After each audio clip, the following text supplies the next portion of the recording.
thought you went to go get some water. Oh, not the last one. I think I'm gonna fucking lose it. I have returned with my drink. Hey, Nick. I think I'm gonna fucking lose. You haven't already? I don't know what you're talking about. I'm perfectly fine, man.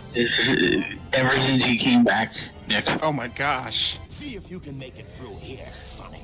How about I do this, Eggman? How about you fucking die, you piece of shit? Nobody likes you, Eggman. Sonic, you're scaring me. Yes. Yeah!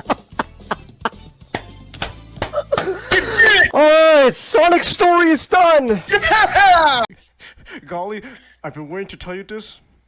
Gamma torrents aren't real people. They are things created by Matanui. Enjoyment, yes!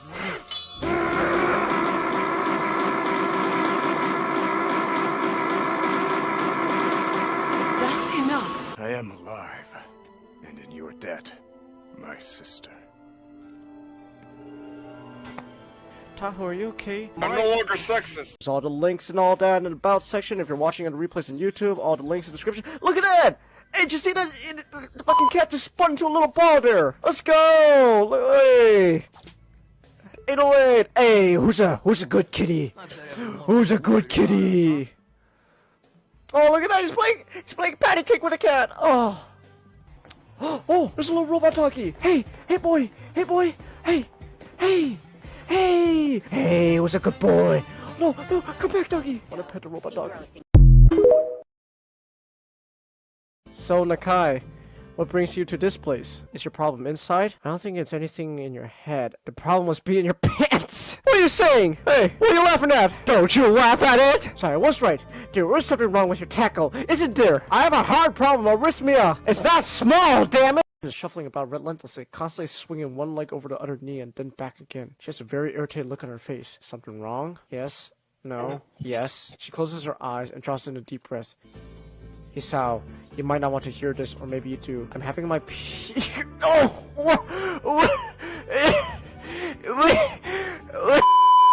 Her Aunt Flo decided to take a visit, I guess! You enjoying this scene, Chase? I don't know. I mean, you sure you still want to risk caught in the rain? Of course! What, the threat of rain is supposed to stop me? Nick, Emmy's literally the type of person who would go, do your worst, Storm! Wind chimes! You know what they say, the more the merrier. You know what they say, the more the merrier. You know what they say, the more the merrier. You know what they say, the more the merrier. Oh my gosh, Eggman's getting annoying. You know what they say, Oh my gosh, you gotta get out or not. Oh. you know what they say, the more the merrier. Oh. You know what they say, the more the merrier. You know what they say, the more the merrier. Shaw. Chase, you know what they say. The more the merrier. Is the more getting merrier or not? You know what they say, His silence says everything. you know what they say. Is the water toxic? No, it's like water, you have a short time Oh, shit. before, you start Wait, drowning. wait. And Wait, how do I swim? you don't. Sonic can't swim, Changus! Oh. And it's been a while since I It was played. in Sonic 2! He swam pretty well, though, in the movie. No, he didn't! He saved Knuckles. He had to use a rock to get down! It is in the fucking Changus, I am mad. Are you sure you're okay? It's nothing bad. Okay. I did get hit in the testicles in elementary school once, though. I mean, Nick, are you really a man if you don't get hit in the testicles at least once? Nah. Also, I think, the other day or the day before, I almost sat on my testicles. So there's that. I would have done a Mr. Belvedere. You know what? I want to make that like a quota now. Like, you are not a man unless you have once hurt your testicles. Once. Yay, they're happily reunited. Well, that's Man, happy. would it be funny if, like, somehow, like, the fucking, like things just immediately died right there? I was fucking kidding! Oh my god, you were Fucking kidding! They actually died on the spot! I was fucking kidding! What the fuck? That would be great. Oh! I'm just reminded of the... Wait, hold up. Oh shit! Super Sonic just fucking tossed him like a ragdoll! Yo!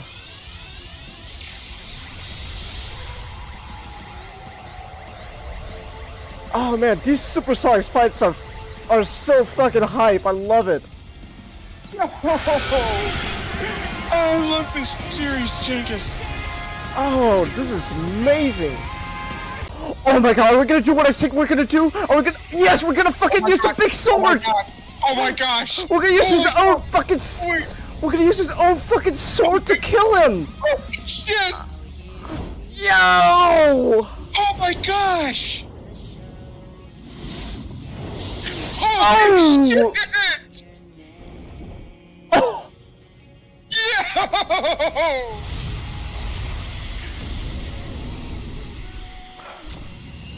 Yo! Holy shit! Let's fucking go! What the heck's going on? Here we go!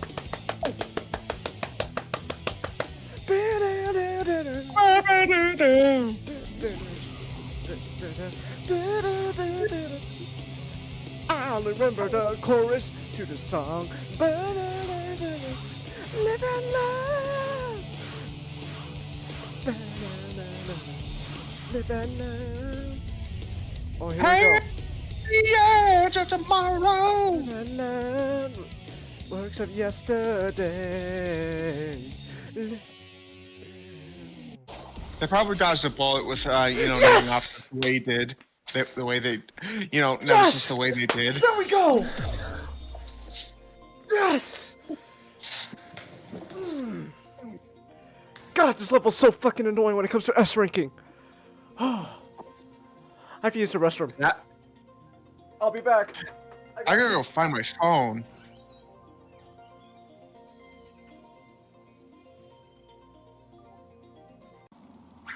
Oh, no, you're not criminals, never mind then. Say, Oh, they're political prisoners. Political prisoner camp. Oh my gosh, Hugo just fucking straight up built camps in Arkham.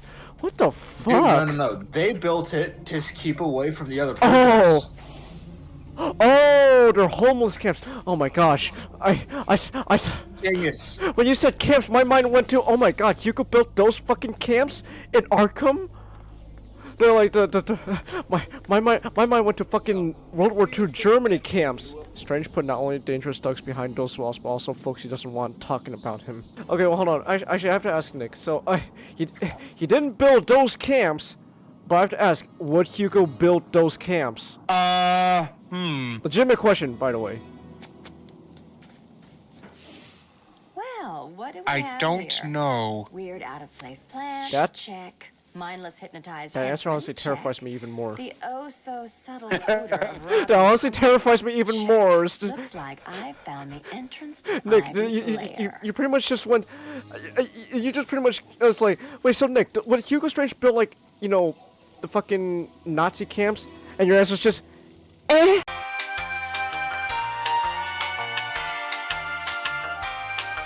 Oh my gosh, Hugo just fucking straight up built camps in Arkham. What the fuck? I'm going to see what the bad ending is. Let's leave Arkham City. Fuck this place. It's not so great. I never actually did the bad ending before, so it is new. Yay! Credits! That's it! That's it for the game! Hey, everyone's fucking dead. I thought I was gonna see like the city like worse than it was before. Chase, that's kind of like putting a hat on a hat. I don't know, but like Arkham City's already shit as it is, but I was expecting like buildings to explode. I'm just trying to explain what I think, like Arkham City, but even worse is, what are those explosions? What do you think is happening? 9/11, but with every single building. Well, Wait, shit? That's really happening? Yeah, it's Protocol 10. Protocol 10 is it's time to get rid of everyone. Genius. I guess we both know what. Arkham City is a concentration If camp. you're planning on stopping it, you need to hurry. You call fucking it- lied to me, not. You fucking lied to me. You said Hugo wouldn't build a concentration camp. You lied to me. This is exactly what I was fucking right about Arkham City. I was fucking right that Arkham City is just a fucking camp. This is more so Racious plan than it is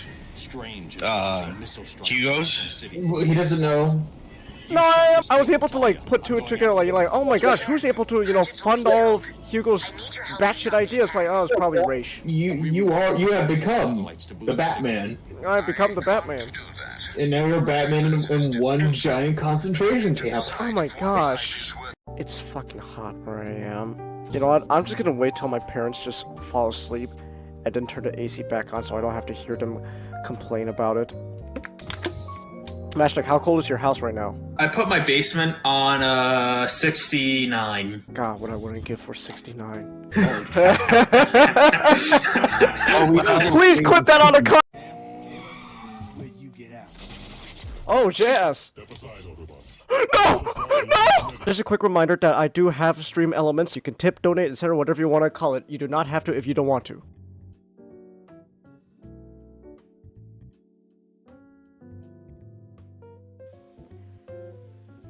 Alright. Okay. You can also... Beating up Chun-Li, such a dirty... She is just a goody two-shoes for Jerry. Well, you also have a really in-depth prologue campaign that's supposed to be like the best introduction to Total War and its aspects. Okay. And also, Warhammer, the Total War games are very different from are kind of different from the regular games. Since the regular games are all just human factions, well, this has a lot. This fantasy. So there are technically less factions. They have a lot more uniqueness to them. Oh, well, okay. But the problem is that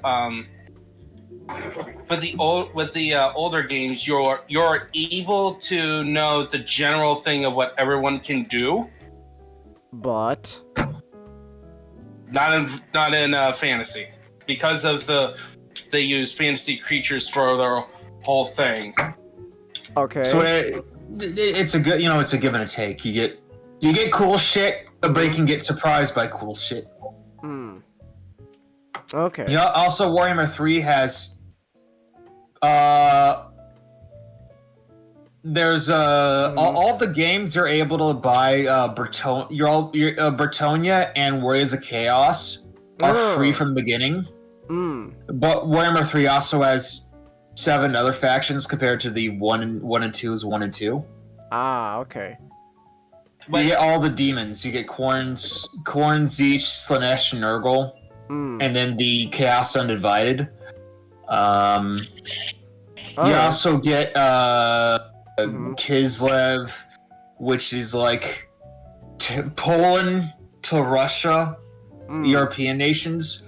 You get Polar Bear Cavalry. Polar Bear, that sounds amazing. You also get Grand Cathay, which is just China.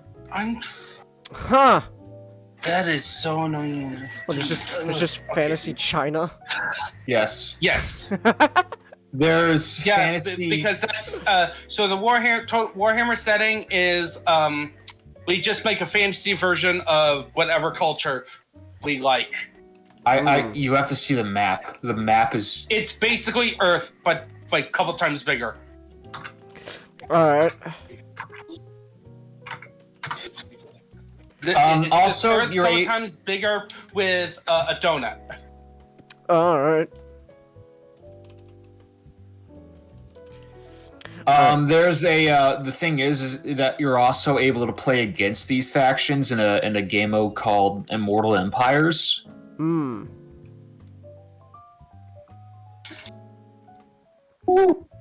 Alright, interesting.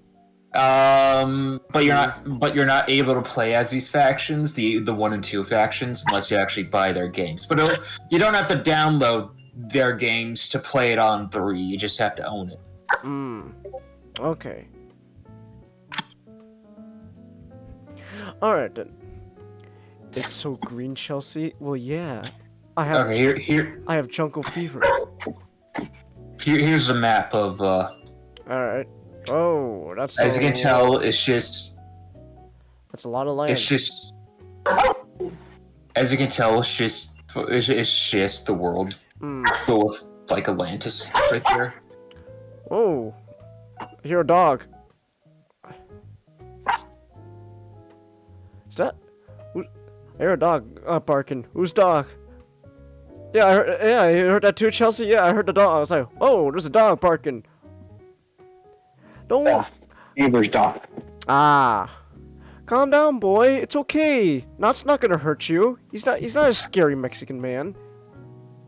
He's a scary Cuban man. She likes them. Alright, good. Likes them Done with bark at jury's, cats. Ah.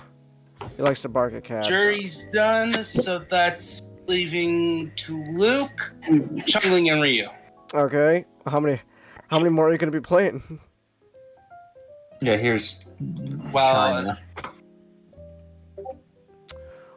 Whoa, they got a whole griffin. They got griffins and stuff. Okay. They love griffins. Ah. Here's the Empire. Bretonia has griffin cavalry. That sounds amazing. yeah, basically Bretonia, think of Arthurian legends, Wait, the cranked up to 11. picture you posted above the one you just posted. I just realized that's They a just went tiger half. down. Yeah. Damn, griffin tigers. That goes hard. Behold, griffin tigers. Wait, that was Empire. That not. Yes. Cathay. Oh. Not if we can hear you. That's the Empire. Both of them. This is Cathay. Ah. Oh shit, that's... What's that in the back? Is that like a mech? Well, whatever they have, like, fantasy equivalent, what, like a... Supposed to be like some kind of golem or something. I don't know. Yeah. Dang, okay. I think it's supposed to be like some kind of terracotta soldier. Oh. Oh, someone's trash. Someone's taking out their trash right now. I hear it in my back. Alright. Oh, excuse me, I'm yawning. Alright. You got you got factions like the Tomb Kings. Okay. Which is fuck. Just a second. Alright. I'm learning so much about Warhammer right now. Fantasy. Alright. Oh shit, zombie Egyptians, let's go. Well, or more like You undead have- Egyptians. The greatest faction ever. Okay. Vampire pirates. Oh yeah. Wait. Oh my gosh, their ship is... their ship can walk. That's They amazing. are the greatest things ever. That's amazing. Their ships can walk. Luther and the main guys like Jack Sparrow. Oh, that's amazing. But multiple personality disorder. Vampire pirates. That goes hard. That goes hard, man. Kislev and Bear Cavalry. Polar Bear Cavalry. Oh my gosh, that's beautiful. They're winged hussars, but with polar bears. Wow. I moved like the DVD logo. I bounced on the screen. I changed things up. Now my PNG, when I'm idle, it just moves a bit. I don't know. I just felt like it. That tells you that I'm not just, you know, dead. You have your classic demons. Classic demons. You know 40K. Yeah. You know the demons from 40K. Yeah. Exact same thing. Oh, exact same thing to the letter. They use the same models. Oh. Does that mean those goobers like Slanesh and Nurgle are here as well? Yeah, you see in the back of the right underlow the big gray demon, you'll see the Celeste demon notes, and you can obviously the green Nurgle guys. Ah. So yes, sex and rot. I see. Alright. Huh. Alright.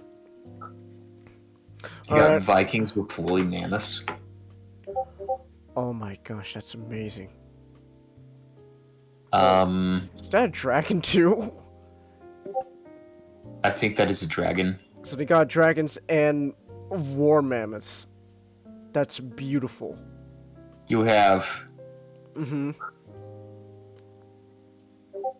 lizard Aztecs.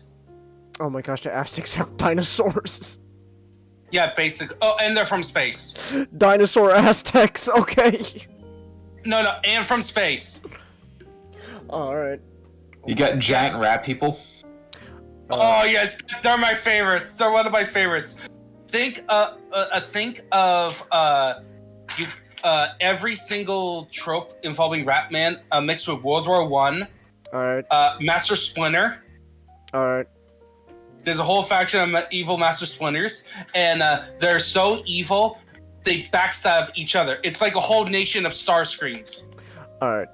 Hold on real quick. Everyone's Starscream. Hold on real quick. I'm gonna unmute myself real quick. I gotta do something real quick. I'm still gonna be here. You guys continue talking and stuff. So You got ogre Mongols. You got your high elves, standard high elves, The dark elves. They rip off elves. Excuse me 1 second. I gotta take care of something. Okay.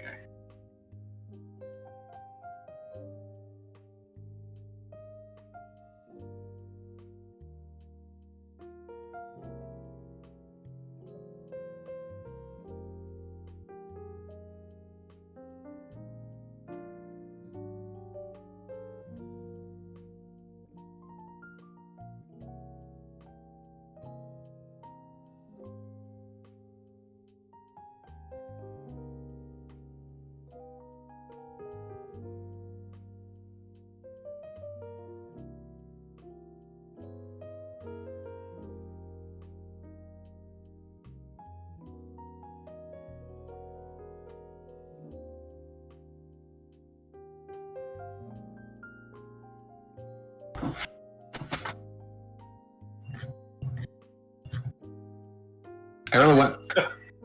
Oh my goodness. All right, all I right. was just Ninja, what other faction would you want to be able to play as? What would you want added to Total War? honestly, I think I'd rather have them like I'm waiting for them to I hope the update. I'm not sure if the updates from the new ones affects the old games, but I want to. They don't affect the old. All right, I played Total War Warhammer 1 and Total War Warhammer 3, both Bretonia, and they have a lot of different stuff. I want my dwarves to be fixed. Yeah, but after that, what faction would you want added? That's from the lore. They got all the major ones. Now they can have just fun. I heard there's an interesting part about the Fantasy India. Ind. Yeah, Ind, where it's like they're for order, but they have basically deities walking amongst them. From what I heard, Zeech is got a large hold on it, but it's so decentralized. He's like, fuck, I can't do anything. Yeah, maybe for one legendary lord for Nippon.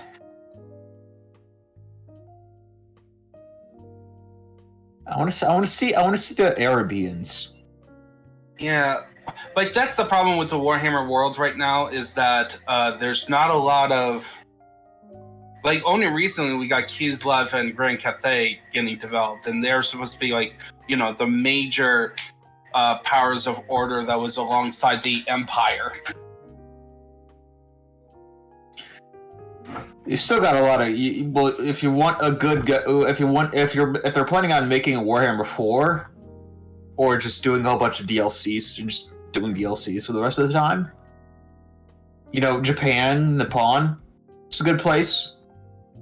A lot of the Eastern nations have little development. Yeah. They could always do the Amazons.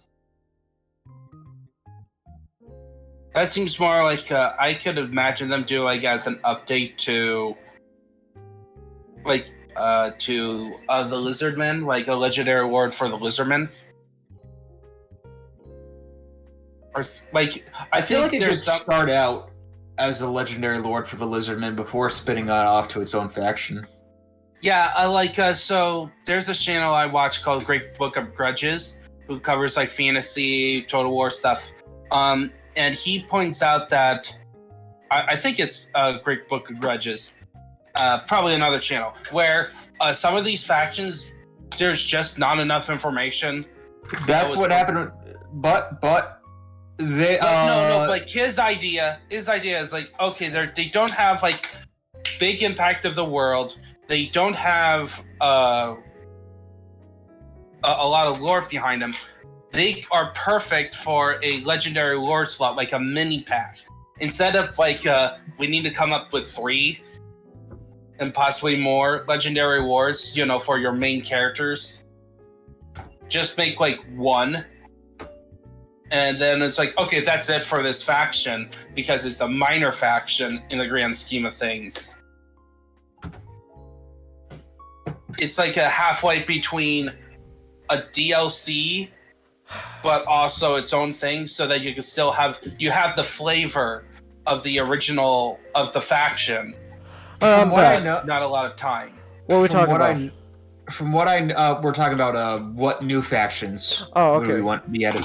From what I know, Creative Assembly just kind of has full reign to do whatever they want with little known factions like Vampire Coast and Grand Cathay were like just a few words on just had a few lines on them, but then they decided to just take that and spin it off to they need approval from Games Workshop. And Games Workshop, from what I heard, are like just putting that stamp on there like Knuckles, like just like a meme. Well, for a while they didn't. Let's go. Didn't care much about Warhammer Fantasy. That's why it kind of blew up. Alright. I feel like they're gonna work a lot with Creative Assembly. Yeah, I think right now, because of the old world coming up, though, like Grand Cathay and Kislev are not like part of the launch. It's most likely like a couple years from now. They're gonna be it. Yes, because Old World essentially is a new miniatures game set in the world of Warhammer Fantasy, but in the past, because the current setting, it has the problem of being blown up. Okay. They really should just retcon it and say that there's an alternate timeline where it didn't blow up. Alternate timeline. It depends of how it depends of the sales compared to honestly, Agent Sigmar. I might not, but I might not get into 40K, but I fucking love the Bretonian models. They look so cool. Oh yeah. There is a definite possibility of me getting into the Bretonia. All right. Yeah, the rumors is the launch box is Bretonia versus the Tomb Kings. Well, Bretonia is going to be in it. We already know that. Well, yeah, a whole bunch of factions are getting new model. So the way they're doing it is that of the original, they have like already picked out 9 that it's going to be part of the initial wave of every faction is going to get new rules for Old World, and so you can still play with your armies if you had those. But then each factions are going to get new release. 9 of them are getting new releases, and then there's a launch starter box that's rumored to be Bretonia versus Tomb Kings, because those 2 ranges do not have current models. Okay. I feel like they would start with all the ones that don't have current models. Like, I feel like the Empire could probably be last or something. Well, Empire is actually part of the first. Really? Because they said it in the Border Princes. I wonder if they're going to give the Southern realms a bit more flavor, a bit more individuality. Because it depends on the popularity. Right now, they're trying to they're trying to make it more like the Horus Heresy, where it's like they're This is trying past. to set it. Well, no, they're trying to set it up as like, okay, this is a game that we have provided for all those older players who've been playing miniatures games for a while, but it's not going to be Age of Sigmar or Warhammer 40k, because those two are like, you know, the big games that's getting all the love, and they really want Age of Sigmar to be their main fantasy game. And in fact, like, the rules are very similar to the current 10th edition because of that. They're gonna have issues because the fantasy the Warhammer fantasy games are just blowing up on the video game side. Well, yeah, but So it's that's gonna be just so it's just a matter of bad timing. So the Warhammer the first Total War game came out like either a year or the year that the whole original setting blew up. Okay. That is horrible timing. Yes, it was There was the like, worst fuck. timing ever. It was just the worst. Took the gun, shot themselves in the foot. Yeah, and then so Warhammer 2, and they've been building up Age of Sigmar, and it's its own thing. It's quite hard. You can't. It's a cool setting in its own right, Okay. and it serves as a cool sequel to Warhammer Fantasy, but it's not Warhammer Fantasy. Warhammer Fantasy is more traditional fantasy, more grounded and stuff. Age of Sigmar is super. Ground Marines. Attack. Yeah, it's like super high fantasy. It's like we're not dealing with one planet. We're dealing with dimensions, entire realms fighting. Which is a little bit. It's interesting. Like they got some cool stuff. Like the Night Haunt is really cool, but it's kind of a bit hard to get into. Okay. Yeah, it is. It is. I do love the Realm Marines. Those are cool. Stormcasts are cool. Yeah, but I feel like they should have like maybe like a $60 DLC with 4 of the Eastern nations. Okay. Since like I feel like Nippon and Kesh and Hobgoblin Khanate should be the ones. All right. Yeah. All right. Oh, excuse me. All right. Oh, hey, Ray. So we passed the 30-minute mark of our introduction. We want to. Yeah, because it's gonna be a while. Because you guys kept talking about Warhammer. Well, yeah. They could do Albion and do a lot of really cool Celtic stuff with it, like Celtic / medieval. Okay, yeah, I would want Albion. Ireland. You got Araby, and you can do a lot of Arabic Nights stuff with that. You got Ind and Nippon. You can do India and Japan with that stuff with that. Magic. Let's just move on. We could be here all day. I'm fine with that. All right. Well, not all day, all night. No. It's gonna go into the day. Look, they're big Warhammer fans. When you're passionate about something, you could talk about it for you know, endlessly. All right. But anyways, we're past the 30-minute mark, and we have a lot to talk about. And plus, again, Nick's not here, so we can't talk about Rise of the Beast. Why, Nick? Why are you always late? Why is he always late? Well, you know what that means. What? Time to go on a bug hunt. You're gonna go on a bug hunt? The only good bug's a dead Just bug. nuke it from orbit. Yeah, nuke it. That's the only way sorry it's the only to hear that. Only way to be sure. It's the only way to be sure. This week sucked for you, but thank God it's over for you, Ray. Well, hopefully you'll have fun tonight. Nick flaked out. I know, Chelsea. He flaked out on me at the last minute. God, he wanted to talk about Transformers with me too, and not. Damn it, Nick. We not good enough? I don't know, Chelsea. I think he's trying to bail. I think he's trying to find new friends. Damn. And after everything I did, after I got him a Bionicle and all that. And Shangus. in Warhammer Fantasy, Yes. there's a nation called Nippon. All right. Do you know what Nippon means? No.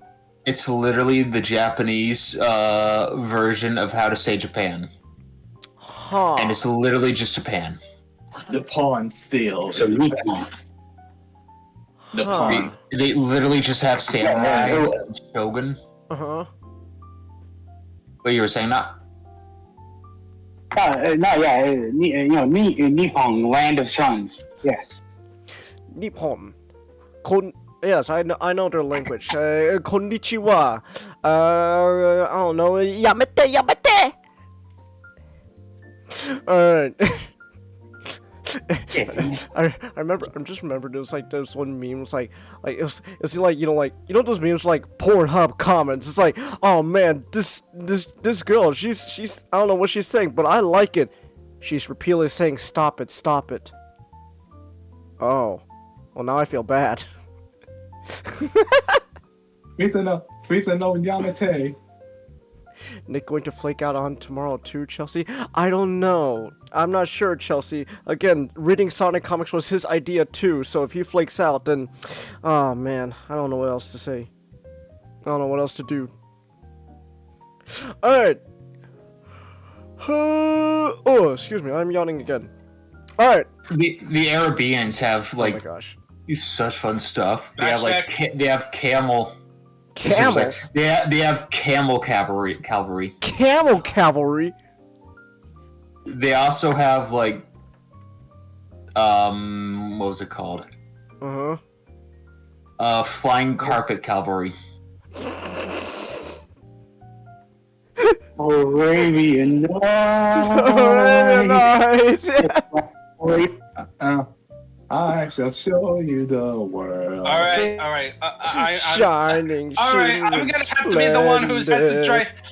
No, don't worry. Let's get to this. Don't worry, we're gonna get to it. Just let everyone finish their sentences first. Don't worry. All right. Oh, oh man, you're trying to. No, what? Here's some old models. They're really old models, but check them out. Oh. Flying carpet cabinets. They also have Jin. Oh, Robert. It's Robin Williams, y'all. Robin Williams is gonna help us out. Nice. Camel calories? What? What are you talking about, that was Chelsea? the thing in history. What are you talking? You don't need to count the calories of camels. Chelsea, camel cavalry. Cavalry, not calorie. Oh my goodness. Like Chelsea, cavalry. Like a group of horses charging. Lord of the Rings, Ride of Rohirrim. We're not talking about calories. Like, oh man, I always want to eat a whole camel. Oh no, guys, don't eat a camel. That's they're not really healthy for you. They're incredibly salty. I know. She can't speak English well, Ray. Well, that's your girlfriend, and Ray. So, hey, I don't know what you're doing. Alright. Remember, guys, Ray is on break. Oh, Ray's on break. Damn, Ray. Why'd you have to be on break, man? Why'd you have to be on break? You're tossed under the bus. I'm sorry, Chelsea, but that's on Ray. Alright. But anyways. Okay, so we got a lot to talk about. We're almost 40 minutes in and we got lots to talk about. We got 4 topics to basically talk about, but one of those topics is gonna be a long one. And Nick's still not here. Damn it, Nick! Alright, but anyways, we got lots to talk about, so let's build up to Rise of the Beast with other stuff first, and then we'll talk about Rise of the Beast. Alright, so, real quick, just a reminder that we got social... You need to add as a meme with you as Scruffy, right? Ask us GD to make that meme. Alright, but anyways, we got lots to talk about, so first things first, just real quick, housekeeping as usual. We got, all the social media links, we got Discord server, etc. And, And of course, if you want to donate, tip, etc., you can do so through Streamlabs. We got $50 monthly goal. Real quick, when it comes to all the tips, donations, etc., you're not. It is not mandatory. But if we can't get $30 by what day is it? I think it was the 15th. If we get $30 by the 15th of this month, which is like a little less than a week. Yes, less than a week. If we can get $30 by then, I can get God of War. It's on sale right now for like $30. So if we can get $30 by then I can get God of War.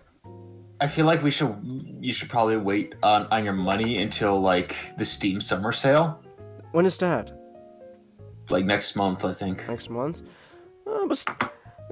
Still though, like if still, you know. But anyways, I'm just saying, if we can't get $30 by like the 15th, then I'll be able to get God of War.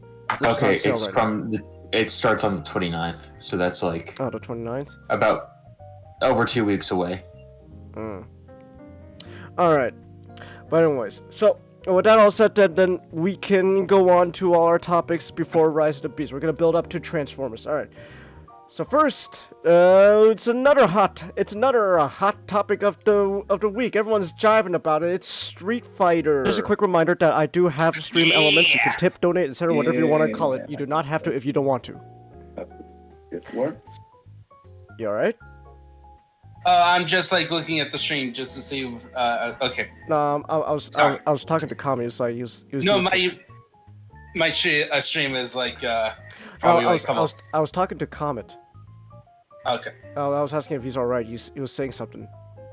No, I'm saying. No, I'm just still working on the game. All right. Well, anyways, Street Fighter. That's the big game everyone's talking about. So, and you've played it a bit, Ninjato. You played it a lot actually. So tell me, is it worth it? Is it worth the hype? Yes.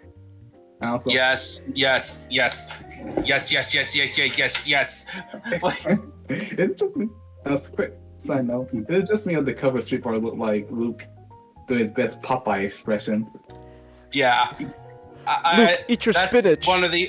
That's the only one of the few blemishes. That cover. He looked like someone said cheese and he wasn't ready. Cheese. Like, I know they had to change the logo of Street Fighter 6 because it wasn't as cool for a lot of people. Yeah, it was originally just like a SF in a rectangle as the logo. In this one now, it's more of it looks like a 6 one way, and then if you look at 90 degrees, it's a Roman numeral 6 as well. Huh. All right. So they improved on. How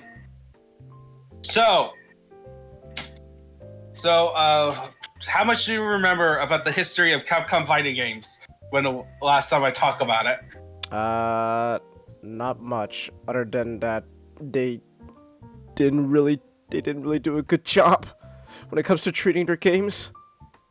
Yeah, and Street Fighter 5 is the most infamous. Alright. So at launch, there was barely any content. It was like a survival mode, not an arcade mode, a survival mode. Because an arcade mode is just too basic. It's too much for a fighting game to come up with an arcade mode. And then you had like the only closest thing to arcade modes was like mini story modes, which is like you get the cutscenes of an arcade mode, but you only do like at most 3 fights. All right. And then in 5 they released a story mode. Which is one of the worst story modes ever. Alright. And basically it took long time of post development, which was I found out recently. You know how they got the budget to do all the post development to actually make it halfway decent? Costumes. Yes, all like 30 of Chun-Li's alternate costumes funded further development of 5. All right. So in this one, but 6 they cut. What? I'll say Chun-Li dies, save lives. Chun-Li save. Yeah, we could spend a bit of a segment to go over all like the costumes of like Street Fighter 5 just to show what the. But I'm not. So anyway, so they went to the drawing board of 6. So clearly, after playing 6, it's like, okay, what would been going wrong with Street Fighter 5? Okay, one of the things. Okay, Street Fighter did not have like a good identity because it was like relying too much on. Remember Street Fighter 2, guys? Remember Alpha? Remember Street Fighter 3? But we're still keeping the attitude of 2? Alright. Some remember? Yeah, pretty much. So they decided, the last time we had a change up of Street Fighter? 3. And you know what we should do? Instead of making a totally different fighting game and then call it Street Fighter 3 by adding Ryu and Ken to it, because that's what happened to the original Street Fighter 3. It took, it didn't sell well. It nearly tanked the brand. It took until like the second version, Third Strike, to have it become popular. But anyway, so they decided, okay, you know what? Let's just actually commit to the street theme. Alright. To Street Fighter. And then, okay. Let's see, what else we need to have? What other problems? We need to fix the story mode.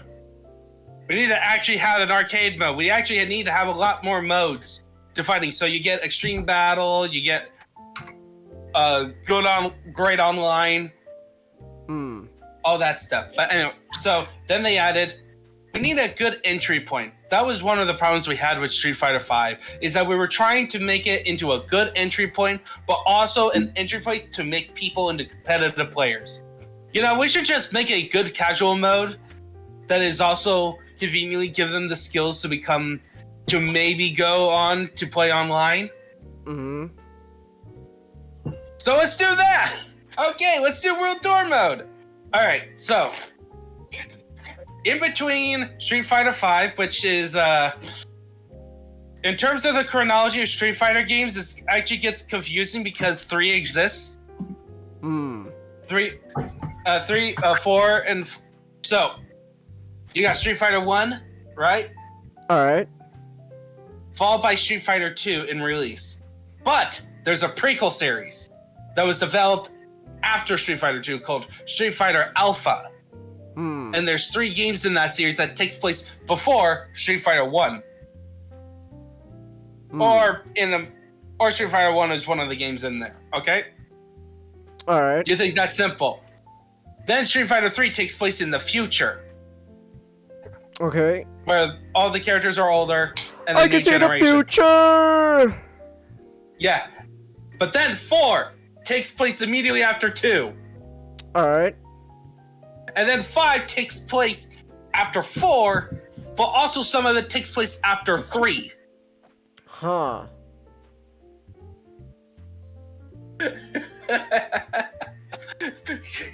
You see how it can get confusing?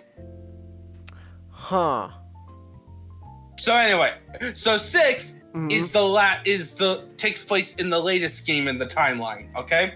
Okay. So the major plot going on in terms of the world, in terms of what's been happening to the old world warriors.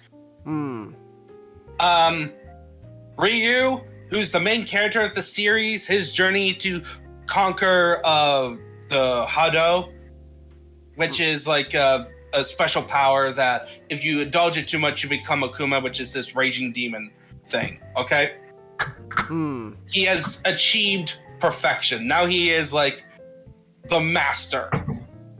The theme is that a lot of the fighters are all masters now.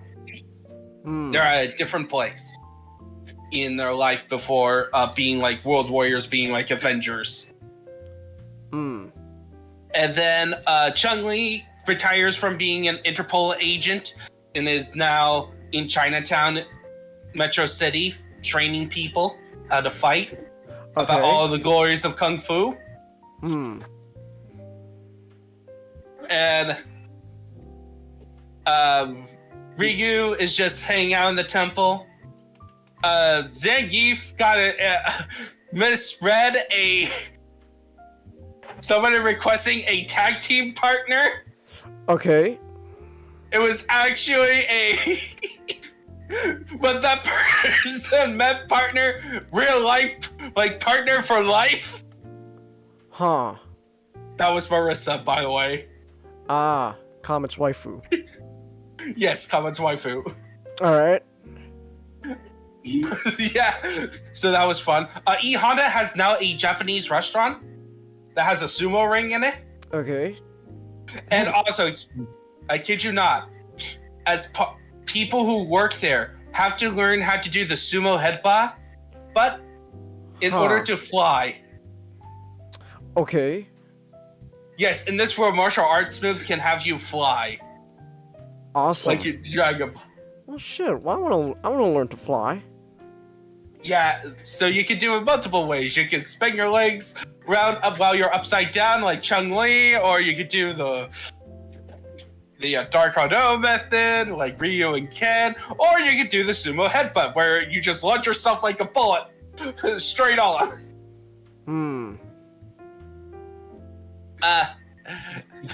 DJ is vibing with his continuing his fun career. All this great fun stuff. And then you got Ken. Poor Ken. In the prequel comic, he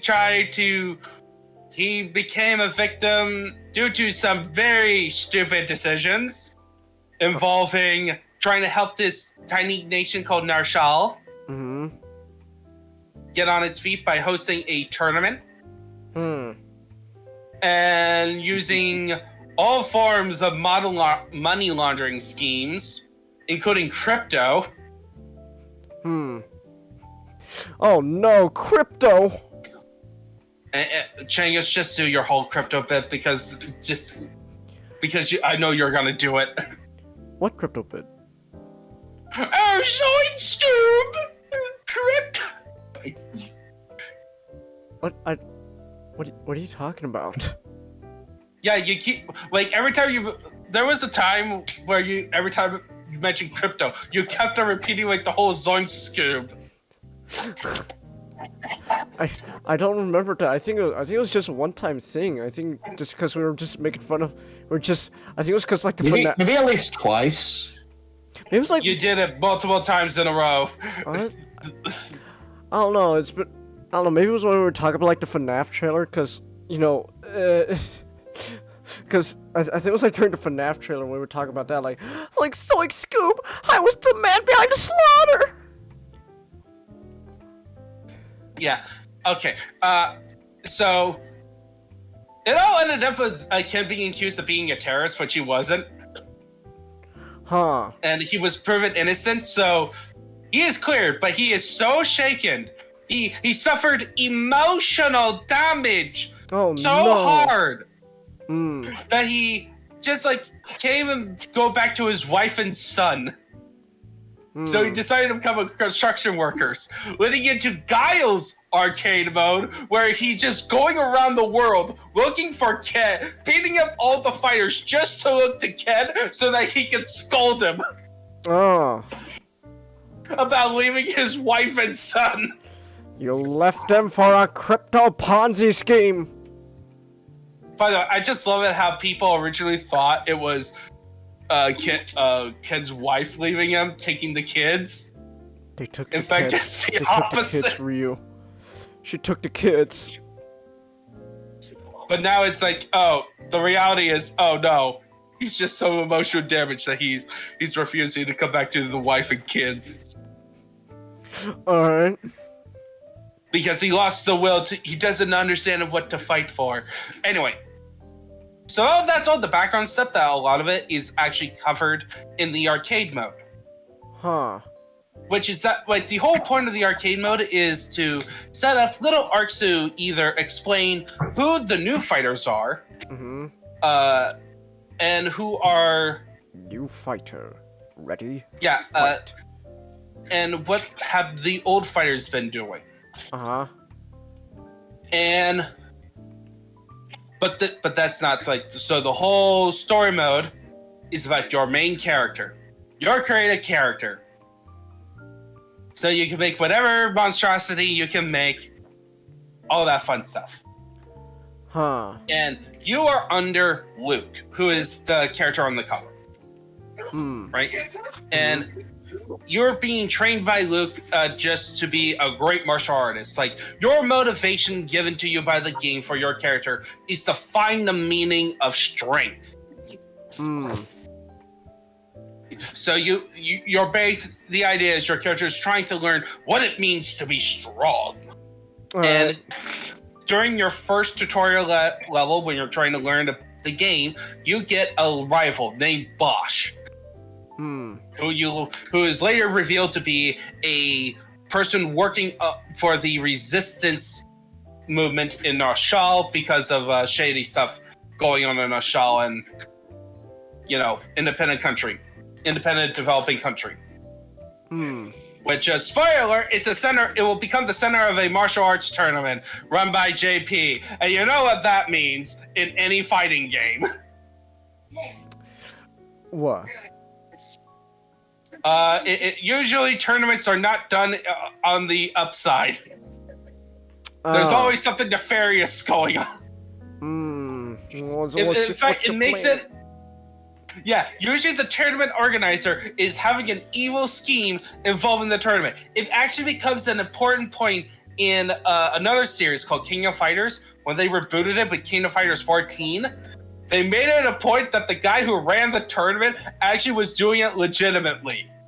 But then the tournament gets hijacked by an evil entity, and then he gets sued afterwards.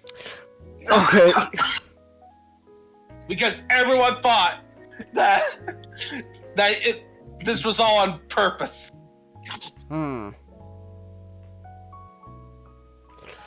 Alright. But anyway, so basically it's about your characters trying to learn the meaning of strength and finding out what's going on with your your friend Bosch, kind of investigating. And then throughout your adventures, you're going to encounter every Street Fighter character. Okay. In the roster, and they are masters, where you get to learn their moves. So the way it works is that you get to customize your character's loadout about what type of fighter he or she is. So when you go to master, you can change your character styles through menus, and that will affect the normals. Basically, not the special moves, but your bread and butter stuff. Okay. And then you go to another place to slot in what special moves you learn. And you can mix and match from all sorts of masters. And then you can put in supers, like, your ultimate cool moves. And then, and that's like the customization. Of course, you get to customize your character with clothing, which one of my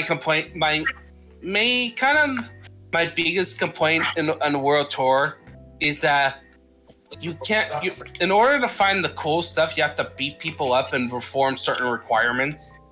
Okay. In order to get all the cooler looking gear. Like, if you do it through, like, the shop, it's gonna be T-shirt and pants, man!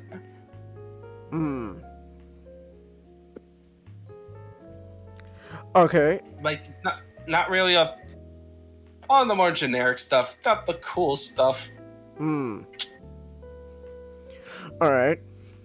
But in terms of a story structure, I would say it's very similar. Probably it's more like Yakuza. Okay. So where you're in a couple blocks of Metro City, which is Metro City in the Street Fighter universe is the main city area that's kind of like New York City. That started out as Gotham series until the Final Fight game. So Final Fight was a series of beat 'em ups by Capcom that was later incorporated into Street Fighter. I'm saying it was originally its own series, but then later on it's like, yeah, it's actually part of the Street Fighter universe. So in this, now the city is mostly good because the efforts of one of the protagonists of Final Fight named Mike Hagar, who became mayor. Okay. He didn't become mayor. He was the mayor. Huh. He was the mayor from the first game onwards. Who went on to destroy the criminal organization because they kidnapped his daughter. Oh. It's like it was based like the first Final Fight game is essentially Taken, but through the 80s and beat 'em ups. But anyway, so through the efforts of Mike Haggard's, the city's been there, and it's continued by another protagonist from the Final Fight series, Cody. But they were mayors. Cody's the current mayor. Whatever. In this city, everyone knows how to do martial arts. Everyone. You get to go up to people and ask to fight them. You can do that. And then the Mad Gear Gang is still around, which is their resident gang. Unfortunately, downgraded from like typical punks, 80s punks, to mostly people with boxes on their heads. Cardboard box. Alright. But in the city, you get to do like quests that has all kinds of craziness involving like people refusing it, you investigating what's going on with the bus stops, why something is stolen, and then it turns out to be a bunch of kids, and the person who gave you the quest is a wimp. All that fun stuff. Alright. So just think Yakuza, and then that's like the core loop. You train, you get to grind up your masteries of your masters so that you can gain more moves, and also you can bond with your masters by giving them gifts and doing certain tasks. Alright. So yes, there's something mechanics. And okay. And your base, and you get to actually travel around the world because it's still World Tour by using tickets to just go into smaller stages that contains like one master. So like Marissa's in Italy, you travel to Italy. Like Cammy's in England, you travel to England. So you still get that feel when you're traveling around the world, but you don't have like multiple hub worlds to deal with. There's only two, which is Metro City and Nashal, because Nashal is where, you know, the plot and the climax is taking place in, and like everyone's referencing it. I'm just so happy. Like they finally made a story mode that is that actually expands the story of Street Fighter in a compelling way, while also keeping the legacy of previous games, like even Street Fighter V, because one of the main characters that you interact with is her name is Lee Fen, and she was the little girl in Street Fighter V, like one of the main characters, MacGuffin characters that put people together. Like, and now she is grown up, and you see her what she is now, and she is kind of an important character with your character. Hmm. Which is cool, and I like it how they deal with masters. So, you may not know, Changus. Okay. The fighting games has this tendency in their story modes to make everyone a potential jobber in favor of the current fighter that is being controlled by the player. Hmm. And then some characters gets worse than others. Okay. This game doesn't do that. All right. People were concerned that what happens if your OC beats up like Ryu and takes his place. Uh-huh. That makes no sense. Yeah, it doesn't. That's why it's so hard to beat them. They put even on ego levels, they are just better than you. They have like higher health bars and can deal more damage. So you can actually potentially go through the story by failing. Huh. You fail upwards. You fail upwards. You can fail upwards definitely, but Let's go. There are moments. But there's other moments. Uh-huh. There are moments where you have to beat the fighter in order to progress, but not when it comes to like dealing with masters who constantly spar with you. Okay. Which is cool. And yeah, and then the fighting mechanics are awesome. It's a lot more flexible than in Street Fighter V. It's not like a versus game like Mario vs. Capcom. Flexible, where you could just mash buttons all day and have cool stuff. You still have to do some thinking. Okay. I don't want to think. But it's still fun. That's the thing. It's like for most of the time I've been playing it, I haven't felt super frustrated with the game. I feel like the appropriate amount of like salt. The nice bit of salt. Okay. Yeah, and I think that's to just sum up my thoughts. It's a very fun game. And of course people on the internet are crazy about it, like shipping Marissa and Mano. And people saying this game has gone woke multiple times. Okay. It's in the job of me. Just to. Yeah. Just don't play a drinking game out of it. You would destroy your liver. It sounds like you've had experience with that comment. You sound like don't make. You sound like you could make a drinking game out of that. I would recommend it. Like, why have you done it before? No.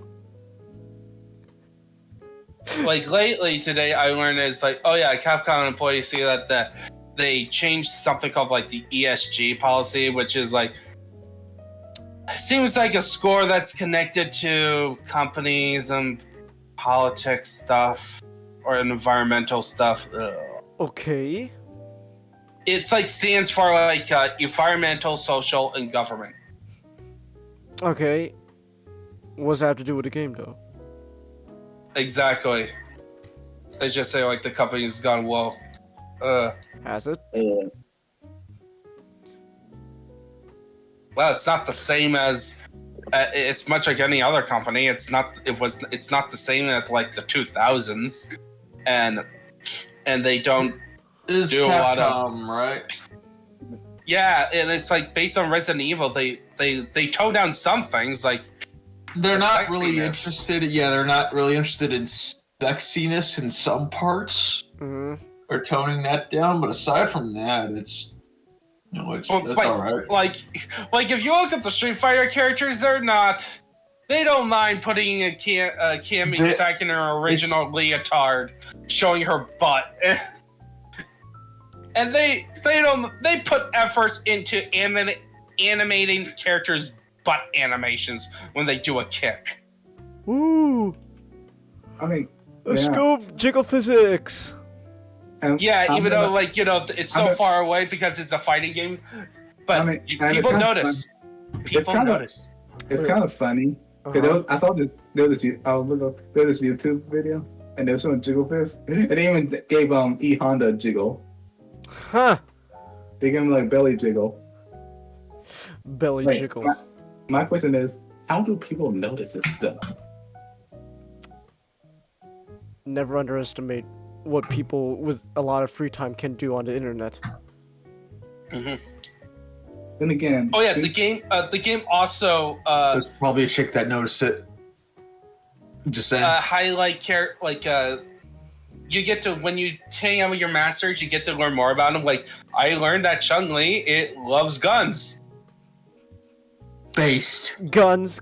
She loves she loves shooting. She doesn't use it when she actually says she only fires her guns as warning shots because, she's a martial artist, and in the world of Street Fighter, being a martial artist is like being a superhero.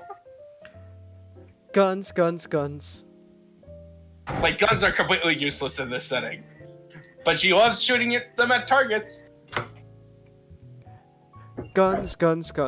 Which are good. I'm just imagining now Chun-Li having a gun tube. Oh yeah. By the way, there's a YouTube in this setting. It's called Foo Tube. And there's a character who is friendly to you called Influencer. I subscribe to Chun-Li's FooTube channel. Oh man. Yeah. Where she reviews, where she does martial arts debunking videos and also guns. She's like Hitchhawk, because hey guys, Chun-Li here. Today I got this new shotgun which is from a company that's sponsoring this video. Let's see how it turns out. Shoots a watermelon. I just find it funny how technologically illiterate Ryu is. Makes sense. Why, he's been living under a rock? No, so Ryu is a character, his whole thing is that he trained to have the control of the Dark Hado by just literally walking around the world and fighting people randomly. He was a hobo. I'm just imagining the South Park bit Russell Crowe fighting around the world, but it's Ryu. He's just getting into fights with random people on the street. That's what he did, and he made friends that he occasionally is like, oh, this guy named M. Bison, who's a dictator, is causing trouble. I'm gonna go kick his butt. I'm gonna kick your ass, Bobby. Yeah. By the way, Chingus, you don't know who Ryu he was in the Street Fighter movie, but he was there with Ken. But they barely did it. Remember, those were the two guys who barely did anything because they weren't Jean-Claude Van Damme. What's wrong with Jean-Claude Van Damme? Nothing. Exactly. Nothing's wrong with Jean-Claude Van Damme, but in terms of typical Street Fighter story, Guile's not the main character. Ryu is the protagonist. But also the thing about the Street Fighter movie that they cut out all the mystic stuff. Well, I don't really care about the differences in the movie. I just find it funny. I don't know. I honestly don't remember much from the Street Fighter movie except that one line with Chun-Li and Bison. Oh wait, hold on. Another thing I remember from the movie is Bison bucks. I shall pay you handsomely, Bison bucks. Yeah, Bison, the first crypto bro. In my new world order, we will use Bison bucks as our currency. It's kind of. I just go, Bison, you're the villain, and you didn't think of going back to the gold standard? You're still gonna use paper? It's kind of funny. Then the one line I remember is not from that movie, but the Street Fighter cartoon. Uh-huh. Either the cartoon or the OVA. I forgot which, but he said something when Chun-Li was like, "You kill my father. What is with you women killing your father? I kill my father too, and you don't hear me whining about it." No, I think that's the cartoon, because the movie version is, for you, the death of your father is the most important moment in your life, but for me, it was Tuesday. It was just Tuesday. Bison casually burning bitches since when was Bison created? When was Street Fighter 2? You know what's kind of funny? What? The guy, 91. the guy who made that Bison painting. He's selling it. He's selling copies. Oh, wonderful. Oh, hey, Yeah. Charlie. You suck at you play 50 hours Street Fighter 6, already made to Diamond Rank, but you suck, though. Oh, don't worry. Just get good. Well, here's the thing. Street Fighter 6 is a game that it's fun to suck. You'll improve. Of course. But I just gotta make the joke though. Just still get good. Skill issue. Get good. Yeah. Oh my god! Yeah. Yes. It looks fun, Chelsea. It does look kind of. She shoots like White Claw. Alright, so I have to ask, if I do plan on getting Street Fighter 6, how big is this game? It's 60 gigs, Wow. which is standard for AAA games. Not anymore. What? Not any? What do you mean standard? Not anymore. Fucking new Mortal Kombat's got 100 gigs. Unless you're an RTS game that incorporated all the data from the previous two games. Unless you misunderstand. Warhammer 3. The 3 doesn't stand for the number of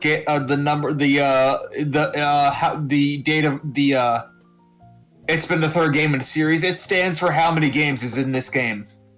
And including DLC too. All the DLC, all the maps. Yeah, everything. And then also, it's also not a NetherRealm game, because NetherRealm doesn't know how to properly zip their files. They really fucking don't. Everything's so expensive. Oh yeah, but this game also costs just $60. I did splurge to buy the Ultimate Edition. Okay. Because I was. Anime guy knows exactly what. Chun-Li just.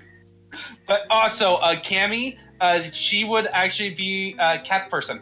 She loves cats. She likes cats. So she would make cat videos. Ah. She likes cats. Yeah. Alright. Good. Yeah.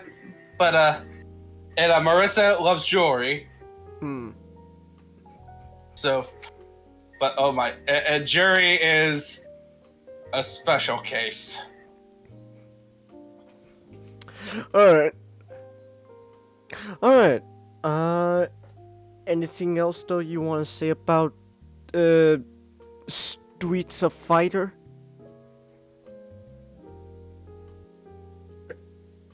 Nothing at the moment. I think I already said my piece. It's a great game. It's a great game. It's the best game. I highly recommend it, and I am really hoping that this becomes the new direction in fighting games, where you have like a single player mode that is accessible for casuals. Okay. That actually teaches them, because the way it teaches you how to play the game is that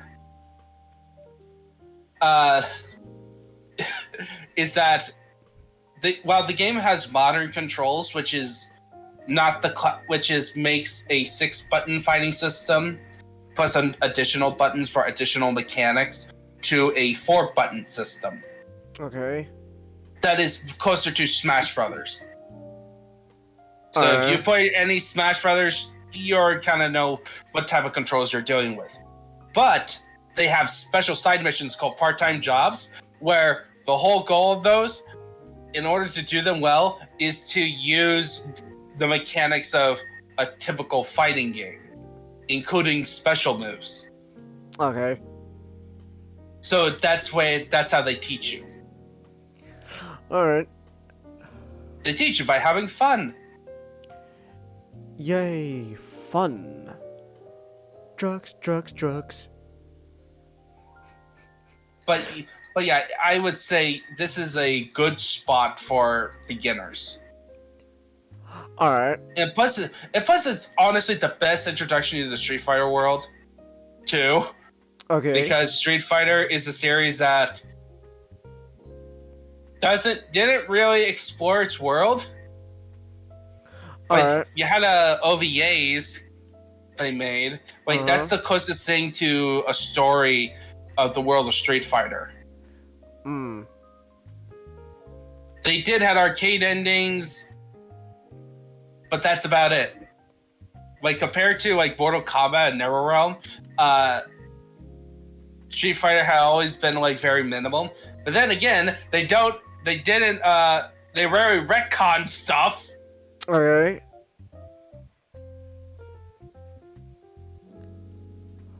Okay. I could make a whole rant about how NetherRealm are not good storytellers, but anyway. Alright.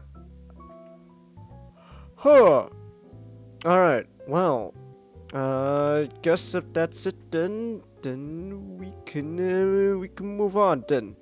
Let's move on to another Capcom property. Wait, Oh. don't wait.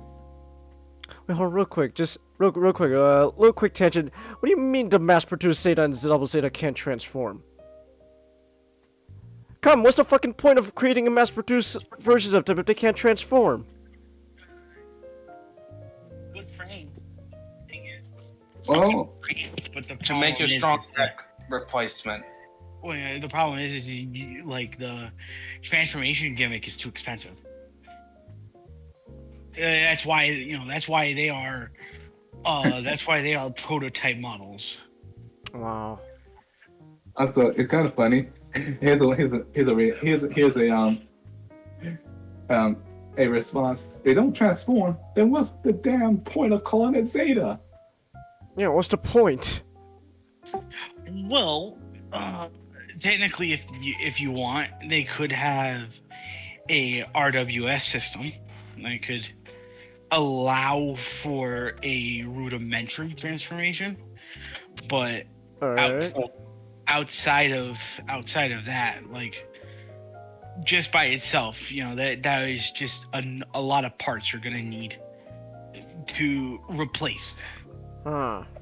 And it's just too expensive to do that on a mass production scale. Okay. I still think it's a little ridiculous though. It's like, damn, whole point. You can't even transform. Yep. Alright. Anyways, enough Gundam talk, that's a tangent over. So we can move on now to Hiya. Dragon's Hiya. Dogma. I did not know this was another Capcom game. Yeah.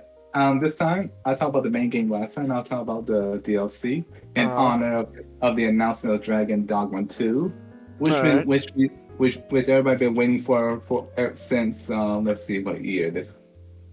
10 years. Okay. Well, 11 years. Hmm. So where did I start?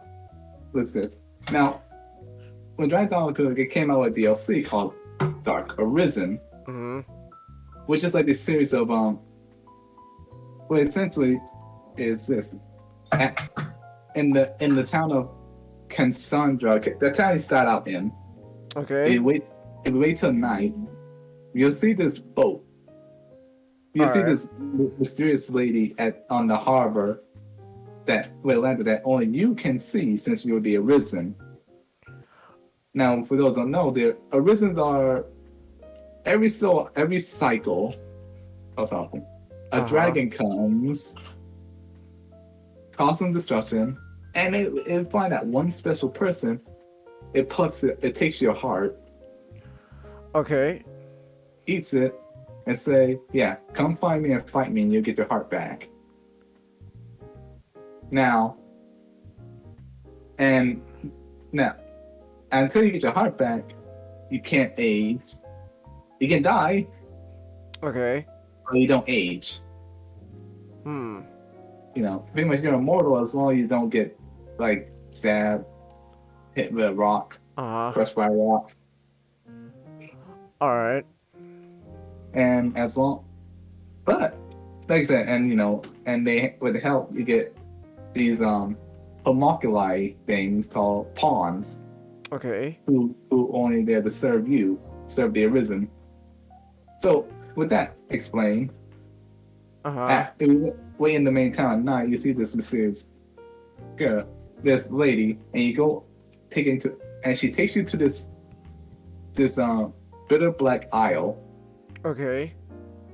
Now this place is like this, which is mysterious because like only Origins can see it. All right. No one else can. Mm-hmm. Now bitter black isle, it's made for like pretty much this DLC is like done like made for post game players, or higher level players, even though anyone can play, because it's extremely tough. Okay.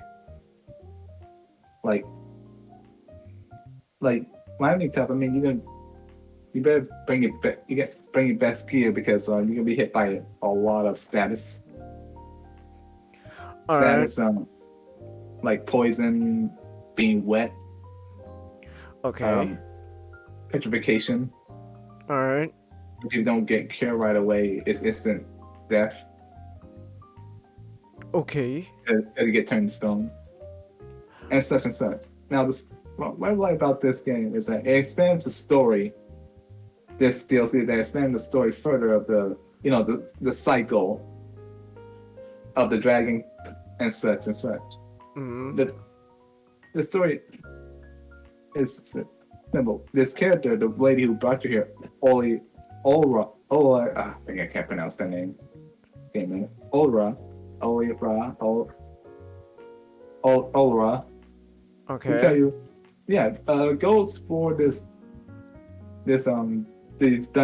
dangerous dungeons and kill the daemon. Okay. Or something. She has, she kind of had amnesia that she just knows that she wants you to go in there and explore and go deeper to the source of this maliciousness. All right. And after going through so many like dungeons, and in this dungeon, death is waiting for you. Okay.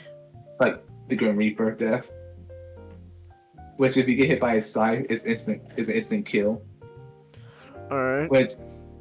And if you read there's like these little, and if you read there's like these tablets hidden spread throughout the dungeon, and you collect them all, you get this like tale of all this one arisen who keep traveling, got lost, and slowly it's hinted that he slowly went insane and became the Grim Reaper that chases you around, believing that if you just keep killing arisens, he'll stop the cycle.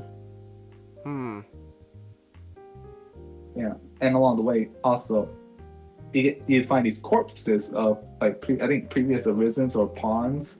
Okay. And they each tell a different story. Some cursing the cycle, others warning the player to turn back, and such. But yeah, now as you go on deeper into, you learn about this one. You learn about the end boss is known as the Daemon. Now the Daemon is was once a risen named Ash, who before he became arisen, he was raised and trained by another arisen named Greta, who pretty much was his mother figure, and and she went through the whole cycle thing that your character went through, and unfortunately, unlike your character, she was defeated by the Sigil, essentially the god of this world. And what happened was, if you're defeated by the sigil, you get turned into the dragon. That will bring destruction in the next cycle. With this urge to find another arisen. And once Ash went to the dragon, he discovered, wait, it's my mother figure.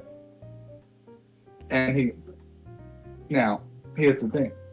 What these dragons usually do, test you up, but like, they try to make a deal with you. Offer up something you hold dearest in your heart. And like, pretty much, I'll go away and give you a little something extra if you give me the one you hold most dear. Okay. Like your love interest. Instead, he just cursed the cycle.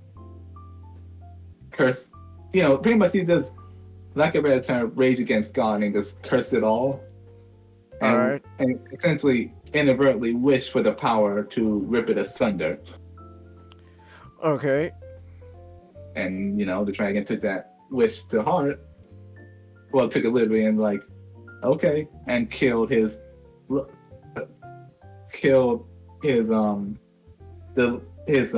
one, the one he loved, which was his pawn, who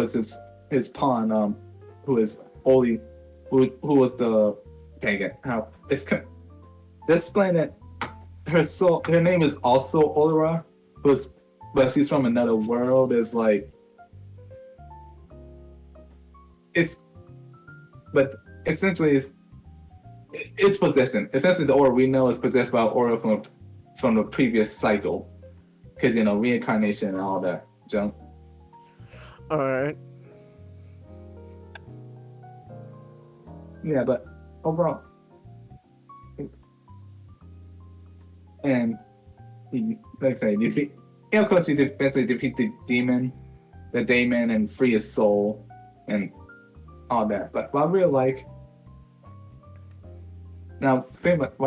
about the thing about Black Isle is that it really tests what you know, because essentially it's a dungeon.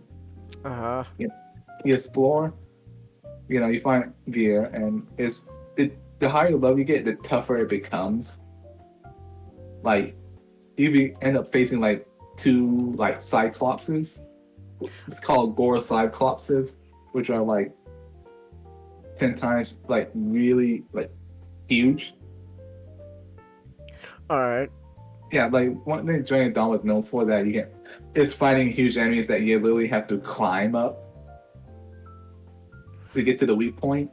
Okay. So you get that, but this time around they're covering spike armor, which causes damage, and you gotta knock those off before you climb. And okay. But that. Yeah, but I really like this game because of it expanded the lore further and showed this like tragic story of this like of the previous Arisen, one of the previous Arisens who just like was fed up, who went through all this tragedy and just like essentially welcome death. All right. Yeah. Right. And of course, once you beat this dungeon, you can play it many times if you want, and it becomes tougher and tougher each playthrough. Okay. And let's see. Oh, here's a picture of the final boss. Once I get.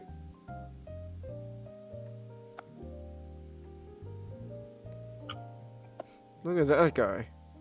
All right. And the lady that brought you to the island. Alright, I'm gonna head to bed.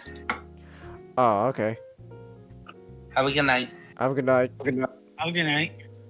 And good night. And Death, who stalks you throughout the. That's not me then. Okay. That's weird. Oh, okay. I had a delay. All right. Yes. Yeah. But yeah. It's and I'm trying to remember. There were others. Like say it's like It's what? it's like it's tough but fair, Okay. and there's like a satisfaction when you beat it. Okay. There's a couple of annoying enemies. All right. Like the leeches. Okay. They just pop out of random places and just. Or the snakes that poison you. All right. Yeah. No. Okay. Yeah. Let's see. And of course, the extra gear that's like the new gear that they appeared. Unfortunately, it's like many like things in Dragon's Dogma. Of course, like I said, but Dragon's Dogma was only 40% complete, I think, when it was released. Okay. Because like I don't know, I guess they didn't have. I forgot what was the situation. I believe it was like they didn't have time. Huh. But or something like that. But yeah. So a lot of the gears like add on. Mm-hmm. To use a transformer term, retools. Okay, so they reuse assets. All right. Yeah. Okay. Oh, no, they look nice. I specifically like the Hydron, Okay. the immortal armor. All right. But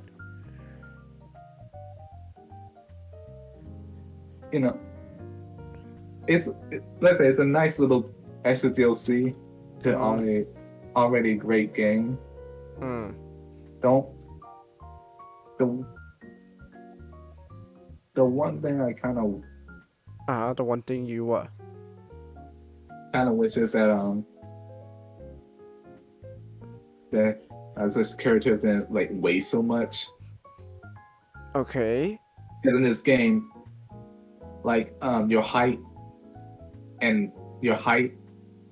affects how fast you learn. Okay. Yeah, and how much stamina you recover. All right. The smaller you are, the faster you go, but you weigh less and don't hit as much. Okay, so you don't like that? No. I just kind of wish. It's kind of like oh no, I like it. I'm not saying I just wish the characters didn't weigh so much. Okay. Because it's real easy to become very heavy. Then then you gotta choose carefully what you wear. Oh yeah, where it's about you gotta think. You gotta like, okay, what's gonna weigh less? What does this do? Like, I weigh less now, but does that mean I'm not? Am I more protected or less protected? So. Yeah. Oh yeah, true. Yeah, just the carrot. I just want to find that the carrot. I was talking about how like the medicine weighs so much. Why does medicine weigh a lot? I don't know. I did like potions and like glass bottles and stuff. Ah, okay. Yeah, but unfortunately, I got my pawns to use as pack mules. All right. Yeah, well, there you go. You got pack mules now. Yeah, but like I said, there's not much else to this game, but except the usual. It's a good dungeon. All right. A good expansion. The story's good. Mm-hmm.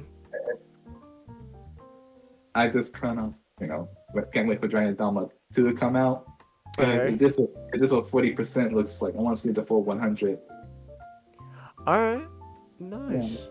Yeah, real quick, this shows this because again, Dragon Dogma 2 got announced.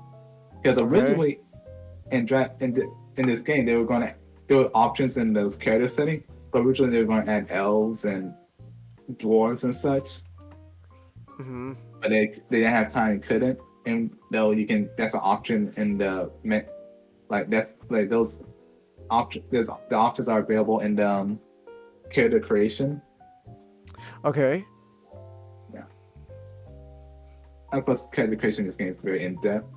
All right. Nice. Yeah, you can create your own monstrosities. All right. The only problem is that the voices are.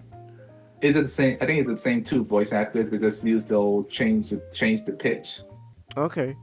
Like you not like they changing their pitch, but more like they just use like the computer. Mhm. You know. All right. Well, yeah, but you know, get the game. It's like let me check. Let me check this something real quick.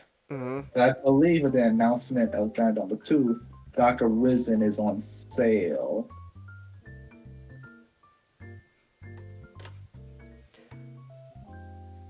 Here, I can look this up. Oh wait, it's $4.79. Dragon Dogma. Yeah, you save Dogma. you save 84%. Yeah, it's $4.79 now. Yeah. Yeah, Dragon. Yeah, there you go. It's 84% off. It was originally $30. Yes. All right. Well, then there you go. No, go get it. Everybody should go get it. All right. All right then. Well. Okay. How much?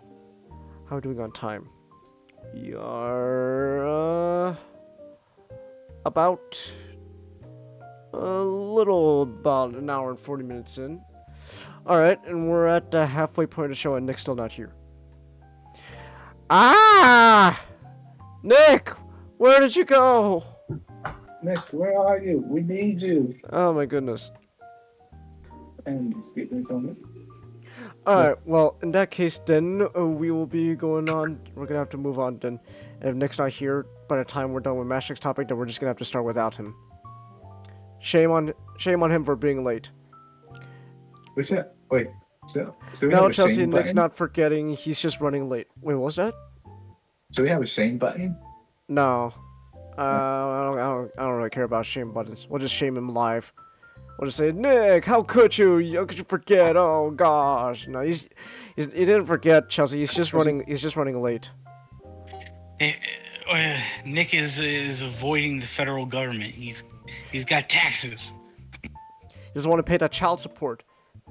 Look, Nick. I don't care. Look, kid. I don't care if you don't. If how many times you say the kid's not your child, but he's got your ass. Come on, Nick. Pay the child support.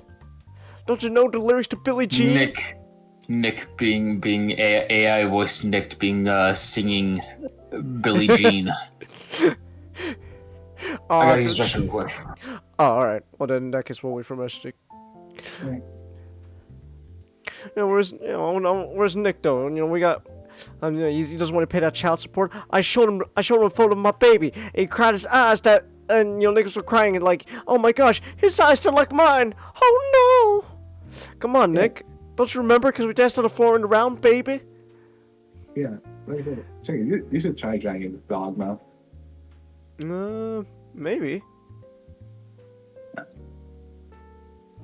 Come on, Nick. Like, Billie Jean's not. I don't care what you say. How many times you say Billie Jean's not your lover? She's just.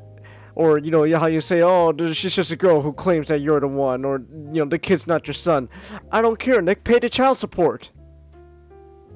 Pay the child support, Nick. Get back here and pay the child support. Nick getting the milk. No, he went to get cigarettes, Chelsea. Cigarettes.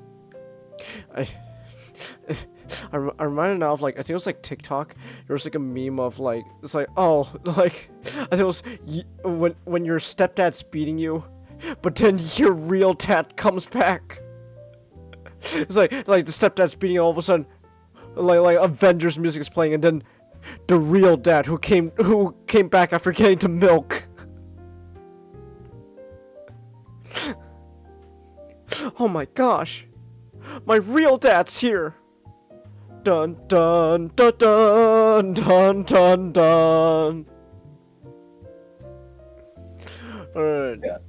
Dun dun dun dun dun. Ba bam bam bam bam ba bam ba bam bam bam bam bam. Yeah. It kind of reminds me.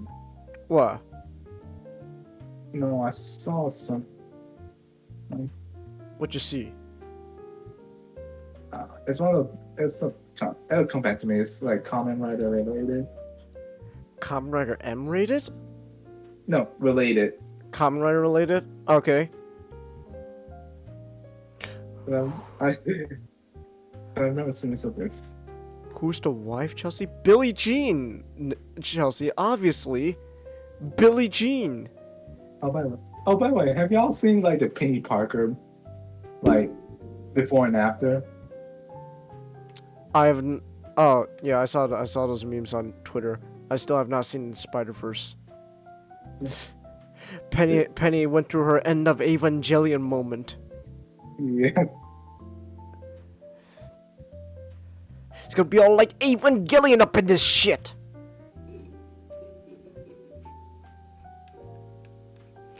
I still haven't seen Spider-Verse though. I might. I don't know. I might actually. Maybe. We'll see. Maybe. We'll see. Where is Xeno Nick? Where's Mashstick? Now we got two people all miss MIA. Oh my gosh.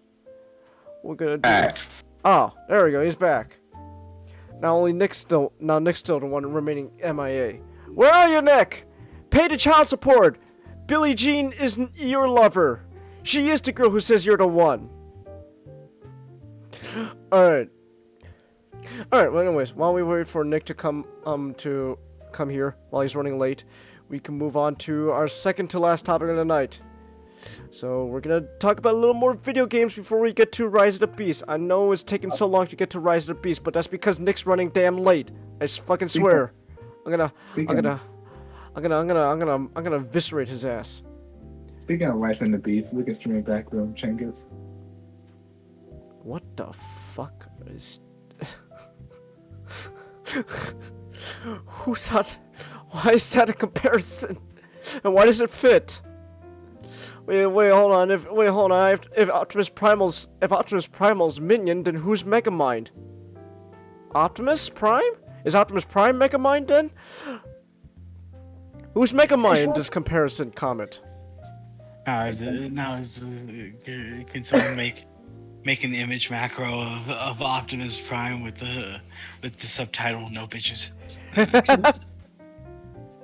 No bitches. All right, but anyways. Yeah, if Optimus is Gus Fring, then who is Heisenberg? Who's Heisenberg? I don't know, maybe Megatron. Look at me. Yeah. Say my name, Prime. Look at me, Blur. Look at me, Hector. Look at me, Hector. Doesn't mean half of Optimus Prime's face is gonna blow up. Well, after Hot Rod shoots him, yeah. Oh, thank you, Mashstick. I forgot about that. I would buy that Bay vs. Optimus would be the type of person to kill one of his workers in cold blood with a box cutter. He probably would. Alright, but anyways, while we wait for Nick, Rome. Well, we're welcome to Rome, everyone. Rome 2 Electric Boogaloo. So, what is this game in Mashstick? What is Rome 2 Electric Boogaloo? So I was planning to go longer for this, but Ninjato left, and he has all the experience with the Total War stuff. So I'm gonna go with So I'm gonna do what I was originally planning on doing, and just do a few little mini topics.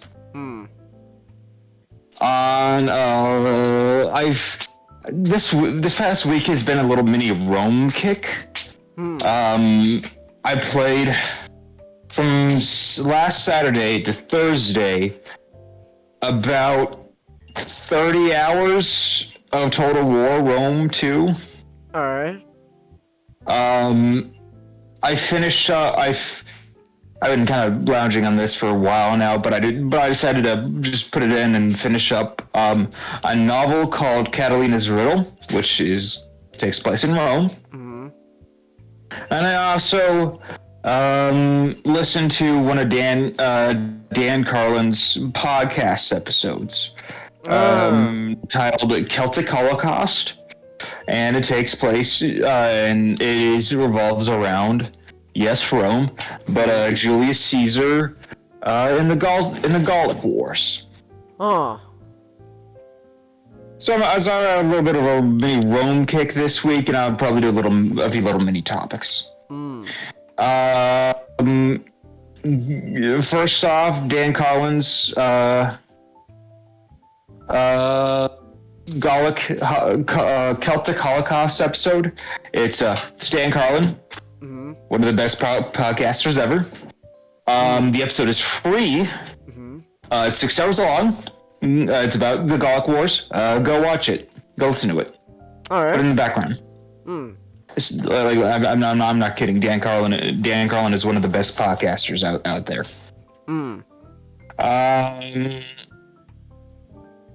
And it's history. We're not really a history channel, so just check it out. All right. Catalina's Riddle, the novel.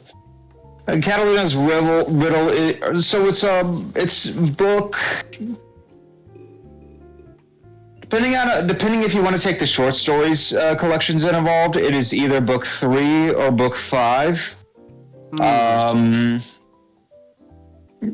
But Catalina's Riddle is a part of a series called the Roma Sub Rosa, which was a Roman phrase back in the day called "under the rose," which means like shady stuff. Hey, there he is. Gang in the house. Ah, about time. I'll get ready to go on a bug hunt. All right, where were you, Nick? Why don't you pay the child support?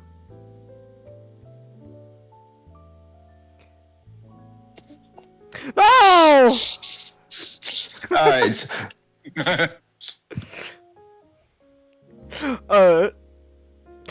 Where are you, domestic?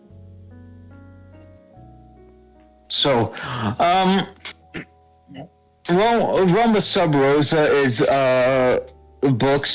about, it's based on pulp detective stories. Huh. And it takes, with it taking place in a setting of the late Roman Republic. Julius Caesar, Cicero, Crassus, Spartacus revolt, a lot of that stuff. The first novel, is actually based. From what I know, from what has happened so far, aside from the short stories, is that all 3 of the novels have taken place during actual real life events. The first one was. Does everybody know who Cicero is? I'll recognize the name. It sounds familiar. Remind us. Okay. Cicero was a major Roman politician during the latter days of the Republic, and he was an infamous lawyer. He was known for being a very virtuous person, though completely up his own ass.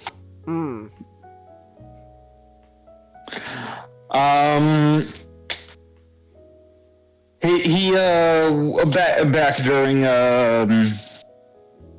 before really let's say Julius Caesar era, like a little bit before that, during the Marius and Sulla era of Roman politics.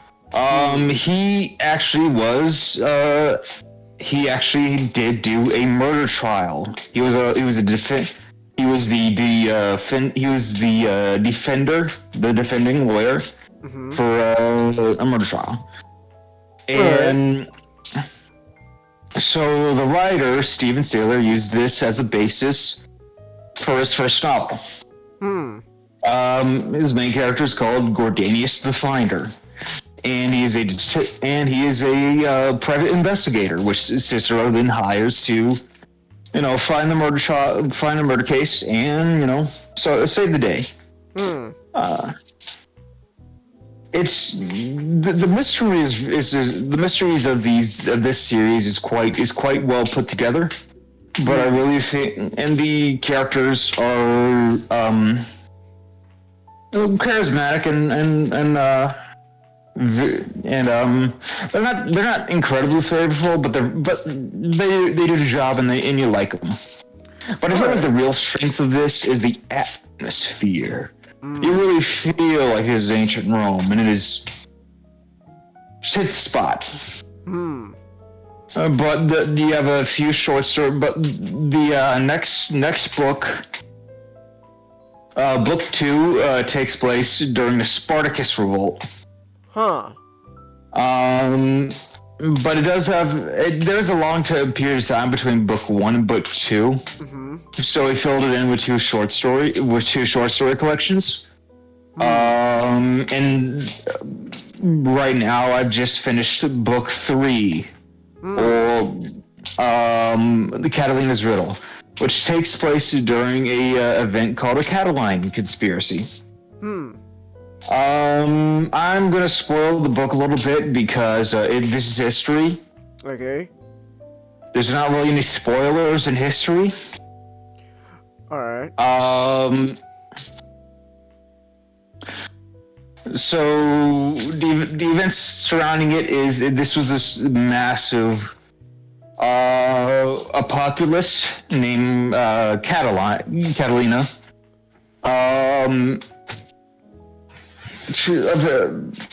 Eventually he loses a so Rome so to get up set up. To get into public office, you have to have advertising. In Rome, if you get into office, you can do the things, and you can get a lot of money, and you can pay off the debts. But if you try to run for office too much, you get and you fail, you get into a whole lot of debt. Catalina was in a whole lot of debt, and he decides, well, fuck it. I'm gonna call up my boys, and we're gonna try to do a coup d'état. Oh, okay. And Cicero, this is like Cicero's big moment throughout his life. He gets a wind of this, and he's like, kill the bastard. And so a large battle happened. Not a large battle. A battle happens in North Italy. Catalina loses and dies. Cicero just sniffs his own ass. Starts sniffing his farts for the rest of the year. Like, I like Cicero, but. There's a big story about Cicero. So you know how Julius Caesar died? About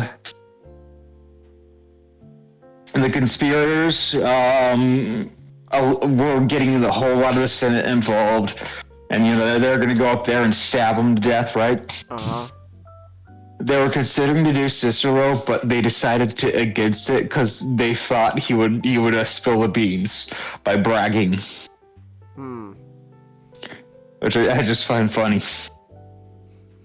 But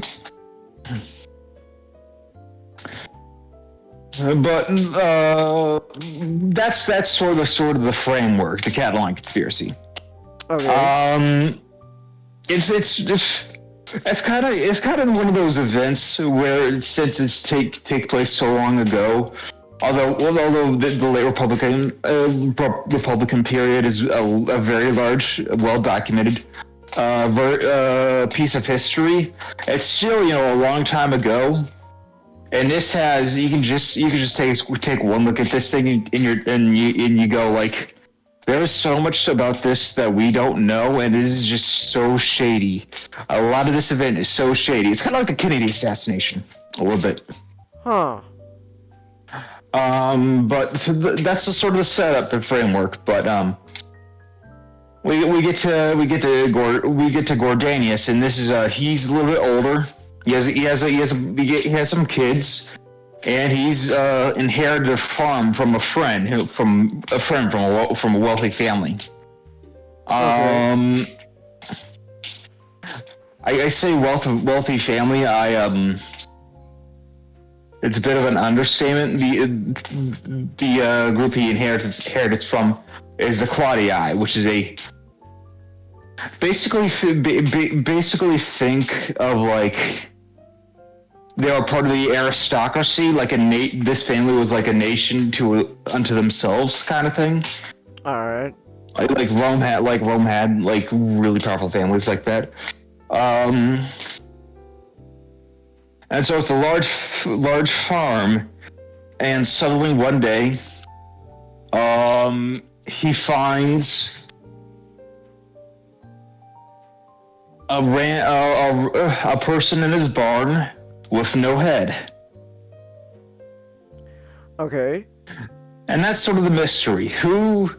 The one half of it, and then eventually later, you got a guy coming in saying that Cicero wants a favor, and he wants him to spy on Catalina.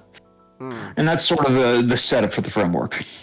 Okay. I don't want to go too much into it. I've already described sort of the pluses of the pluses and the weaknesses of the book series.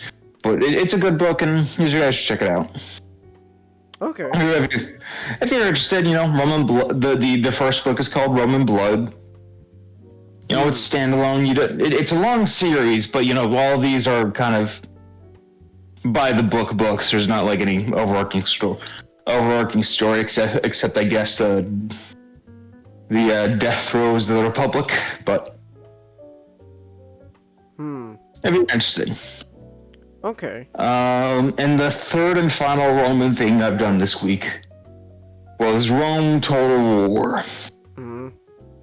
Now, this is really the second strategy game I've gotten really big into.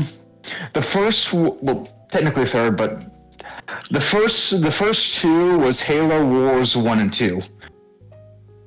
And that's more because I'm a big Halo fan.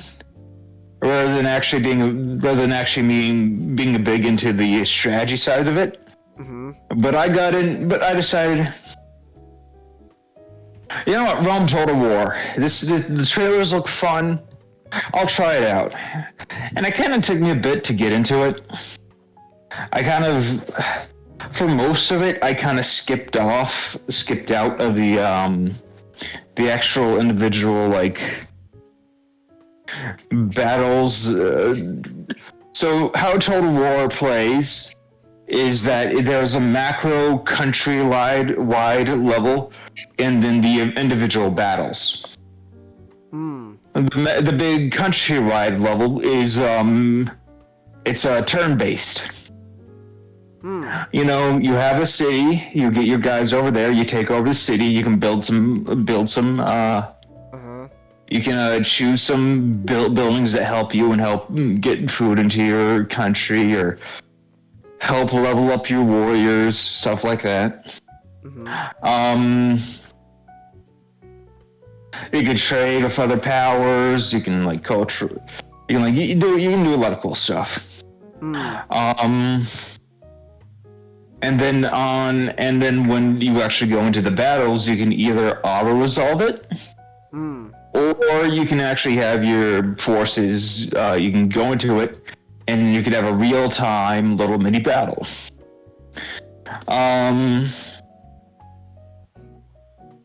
I played as Rome. I auto-resolved all the battles, and now that I'm actually trying to get my hand on it, and I'm kind of getting into it. I'm having a lot of fun, so...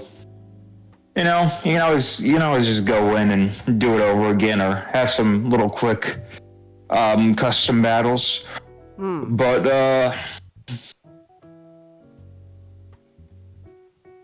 it's a lot of fun. I put 30 hours into it on just the campaign part alone, not the individual battles. Mm-hmm. So there's a lot to offer.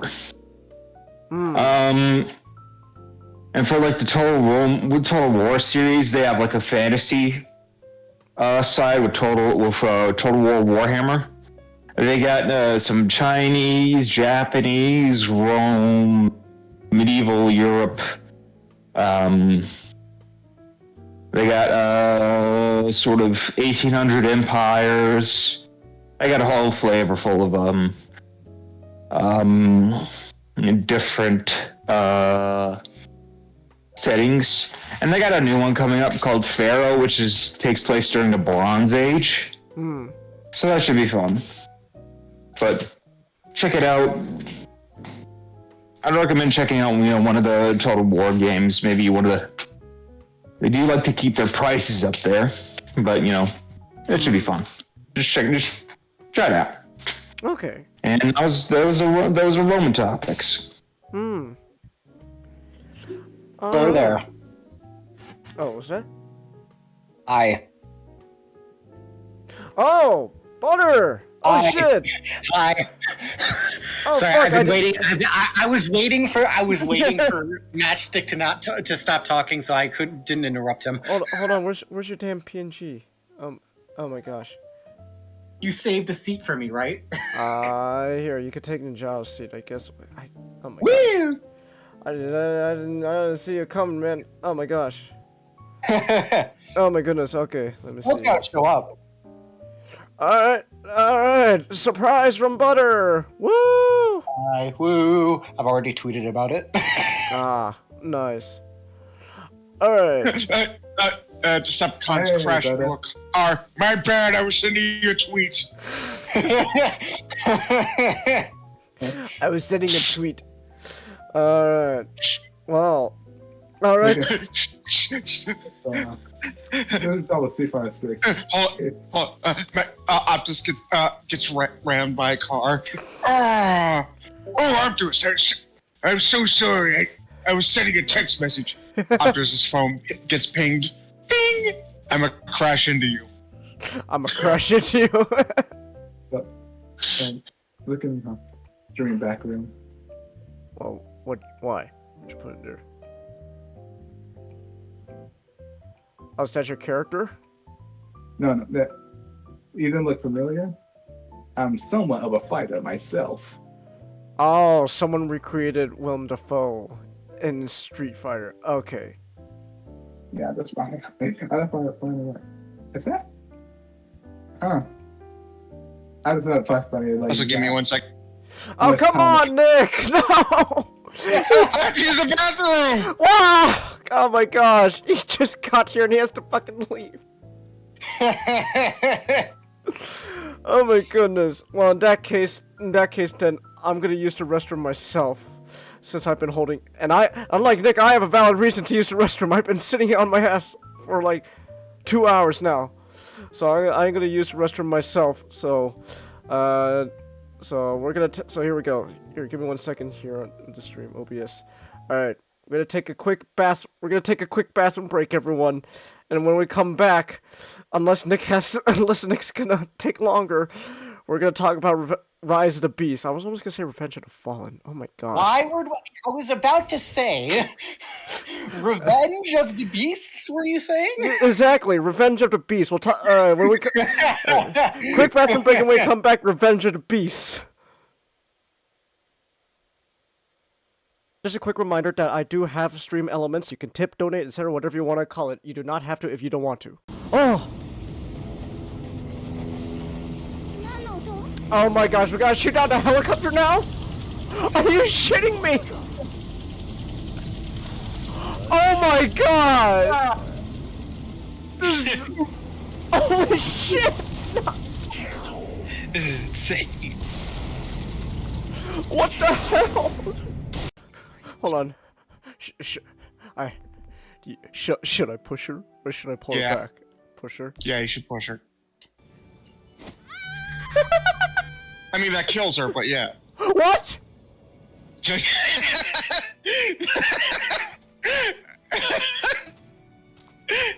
What? What? No! But it's okay for him to just break my stuff. Of course not. Wow, Meredith, He's you're looking learned his actually lesson now. okay. You don't have brain cancer. You gave me this for my birthday. I mean, you should be pissed off too. Oh, never mind. Wrong, but you don't just go punching every person who makes you mad. That's the best fucking timing. Grades above you. I mean, that kid practically Volker, make sure that your statements are not so embarrassingly carelessly worded next time. What? What? You are so disrespectful. Amazing. All delinquents types like this, even the way you dress so... Oh, flip-flop disregard for authority. Sweater fest, disgraceful... Delinquent? I'm on the student council! Motherfucker, I'm on the student council! You think that fucking... You think... Oh, look, what about you, huh? We got a fucking Hawaiian shirt. Oh, look at me. I got a fucking Hawaiian shirt. How professional. I got a big fucking katana carrying around, swinging around. Hi-ya! Hi-ya! You call that professional, motherfucker? You call yourself a businessman? Look at you, fucking dressed up all casually like that bitch-ass motherfucker. Get the fuck out of here. Why don't you get a fucking haircut? Shave that fucking beard of yours, you bitch-ass. Get some glasses for crying out loud. Oh, look at me. I'm Jagoro. I'm like a JoJo character. Hi-ya! Hi-ya! Yeah! A hand pounds on my back a hard couple times, severely winding me. I couldn't care less about the culprit as I focused my thoughts on my chest in near automatic reaction. My hand instinctively tightens on my breast, and I start going through the steps I rehearse in my mind every other day. Breathe. In and out. For a measure of relief, I could slowly feel my chest becoming less tense.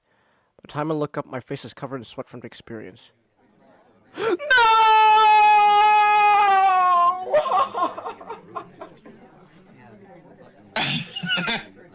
No! Not only did he cause a heart attack, but it's also... No! Well, you see,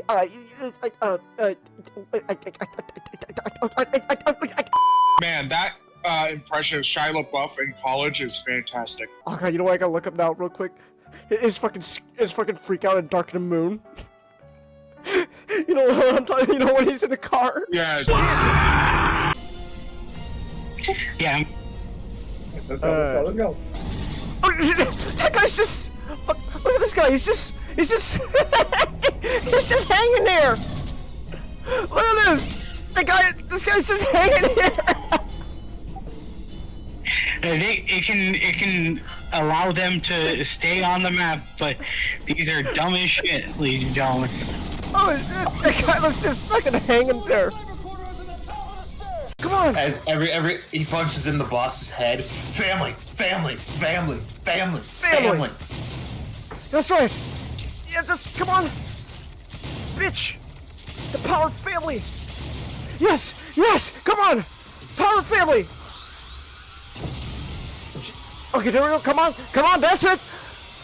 Power of family, baby. Okay, how do we do this? Hiya! Oh, her frontal lobe. Oh wow! It's Grand Theft Auto 5 in here. Oh, eat it! Is Spider-Man 2 gonna have free-form switching characters? Yeah! There we go. We did it. We beat the game. Power of family. That's the power of family for you! Don't keep me in the dark this long, man! Well, he's got... You gotta make sure you... Okay. Would you play a Transformers strategy game? Oh, what's that? Maybe. Hey, they're both back. I am back. Alright, what would you guys do for a Bionicle strategy game? No. No. Most likely like either the Toem or the Matoran versus I don't know. Was my PNG moved? Your PNG moved. Oh. Wait, hold on, give me 1 second. Just a quick reminder that I do have I just noticed that. Hold on, give me 1 second. Let me do this real quick. Copy. I have the Twitch stream up in the background just in case. Yeah, here, let me fix your thingy. Bam, there we go. There we go. All right. There we go. Bionicle RPG, Chelsea? That's not what we're talking about. But if you want I don't know, if you want an RPG, I guess that would be the Matanui Online game. That's like the closest thing, right, Nick? Well, that's like a point-and-click game. If you want an RPG, we're getting Mask of Power. Oh, yeah, that's right. Mask of Power. But that's fan-made. But still, at this point, we'll take anything. Alright, here we go! This is the moment we've been waiting for! Yep, this is definitely the moment. The moment. This is the moment we've been waiting for. Wait, hold on real quick. Let me just make sure of something. Bam. Okay, there we go. I got my spoiler. Okay, we're not going to talk spoilers yet, but I got my spoiler tag up and ready just in case. Oh, I cannot wait to talk about that part. Alright, but anyways, we're going to break this down into a spoiler-free section and spoiler section. That's going to take up most of the stream. There we go. Alright, just to let you know ahead of time, for the spoiler section, so I actually read, it was a TF Wiki, thing. No, not TF Wiki, it was a thread on TFW 2005 from a person who supposedly was at the original test screenings for Rise of the Beast. So for spoiler section, I do kind of want to go over some of the differences with the test screening and what we got, but we'll get to that. Again, this is a guy who claims he was at the test screening. I don't know for sure 100% if he was, so take it with a grain of salt that, what the difference is in the test cut versus what we watched this week. We don't take it with a grain of salt. Alright, but first, spoiler-free section. So, Rise of the Beasties. I liked it.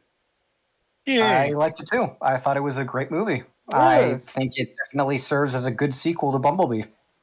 I think it was a good sequel to Bumblebee. I think it could have been better, obviously. I still think Bumblebee is the better of the two movies. Yeah. But Rise of the Beast, I liked it. It wasn't. It's nice to see that Transformers not only has one good live action movie, but two. Like 6 movies in. I would 7 probably movies. I would probably say 3. I mean, the 2007 one genuinely isn't too horrible to sit through, and I think it serves as a decent first ever live action Transformers film. So Well, I also kind of want to talk about that a bit too while we're talking about Rise of the Beast. A little bit, I guess, somewhat of a comparison with the other movies, but I will say, like, I don't know. I feel like 2007 movie is good, but I feel like looking back at it now having rewatched all the Transformers movie and then Rise of the Beast, these two movies are coming for completely different things. Yeah. I think what helps is the 2007 movie. While you could argue it has its flaws, and yes, it does have its flaws, the main point of the 2007 Transformers movie was Michael Bay wanted to make a disaster film. He wanted to make his, Independence Day, Armageddon, but with, toy robots from the 1980s made by Hasbro. But then Rise of the Beast, though, this movie is actually trying to make, I guess, an actual Transformers movie. Yeah. So there is a difference. But I think if you... Oh, no, go ahead. No, you go ahead. No, I was just going to say, I think if you view 2007 a movie from the point of this is a disaster movie first and foremost, then I feel like it's already an enjoyable movie, but I feel like 2007 movie then elevates more if you go with that perspective. Right. I enjoyed Rise of the Beast. I probably say my only complaint is the runtime. I feel like it could have been longer. I thought there were certain plot points, especially in the beginning, that felt slightly rushed. Not that it was bad though. It wasn't oh my god, that just went so fast. I wish they did more on it. But it was like, okay, I enjoyed that. However, I feel like it probably would have been better if it was lengthed up a bit more. Like, it was a good movie. None of the plots necessarily seemed out of place. I just thought there were some things that could have been expanded upon, which would have made things better. Yeah, this is a 2-hour movie. Like this, like this is like well, 2 hours and 16 minutes, not including credits. So yeah, but like excluding credits, like 2-hour movie, like that's pretty short for a Transformers movie compared to what came before. So one thing I could say is like with the runtime they had and watching the movie, they clearly someone during like post-production of this movie, like when editing the final cut, someone, maybe either Stephen Caple Jr. himself or someone else, was like, all right, cut out as much fat as possible and just make it super lean. But like kind of to the point where it's like so lean that like is like not saying the movie was bare bones, but it was really lean with, you could tell they cut out a lot of stuff. So yeah, definitely. I probably honestly think that the one of the probably causes of this would be the fact that Stephen Cable Jr. is a Transformers fan. He went into this movie wanting to create a Transformers movie and was dedicated to making sure that everything was right. And I have a feeling that he probably cut some things because he was worried about backlash from fans or something like that. So I could probably understand that maybe he was hesitant with certain things because he didn't want the movie to be bad. He wanted people to enjoy it. And honestly, kind of understanding considering the last movie was Bumblebee, and like everybody genuinely considers that to be the best Transformers movie. And so it's kind of hard to go into a movie series that's like, okay, we have this amazing film. How are we going to either top it or comparison? It's like George Lucas when he created Star Wars. Like he went and creating Star Wars, and then he had to go and create Empire Strikes Back, not knowing if Empire Strikes Back was going to be better or worse than the original Star Wars. Yeah. Yeah, but I think though at the end of the day, what we got was pretty good. What else is there? This is trouble with when talking about a movie like this that you just watched like the day before. You have trouble figuring out what to talk about. Know, right? Okay, I'm the one who's had to be waiting 3 fucking days. I'll go more in depth with the spoilers section when we get to it, but I'll just say right now, Nick, you taught Butter well. You taught him too well. I did, yes. Damn it! Why is Butter now gaslighting me too? Why'd you do that, Nick? Why'd you teach him to gaslight? Soon, everyone will gaslight you, Chingus. Well, now and they'll all learn it from me. Oh, now I won't know what the difference is between a lie and the truth. I guess then I could go over like a real quick like premise of Rise of the Beast, just to like kind of hammer out like what exactly is this movie about. So like this is first thing I guess we could say is this scene doesn't happen.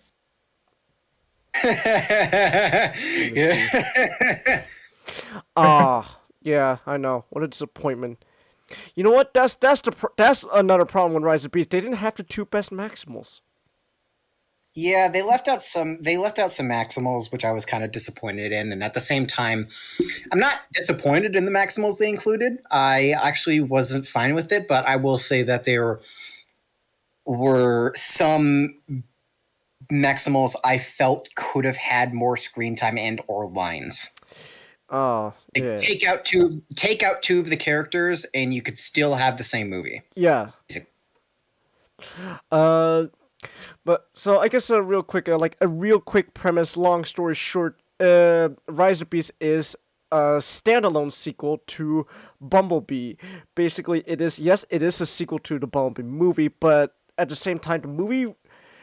And I would say this: the movie really does its best to kind of go with the mentality of, yes, we acknowledge the Bumblebee movie, but who cares about a Bumblebee? We're doing our own thing right now. Yeah, like there's literally only one line in the entire movie that references the Bumblebee movie. Yeah, and, but like, it was a the very entire time you could genuinely go into this movie without having watched a Bumblebee, and you'd still get enjoyment out of it. Yeah, they do. Yeah, there was a line that does mention Bumblebee.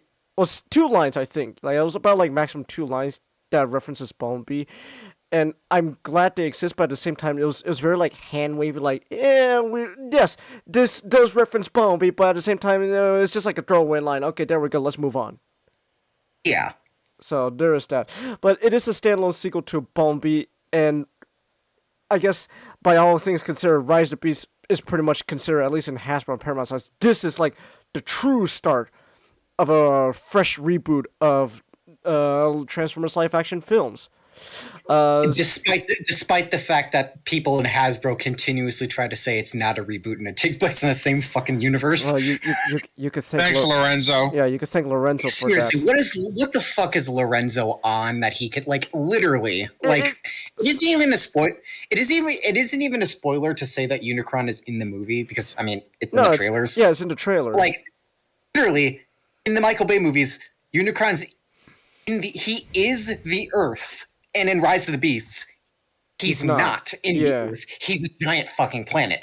There's no physical way any of that could make sense. And it is ridiculous that this man continues to go on and say that these movies are all connected. Because it just makes things more complicated. It's all supposedly part of this big master plan of marketing where basically the whole point is he wants to also get fans of Bumblebee to get their seats into in theaters, but he also wants to get all the people who like the previous 5 Michael Bay films to get their butts in theaters as well. So like, how do we get those Bay fans to get in theaters? Oh, it's still connected. So get your ass in here. Like people keep on calling this Transformers 7, 6. It's not. I got help with that, man. All right, have a good night, Comet. Good night. Don't stay up too late. No promises. Like, this isn't Transformers 6. This isn't Transformers 7. It's a freshly new universe that has no connections to the Michael Bay movies other than funny references. That doesn't mean they're connected. It just means they're paying homage to the fact that those movies existed, but they're not saying they were connected. Yeah. All right, but real quick premise of the movie. Basically, long story short, there's a big evil dude out there in space, floating around in space. His name is Unicron, and he eats planets. And he's searching for the magic MacGuffin of the movie called the Transwarp Key. And these group of robots called the Maximals, they have the Transwarp Key, and in order to keep it away from Unicron, they take it to Earth. And then then you go to 1994 Brooklyn, and then there's our boys, the Autobots, and they discover the Transwarp Key, and they want the Magic MacGuffin for their own use, while Unicron sends his Goonies, there's 3 Stooges, a Scourge, Nightbird, and Battletrap to Earth to get the Magic MacGuffin for Unicron. And long story short, the Transwarp Key basically is a teleportation device. So that can transport. And I might add that it is a transport device that doesn't just teleport you through space; it also teleports you through time. Yes, but admittedly, the movie doesn't really. I feel like it's worth. See, I'm trying to think if this is a spoiler or not. But like, considering people know Beast Wars, I wouldn't say it is. But for casual viewer goers, though, as far as they can tell, it's just a teleportation line. There is like lines set from like characters like Eraser that mention something like time travel and stuff. It was Primal who had said something along the lines of "We are your past and your future." I think that was Eraser. It was either Eraser. No, I think it was both. That was definitely Primal. No, it was both. It was both Eraser and Primal. Yeah. They both mentioned it. But Transformers fans, they know Transform. Beast Wars. Oh, it's space. Is this the thing from the animated where they link to the Star Bridge? The Space Bridge? Yes. Kinda, yes. Kind of. Kind of. It's more. It's more. Of I know what you're talking about. Yeah. Well, this cannot be just used as a hat. It can be used as a book. I mean, considering the fact that they reference the fact that they're both their past and future, I think it's safe to assume that the Maximals came from the future and then went to the past. And but it's really, I feel like this discussion is gonna be spoiler heavy, so we should probably. Oh yeah, we'll continue it later. But I'm just imagining Peter Griffin going like, you know what this can also be used. The transform key can also be used. Well, not a book. It can be used as a transport key, and he uses a transport key. but basically, Magic MacGuffin. It's a teleportation fight, and both sides want it for their own purposes, and that's pretty much the whole movie. They're fighting over the Magic MacGuffin. Autobots want it for their own reason. Unicron wants his for his own reason.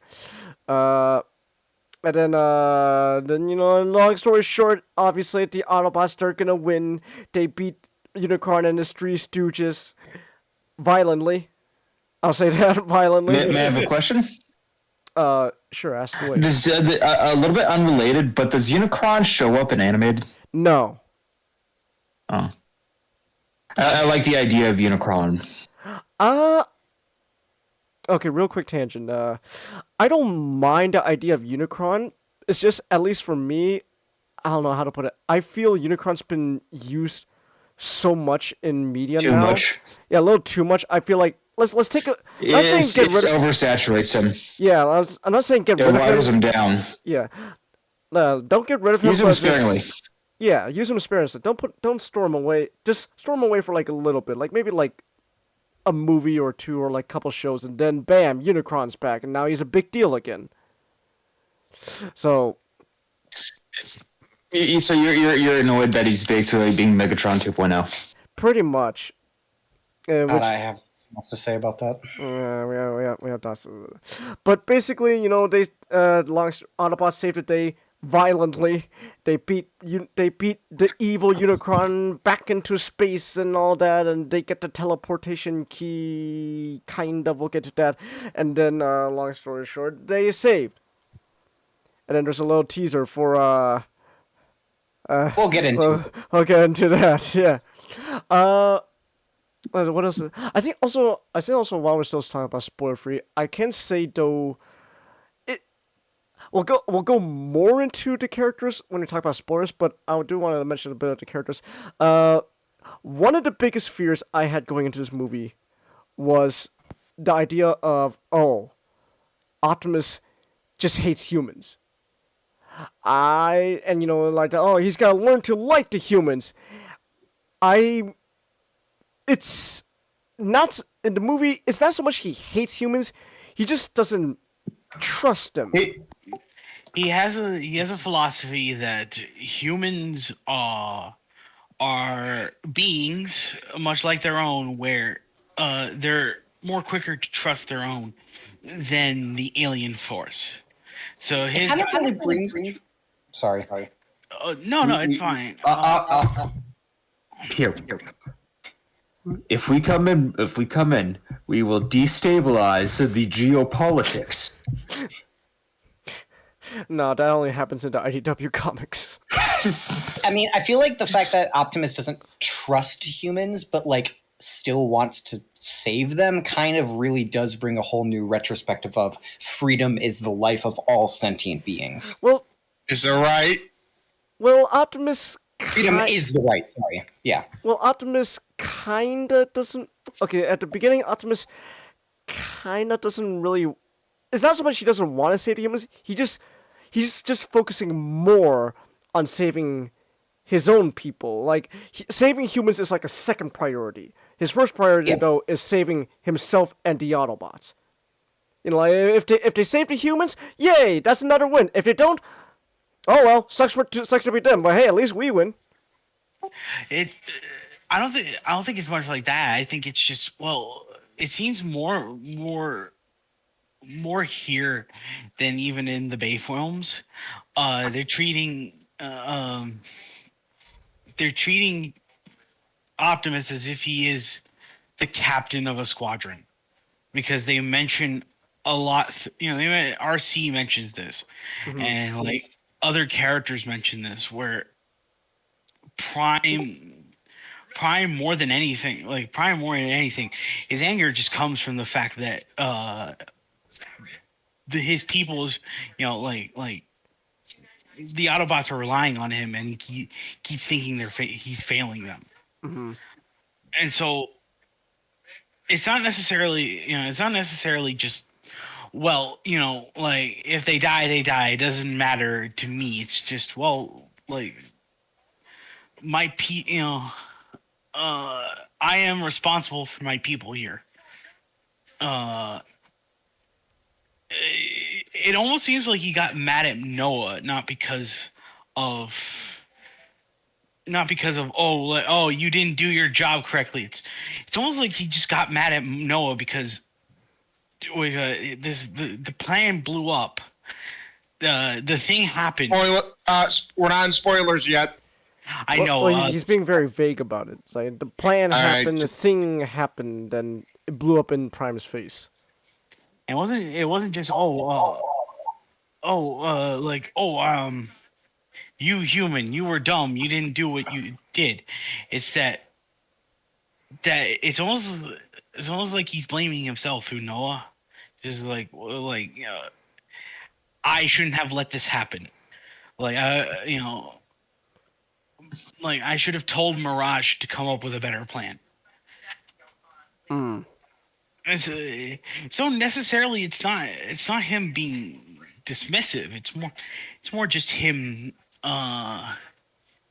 being very like him thinking about what is best for his group. Because never once does he think I think more so he thinks just their presence on Earth is a lot more of a danger to the humans than because at that point they didn't know that Scourge or any other threats. Perhaps they thought of the Decepticons, but like I don't think he was thinking of a threat as so much as he was thinking, well, we need to get out of here ASAP. Yeah. Yeah. Also, another. I guess also another thing about Optimus is I guess this is also kind of a thing you kind of have to compare with the other movies. Optimus here. He's not a murdering psychopath. Well, I'll say this: he's still pretty murder happy, but I think the difference is here, though, with Rise of the Beast, with the events that unfolded, you could tell, there's like a justifiable anger behind Optimus right now, why he wants to, kill Scourge. Yeah, some people kind of deserve it. Yeah, like. Optus as a struggling leader. Mirage. Hey, I just saw Optus cry in his office for 5 or 6 minutes, and then his phone alarm went off, and he just stopped crying. Then went right back to work. It's called time management.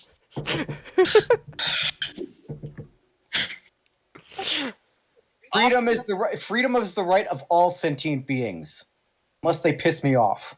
Then they're fucked. Then they'll know very hard, huh? Then they'll learn the hard way. Then come here. Then they'll learn the hard way how much I'm willing to use my right to kick ass. Optimus Scourge is a freshman. What? Come here, freshman. I'm gonna teach you a very important lesson. That it's not okay to be a freshman. Freedom is the right of all sentient beings until they piss me off. Then it's specifically their soul's right to be free from their body. But yeah, like so. Oh no, go ahead.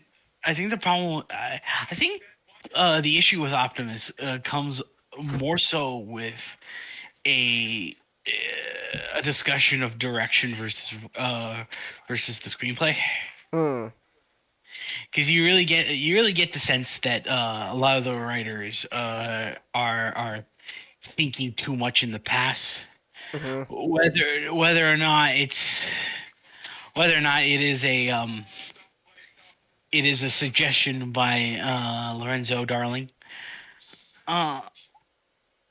That's up to question. But, we cannot talk to any of the 5 people who wrote this movie. So, but like, you get a feeling that even though like certain words, he's still saying certain words. You get a feeling just from the direction alone. This is not the Optimus we used to know. Like this feels like an Optimus that's I've said it. He feels more emotional. He feels more. He doesn't feel distant to everyone in. Like, he doesn't feel distant to everyone in the cast. Like, it's wonderful seeing him interact with Noah. And not in a way to just give strange Chinese proverbs to. Yeah. Yeah. But besides that, like, that's also just another thing.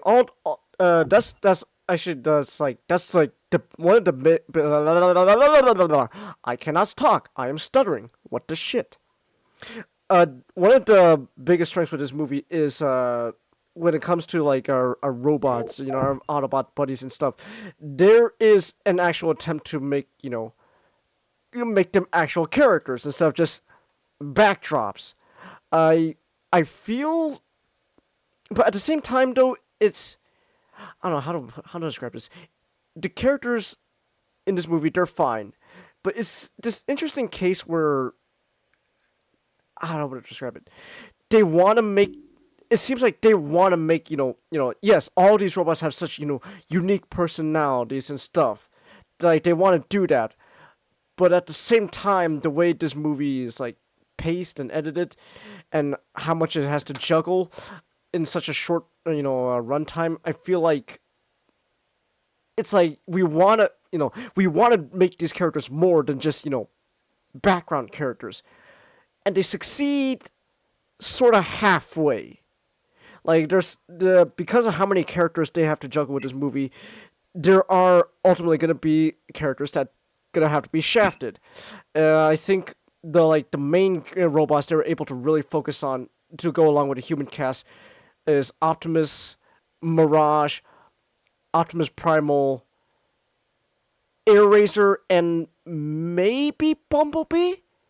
I say maybe Bumblebee because but that's spoilers. But like maybe Bumblebee. Bumblebee also isn't really do much in the movie. We'll explain why in the spoilers section. But I think it's an interesting case where I think this is actually an interesting case where while Bumblebee doesn't do much, he's still pretty integral when it comes to being the catalyst for certain character moments. Like to say it vaguely, something happens to Bumblebee that clearly makes Optimus very, very angry. And rightfully so, I'm And that also, that just also feeds into his self-deprecation going on. So it's interesting how while Bumblebee doesn't do much in the movie, he's still somewhat of a character that is important to an extent. Mirage, while I wouldn't say he's integral to. I wouldn't say he's integral to like that as integral as like Bumblebee, but he's pretty cool. For what we get to see, he's neato. He's like Mirage is the new guy. He's the new robot that they wanna have be the human companion instead of Bumblebee. I think it's also just we also mentioned this last Saturday when we were talking like our feelings of Rise of the Beast before it came out. Like it's interesting to see how Bumblebee, after 6 movies, is being put on the sidelines when it comes to like being a focused character. After 6 movies, they're now okay. Bumblebee, go on the sidelines. Mirage, you're our new guy. You know, we're gonna hype up to be, you know, our human companion. And Pete Davidson, Robot Pete Davidson, he's okay. I think Robot Pete Davidson was pretty fun. But other than that, those are like really the main characters, robots they want to focus on, and everyone else is kind of shafted when it comes to a sort of characterization.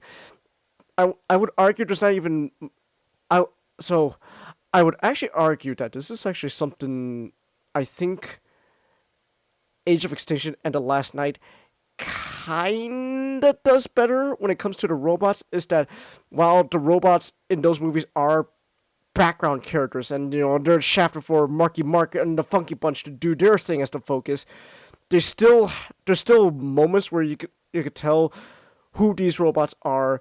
You can tell they all have their own unique personality, even though they're all assholes. It's interesting, like so much different flavors of asshole. Yeah, it's different flavors of asshole. Like I know more about Crosshairs than Wheeljack. It's weird. That is true. And Crosshairs was treated more of a background character than Wheeljack. So it's interesting how in some aspects this movie is better when it comes to characterization of robots than all the movies that came before it, except Bumblebee. Bumblebee, I will say this: Bumblebee excels above Rise of the Beast when it comes to its characterization. I think also it does help with Bumblebee that they have a much smaller cast of robots and humans than Rise of the Beast. Well, actually, okay, I think that's actually interesting. So, Rise of the Beast has a lot more robot characters to focus on than Bumblebee, and Bumblebee has a lot more human characters than robot characters. But when it comes to Bumblebee, they really want to. There was a lot, because there was less robots, they had a lot more time to focus on those guys than some of the bots here in Rise of the Beast. Like Shatter and Dropkick had much more personality as villains than Scourge and his Goonies. And Scourge, he's fine. He's okay. He does his job well. He's supposed to be this big, menacing gray, more like a brown robot, who goes around terrorizing our heroes and stuff, saying evil lines like, "I'm going to enjoy killing you. Oh, you call yourself a prime? Oh, your god would be fucking ashamed of you, Optimus. You embarrassment. Like, I serve my evil master, Unicron. All hail the Dark God." Like, he does that well, but other than that, there's not really much to him, nor Battletrap or Nightbird. But I think it's, in a sense though, it's fine, because at the end of the day, these three goobers that are the Terracons, that are villains, they're just narratively, they're just extensions of the real bad guy himself, Unicron. It's just that, we can't have, for a whole 2-hour movie of Optimus Prime punching a giant planet-eating monster in space. Like that doesn't make sense. So we gotta have these goobers be essentially extensions of Unicron to do the punching to trade punches with Optimus Prime instead.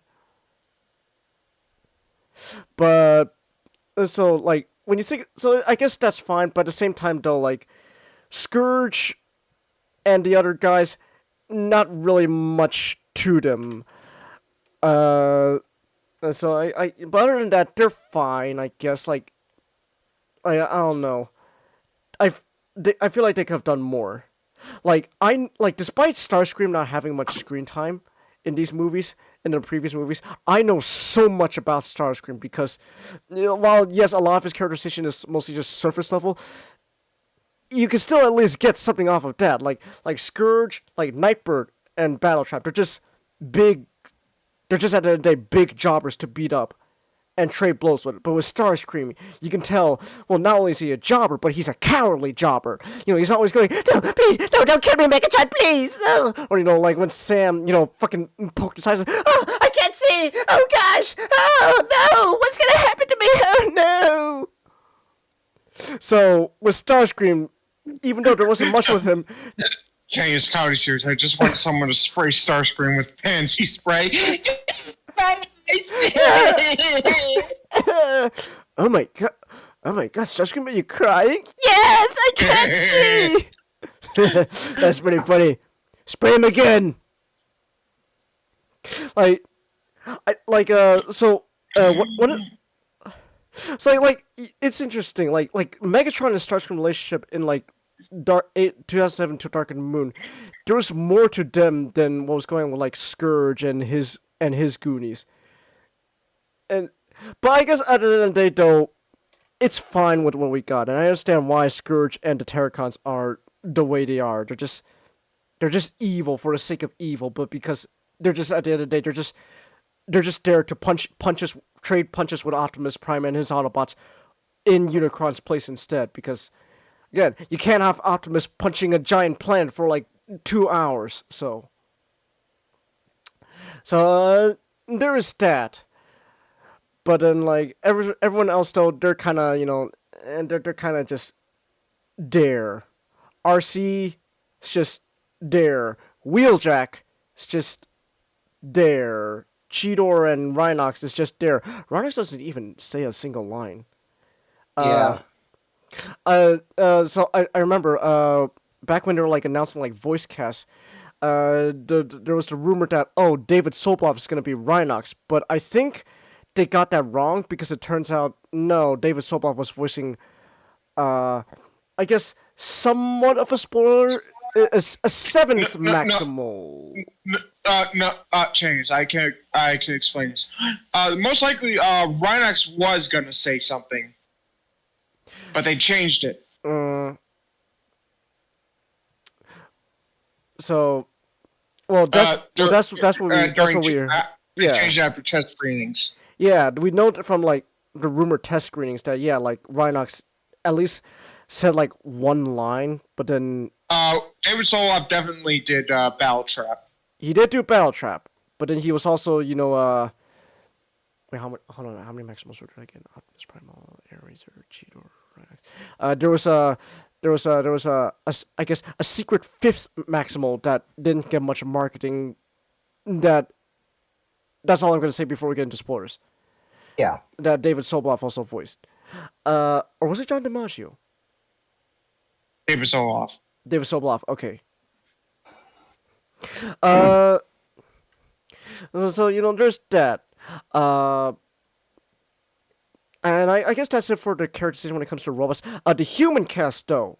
I will say this is one of the strongest human characters in these movies we've had since, like, Bumblebee. Oh, yeah. Like, I'm very happy with the fact that so far in this new universe, it doesn't feel like the human characters don't need to be there. Like, I can say for certain, I enjoy the fact that they're actually making human characters that fit into the plot and don't take up time in the plot just to have more screen time for the humans. Yeah. Oh, excuse me, I burped. Oh. Oh my gosh, I just noticed Magic left. Why does he always have to leave without saying a word? Why does he always do that? He always just leaves without saying a word, or you know, arguably worse, he just says, "Hey, I'm going," and he just leaves without having time for us to say goodbye. Oh, he's gone. Okay. But yeah, like the human characters though, they're pretty good. Noah is. I thought about more. I think, at least for me, he's on par with Charlie when it comes to human characters in these movies. The two are going for two kind of different characters, completely different things going on, but I think both work really well for what they do. Especially Noah. I really did like Noah. There was a moment.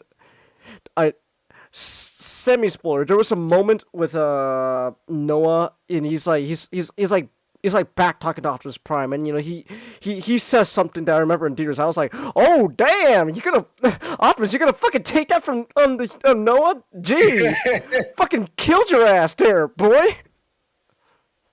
Like, damn, Noah, you didn't have to do that. Like, something like his plan just blew up in his face. You don't have to kill him for that. Dang. So, I am glad that the human characters here can pull their own weight. Elena's okay. Oh, there he is. He's back. But Elena's fine. She's not as strong of a character as Noah. So the thing with Noah is, while he has his own character arc going on, really, Noah's there to be kind of hold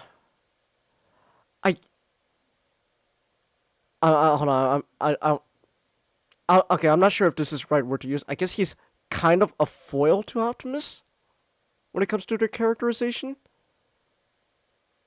Would that make sense?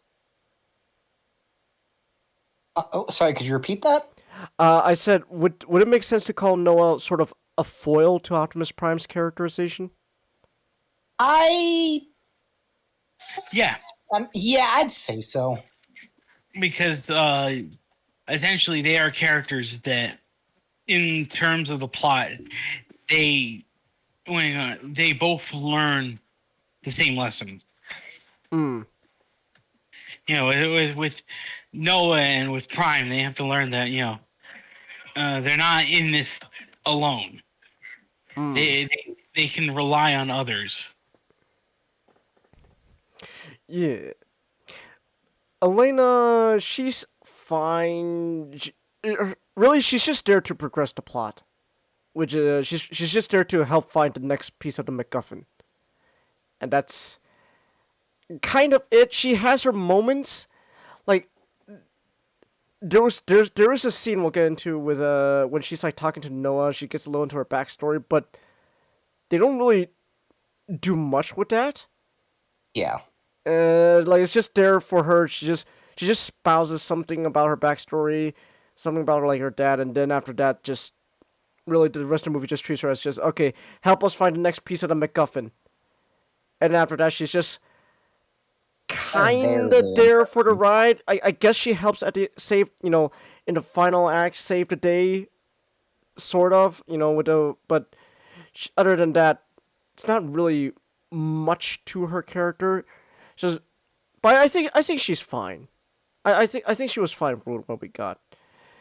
Yeah.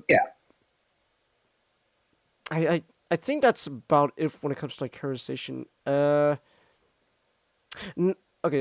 I do remember. You did say though you felt the MacGuffin plot was the weakest aspect of this movie. It is, in general, like, a lot about this movie has a thing where it trusts its audience too much to understand what's going on. Because right the minute it talks about the transwarp key, and like in the beginning with Primal's speech, after that, you're on your own. Like they'll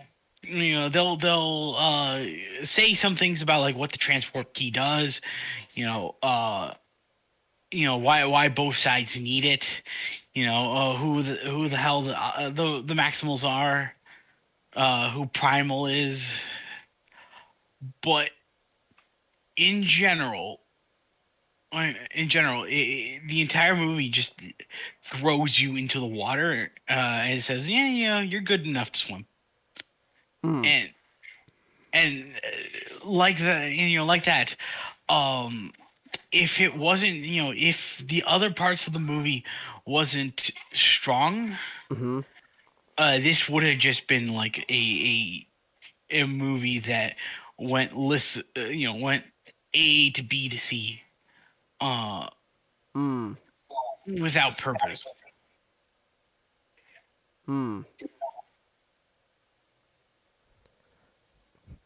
Okay, yeah. And I'm sorry. I'm trying to run out of things. What that's like spoiler free. Anyone else got anything to say spoiler free? I don't think so. What about you, Nick?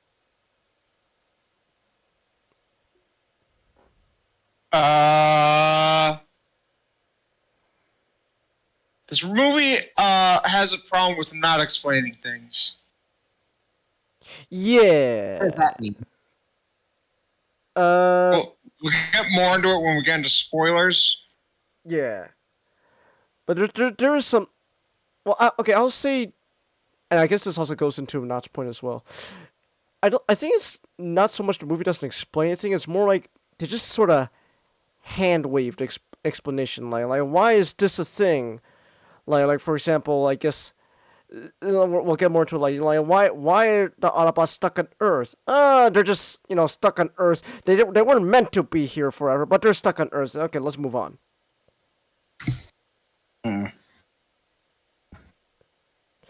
So there is that. There's a lot of hand wave explanations. That's just how it works. Okay, let's move on. And is that inherently a bad thing, or? I wouldn't say it's. I wouldn't say it's like the worst thing ever. I don't think it hurts the movie like to the point of like, oh my gosh, this movie's unwatchable. But like it's something to think about. It's a definite flaw. Yeah. Okay. Yeah. Yeah. It's a flaw for sure, but then again, for this type of movie, the plot is not really something you go for. You go for the action and the characters, which do their job, exceptionally well. Oh, I can also talk about the action. The action, kind of like this movie is definitely taking lessons from Bone movie where the action is it's fun, it's engaging, but it's also very easy to follow. I wouldn't say that all the action. I disagree with the fact that like every action scene like the Michael Bay movies was unwatchable except the Last Night. I have my own. There's so much wrong with the Last Night. I'm not strong enough to watch that movie again. But like, yes. Well, what if I paid you $100? The fact that he's thinking about it. Maybe add a little extra cash to that. Then we'll talk. $200 and I get half of it. And I'll do it. $200. So that way I get 100 and Nick gets 100 and we both watch it again. I'd do it for free. Why? You psychopath. You masochist. I don't have as many issues with Last Night as I do with other movies. No! Really? No! Hold on! Tangent alert! Hold on, real quick. Where's my tangent alert button? Oh my gosh, where is it? No, I don't have the tangent alert button? I have to fucking add it. I have to add it manually. Oh my gosh, that sucks. Oh wait, no, here we go. Tangent alert! Tangent alert! It's a tangent alert! Oh gosh, it's a there's a scene tangent! from South Park I want to say. Oh my gosh. There's a scene from South Park that involves the R word, and unfortunately, I can't say it on this site. Just know it involves Mrs. Garrison. I already have an idea.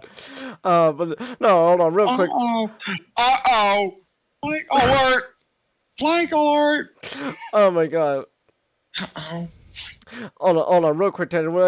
I need you to fucking explain this. It's like, what do you mean you don't find the Last Night as bad as the others? When I went to the theaters to watch it, I didn't necessarily think it was bad, and I've rewatched it a couple times, and I'm not saying it's good. But there are parts of it that I get enjoyment out of. Okay. And I will say I prefer Last Night over Revenge of the Fallen. Really? Yeah. Wow. Yeah. Okay. Wow. Yeah. You made a poor choice in friends, Nick. Hey, there are some things I agree with, and there are some things I don't. I'm not saying that Last Night isn't bad. It is a bad movie. I'm just saying I enjoy it a tad more than Revenge of the Fallen. Okay. I don't know. To me, nothing. I don't think the last one will ever have a moment such as John Turturro weeping at the side of the Great Pyramids of Giza, only to have to film the scene. I am directly below the enemy scrotum. Revenge of the Fallen is memeable at the very least. No, that is true. I like how. Well, I think it's just because I have a slight soft spot for British comedy, and there's a lot of Britishness in that movie, so that's probably it. Oh God, cringe. Well, like I love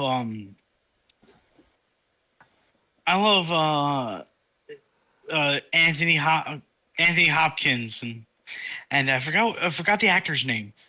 I know he's from Downton Abbey. Jim Carter.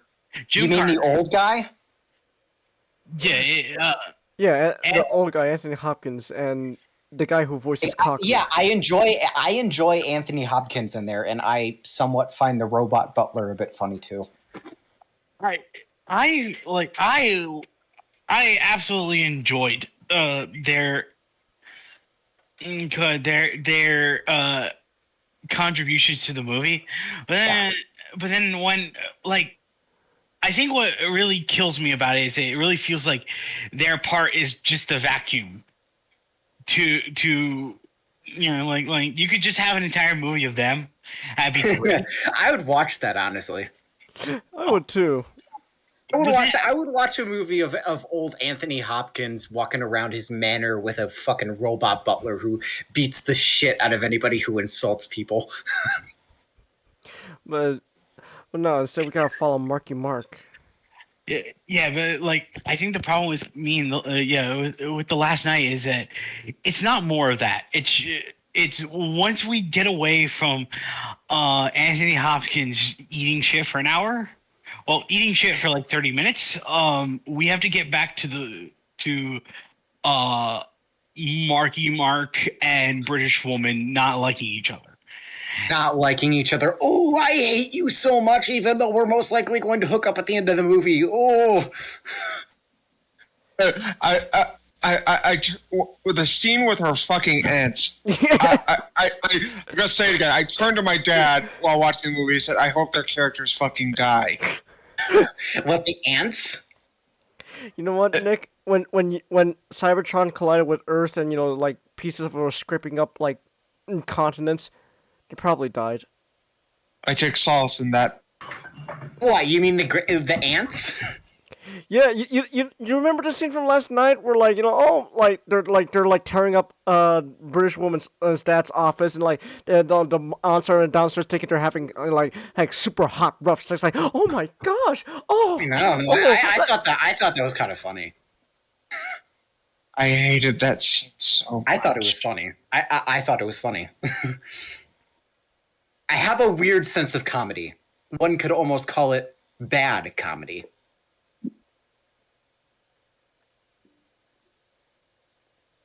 That joke sounded better in my head. The problem with me, I think the problem is just the Last Night never felt fun to me. It felt like comparing it to the earlier movies, kind of just feels like Michael Bay. You could see through every frame. Michael Bay wants to fuck. He did not give a shit about that movie. He put in so much low effort. Okay, anyway, back to Rise of the Beast, because we're getting off topic. Yeah.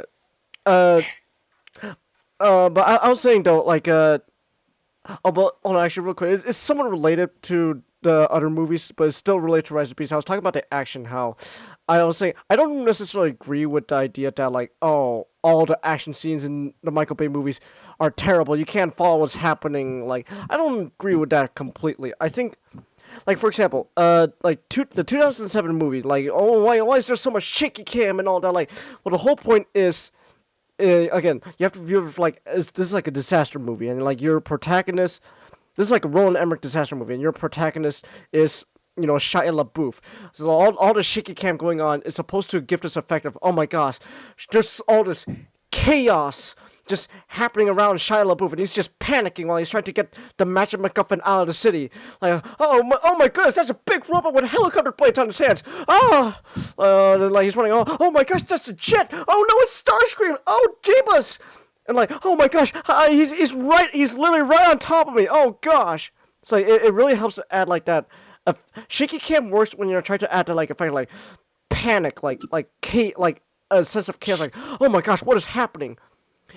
I think it just doesn't work like if all the time though. Like I think that only works for like certain perspectives. Like it works best for like a human perspective. Like, oh my gosh, there's so much nonsense happening around me that could like kill me any not moment. A robot perspective. At least not like when like the Autobots fighting Decepticons themselves, unless like again like you're trying to portray like, oh no, this is a super chaotic fight even for them. You know, like I want to say in terms of the fights, I enjoyed it. One thing I still commend this movie and Bumblebee for is visually. I love how the fights look. They visually are pleasing to the eye. I like how they look. It's not. They are. It looks pretty, and I have always had my differences with the Michael Bay movies, but I think one thing I stand by the most is that I think Transformers 3 has the best action sequences in the Michael Bay movies. I like the action sequences in Dark of the Moon. I thought the Battle for Chicago was fantastic. Loved all of it. I think for me it's to an extent. Well, also because I think also you have to remember while yes, Rise of the Beast also has, you know, a lot more heavy emphasis on, you know, big action set pieces like the Michael Bay movies compared to Bumblebee. At the end of the day, they're kind of going for like two different like ideas. Like Rise of the Beast, yes, it is, you know, a big spectacle fest, but at the same time, you know, they put in so much work on like, you know, with these characters that, you know, you gotta be able to, you know, still follow around with these characters. But with, you know, like a movie like Dark of the Moon, they're just more focused on a huge spectacle. This is a chance for Michael Bay to flex his skills as, you know, a pyrotechnist. Like come on, let's have like you're not gonna see in Rise of the Beast. Rise of the Beast doesn't have Michael Bay going, okay, how about this? How about we have you know, a building fucking like tilting, like it's falling down, and our characters have to slide down, like panicking for their lives, which is all practical, by the way. Yeah. Like the visceral and the spectacle, like that was always what Michael Bay was best at, and I don't think that's necessarily a bad thing, but when it but it works for like what Chinga says, Roland Emmerich disaster movie, because the disaster is the you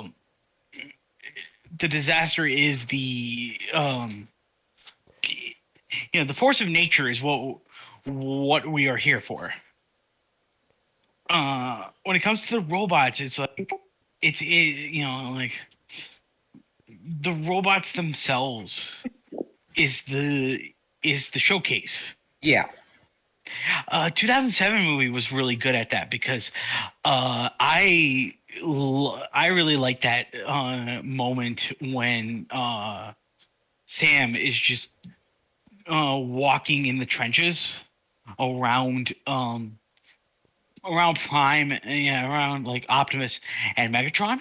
They fighting with each other, and there's this sense of these big hulking things right near him that could potentially just one wrong move could potentially just squash him. So I feel like it does capture that danger. Yeah. Uh, but like with 2, it becomes a bit more gratuitous. Like I think the only battle I remember from 2 is the one in the forest. The forest one is a good battle, but like, yeah, it's a good battle. Because I think like it's interesting just how we are in a post John Wick world where the industry the industry is trying to no pun intended, cut back on the cuts. You know, we're no longer trying to convey action just through the editing. We're also conveying it through the visuals as well. Mm-hmm. And so with 4 and 5, a lot of the problems just came down to the fact that there's not really a subject to focus on, and also because the editors are having having a seizure. Trying to make it all work. Yeah. It makes for something that's so visually repulsive. I remember telling you guys one of my biggest problems with the 5th movie was when it comes to its action, and it's a trope I hate a lot in movies. It's also why like the final like 3rd act of was it Christopher Nolan's Tenet, I honestly did not enjoy it. It was like this idea of, oh, there's a big action spectacle going on, but you don't really see like who you're fighting. Like, okay, like for example, another Christopher Nolan movie, Dunkirk. The reason why that works is because the whole point is they're trying to make the German forces appear like a force of nature. So like you don't ever see the German soldiers, you don't see all the pilots. They're masked up in full, their faces are covered because they're supposed to be this force of nature that the British have to survive. But with Tenet, that's not really the case. They're not supposed to be a force of nature, other than the weird like for fast forwarding and reversing time thingy a jiggy going on, and then so it's like that kind of bothered me. Like besides oh man, I could cover Tenet in another topic, but like that's the thing. And then like in Last Night, it's like you see the military guys you see them like Rambo style, like shooting their machine guns like ah, but you don't see who are you firing at? Who are you shooting at? You're just you're like close up and the gun fires and stuff and explosions, bam, boom, bam, bam around them. There you go, action. And like when you have like a big wide shot of like the whole battle scene, like everything's like covered up in like smoke and debris. Like, oh, do you see the Decepticons? No, they're just covered up in like smoke and debris. So Bumblebee and Rise of the Beast was definitely a good step in the right direction from that, where there was a clear emphasis on we want you to be able to see what is happening in front of your eyes. That's the action spectacle. We want you to see Optimus actually, fight Scourge. I will say, well, somewhat yes, but also like they kind of do. It's interesting. I don't want to get too much into spoilers, but like the first fight with Optimus and Scourge, it was kind of interesting how they kind of wanted to do something of like, we want to kind of. There's a lot of cuts there compared to like the final battle. But like it's kind of like because like they want to do like all these like close up shots, like oh here's Optimus, here's like a slow mo close up of Optimus, unsheathing his swords. Whoa, isn't that cool? Holy shit, he's pulling out his axe, yo! And it kind of works. It kind of works. I don't think it was as strong as it could have been, but it at least for me, that's just me. But it works for what it is. I will say though, One thing that Michael Bay also does know that I can give him over this movie, he knows how to sell a chase scene. Like a good car chase. Michael Bay knows how to sell a good car chase. Not to say the car chase here was bad, because I think also is the fact that in the previous movie when we did car chase and stuff, it was mostly a moment to show, oh, here's like all these cool cars doing what they do. Whoa, check out this cool, check out our sponsor by Chevy Camaro, jump off like a ramp. Whoa, isn't that cool? Yo, by Chevy. And then here though it's more like basically product placement. Yeah, but here though is more like I could kind of get why it's not like that. It's more like, oh, you have to remember these are characters that can transform into robots. I will say I think Dark of the Moon had the perfect blend of what it kind of like. We're like, honestly, Stealth Force was honestly one of the best options that I think the live action in Michael Bay movies included, where it's like this mix of, yes, you got this cool car chase going on, but the robots are able to sort of half transform to reveal their weapons. And that adds more to the fun. Besides like a Fast and Furious car chase, you got now guns flying. And oh my gosh, whoa! And they kind of do that here too, sort of, like that. There's I'll get to it. I'll get to it. I'm trying to restrain myself so much right now from talking about it, but I think that's one thing I will give to Michael Bay. He knows how to sell a good car chase. So I think I'll give that point to the other movies, except The Last Night. No, The Last Night. Even then, he kind of half-assed the car chase. But I think other than that, when it comes to spoiler-free, I think that's pretty much all I got. The characters are... Overall, was this movie perfect? No, I still think there could have been a lot better things going on. I think some of the characterizations could have been stronger. I think the pacing was a little too quick, but it's just because they really want to make this movie as lean as possible. Yeah, And definitely.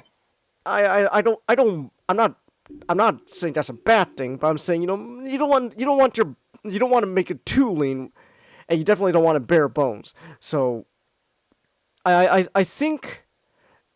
I think overall, though, but overall, I do say this was a good movie, and I do say, yeah, check it out in theaters. I also, another thing, actually, before we get into spoilers, I do want to talk about the theater experience. I watched this movie in IMAX, and let me tell you, I become, I don't know, maybe Tom Cruise converted me. I don't know what's going on, but I've become just a huge fan of IMAX, because I think the IMAX experience really helps elevate certain movies. For example, it's not a spoiler, because you see this in the fucking trailer. A Unicron coming to the maximal home planet. When you could in IMAX, you could feel Unicron oh my god, coming. absolutely. You could I saw the movie in an IMAX-ish way. Nick knows the theater I went to. What's it called? Dolby Vision? Dolby. I think it's Dolby. Nick, you know what I'm talking about, right? Let's see. Dolby Atmos. Yeah, that Dolby Atmos Vision or something like that. Or is it Dolby Cinema? It's basically another version of IMAX. It was great. I fucking loved seeing it like that. I mean, I had a horrible spot in the theater, but still. Okay, it's Dolby Cinema. Yeah. But I watched this in IMAX. When you see Unicron coming to the maximum home world, not only do you see him, you hear him, you feel him. You feel the rumbling, the vibration. Whoa, this is a big. This is a big thing. Man, it's Unicron. I will say it also. Unicron for what we got. I did like it. Obviously there's not much to Unicron when you really boil it down. But like what you got though, it was I actually really did like it. Unicron's voice also. Who voiced him, by the way? I know the guy. I have to remember him. And Domingo. Yeah, Coleman Domingo. No, I could tell obviously, and me and we talked about this. We knew this was gonna happen. They were gonna boost the bass in his voice artificially, but he does a really good Unicron voice. I think. Yeah, definitely. It's not trying to go for like this like deep Orson Welles voice. Welcome, Megatron. It's the way I felt. How do I try to describe it? It's kind of like more like this. I don't know how to describe it. It's not. I do appreciate though. It's not trying to be this deep voice. It's kind of going for a more. How do I describe it? It's more. It's kind of more like this, not like just like this. Yeah, I know what you fool. Optimus, I can give you anything you want.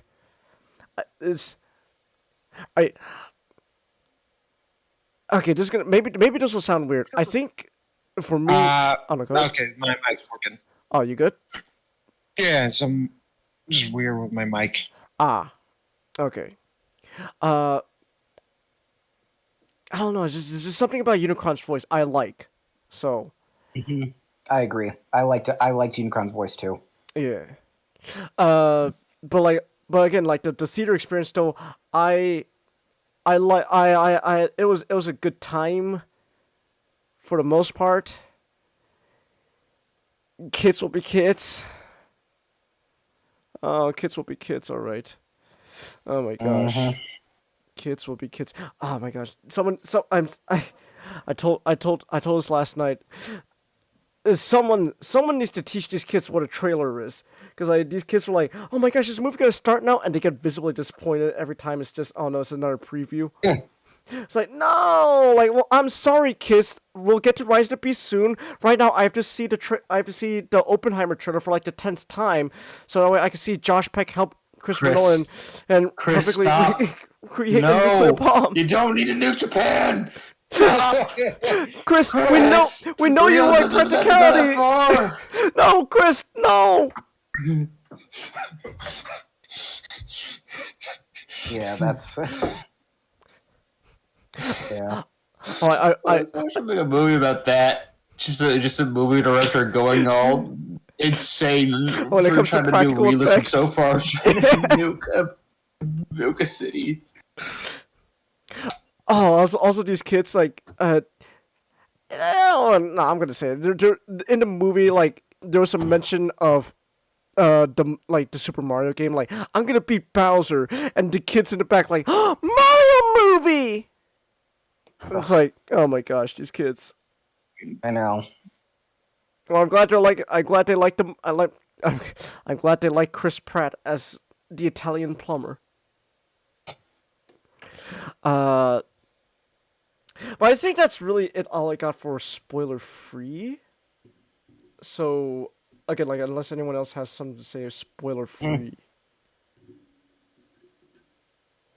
If not, then I guess we could continue. We could go into. I just want to say there's a character from Total War. No, just Warhammer. Called Balthazar Gelt. He's kind of like Doctor Doom, except if Doctor Doom had a sense of humor and snorted a whole bunch of cocaine. Okay. And in Total War Warhammer, he makes these bunch of speeches that people think sound like it's from Vietnam.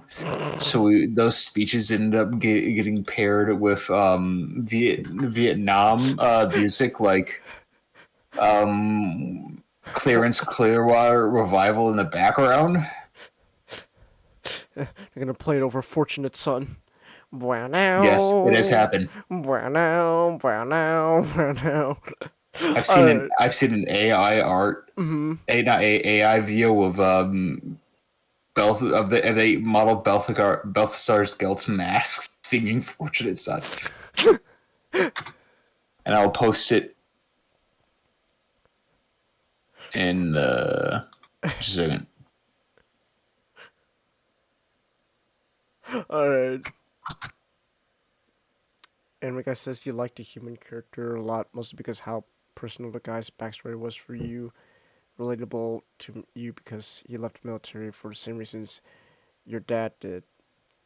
Ah. Okay, I see. Pelzer Kelp sings Fortunate Son.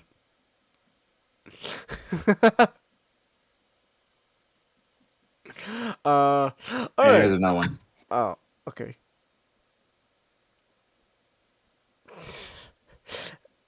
Welcome to Estalia, gentlemen. Welcome to the jungle. We have fun and games. Alright. Alright. With that said, spoiler time. Alright, so this is a spoiler. I want to say, you fucking goddamn it, Changus. We'll get to that. Well, good. I just want to say real quick. This is spoiler talk now. So if you don't want to be spoiled, even though you see a big obvious spoiler alert on screen, then I don't know. You can just mute the stream like and lurk in if you want. But like, we're gonna talk spoilers. So at this point, if you haven't watched Rise of the Beast, do so. I recommend it. It's not perfect, but it's pretty damn good. Go watch it, and then I guess you go back on YouTube when this stream is gonna be on YouTube next week, and then you can watch the spoiler section. All right, now on to spoilers. You fucking gaslit me. Have foresight. What? Hold on. We'll get to that. But what do you want to talk about first? I want to talk about that so badly. I don't know, but I want to build up to that. Okay. Very last one. Okay. I guess now I can start by saying, dang, Boneby, you just won't die. Boy, because I was like, it'd be funny if I remember. Yeah, it's funny. I mean, it'd be funny it'd be funny if Boneby just died twice and he gets brought back twice. Changus, I want to say the entire time I tuned into your stream and that whole conversation happened, I was screaming at my computer screen about how many things you predicted that were going to happen actually fucking happened. It's because I'm hanging out with Nick too much. Screaming at my screen. I've been hanging out with Nick too much. I'm still not as strong as Nick though, where you can just predict shit like, man, it'd be funny if the Cocos just fucking died on the spot. The fucking what? Okay, anime. Oh my god, I almost called the anime guy. Fuck! Holy shit, I'm getting names mixed up now. Damn it! Butter. When I was streaming Sonic Frontiers, there was this scene in Sonic Frontiers where there's these little dudes Sonic hangs around called Cocos, and Nick's like, it'd be funny if those two like these little Cocos just died on the spot. And the scene unfolds, and it's like their souls are literally just sucked up into the sky, like the fucking rapture. And Nick's like, I was kidding! So he's rubbing off on himself. I was like, man, it'd be funny if Boneby just died twice and just came back to life, because we knew from the trailer, it's like, there's no way he's gonna die. Like, oh my gosh, is Scourge gonna kill him? No. But then it turns out, I guess, maybe he did. He might as well. I will say that's kind of another thing the movie kind of, sort of just kind of glossed over. They pretty much treated that Boneby's dead, but at the same time they go, as long as he has energon as injected into his face, like fucking I don't know, heroin, and he'll be fine. And they just kind of expect you to go, okay, I guess as long as there's just energon, anyone can come back to life. And I don't know, I think that kind of lowers the stakes a bit. Like also, like, for example, like the mid-credit scene, like, Mirage is back. Like, I don't know, I feel like that kind of lowers the stakes a bit. Like, oh, you're telling me Mirage is... So, we could just fix him up and then into a body of a new Porsche and you'll be good. Alright. I guess Mirage can't die. We could actually explain why this movie has a problem with not explaining things.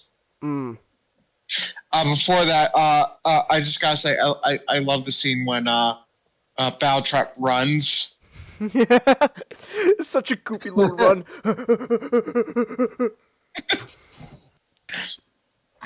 I just have one question that I'm still trying to debate. Is Mirage a fucking triple changer? Like, or were those just his powers? Or were those just his imagery know. I guess this movie doesn't explain things. We don't know. The movie doesn't explain. When he went from changing to a Porsche, then suddenly transforming into his original 1980s form, and then into a fucking Ferrari, it was like... And a garbage truck. Wait, he's a triple changer? And then all of a sudden he transforms into a garbage truck, and I'm like, wait, what the fuck? Let's not forget the power armor. And the power armor. It's like... Wait, so what? Is Mirage the next seven shots? I don't know. We don't know. So the thing is, all these movies, the way a lot of these live action movies are, they made it a thing where these Transformers, as long as there's a car near them or any type of vehicle, they could just scan it and just become it, just like that. Yeah, because we saw Bumblebee do it when he first arrived on Earth. He scanned the. But at the same time, though, like these movies before, they always used to treat it like more just once they scan that vehicle, that's it. They can only turn into that unless they have to scan something new. Except does that maybe mean they have like a memory bank or something that stores the different scans. Maybe, I don't know, because like remember in the Bumblebee movie, Shatter and Dropkick, they first just scanned a bunch of muscle cars, but then they both scanned a helicopter and a jet, and now they're triple changers. Yeah. So we don't know. That's a big thing with these movies. They don't. Rise of Beast and Bumblebee wasn't. I could kind of excuse Bumblebee because at the end of the day, that wasn't really a big focus on why Shadow Dropkick can do that. All you need to know is they're the bad guys. They could just do that. It's interesting. I always felt like some of this stuff should be explained, because if that's the case, then like what's stopping Optimus Prime from not being a truck? Why does he have to be only a truck? Why don't you just why don't you just become he's now a jet? Why doesn't he just scan a jet? It's a bit, another thing I want to mention. Pablo. Wheeljack. He's Wheeljack. Dare. And it's kind of racist, hermano. That was admittedly kind of funny. So I admittedly I didn't dislike Wheeljack. No, but I still am a bit upset because I had seen a tweet that Stephen Cable Jr. had said that Mirage had we made Wheeljack this vehicle mode for we gave him this design for a specific reason that will be shown in the movie. So either that specific reason was cut out, or this entire fucking time, the only reason Wheeljack looked like that was so that they could have one single scene where he uses his glasses to zoom in on a church. We don't know. Well, we don't know. We won't know. And I mean, again, I thought the little teeny times he did speak were funny, but at the end of the day, if Wheeljack was removed, you could have easily still had the movie go the same way. Well, because again, like with how many characters there are in this movie, me and Nick and we knew this was gonna happen. It was inevitable that some characters are just gonna have to be shafted to the side. So RC, Wheeljack, they're just kind of there. Cheetor and Rhinox too. Cheetor and Rhinox especially. He didn't even utter a single word. He's just there. Big Rhino. Unless you count his roar. I don't know. Also, the implication that there were more Maximals on Earth that died. because Primal went to Airazor and said, and the others, and she said, I'm the last one. So like, are they implying that maybe there were other Maximals like Rat Trap or Tigatron or something like that came with them that didn't survive? If so, what happened to them? How did they die? It takes a lot to kill a Transformer. I don't imagine it is like Rat Trap or Tagatron, because if it was, they would have made a big deal about it. It just seems like oh they were like it's a further problem with the story. Yeah. What else? I like. No, hold on. I am. What was it?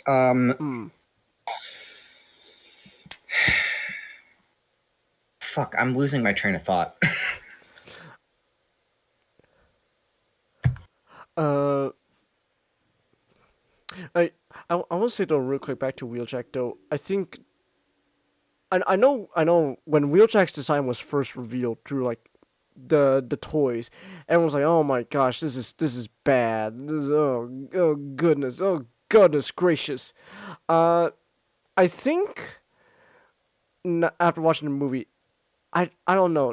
I still not a fan of design, and at the same time, I don't like we were like this design doesn't fit Wheeljack. But after watching the movie, it's kind of more like I'm not even sure if I stand by that, because just at the end of the day, there just wasn't enough of Wheeljack to get an opinion like, okay, does this actually work for him or not? Yeah.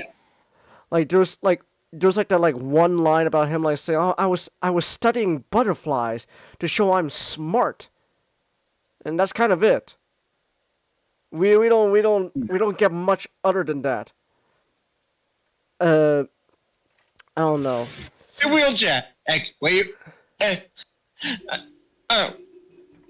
Hey, Wheeljack. Hey, Wheeljack. Am I artist in that? Nah, I just fit. Nah, don't worry. I'm alive. What? No. What were you saying? I was asking. What other than like this? What else do you like to do? He's just got a pair of binoculars looking at a barfly. This is what you do besides science. And it's I do some racing, but other than that, this is it. Well, yeah, I do some racing. Other than racing, I play eugenics with the butterflies. What? I'm joking about the eugenics with the butterfly, but gosh, get a sense of humor. Oh, yeah. I really liked the relationship Primal and Airazor had.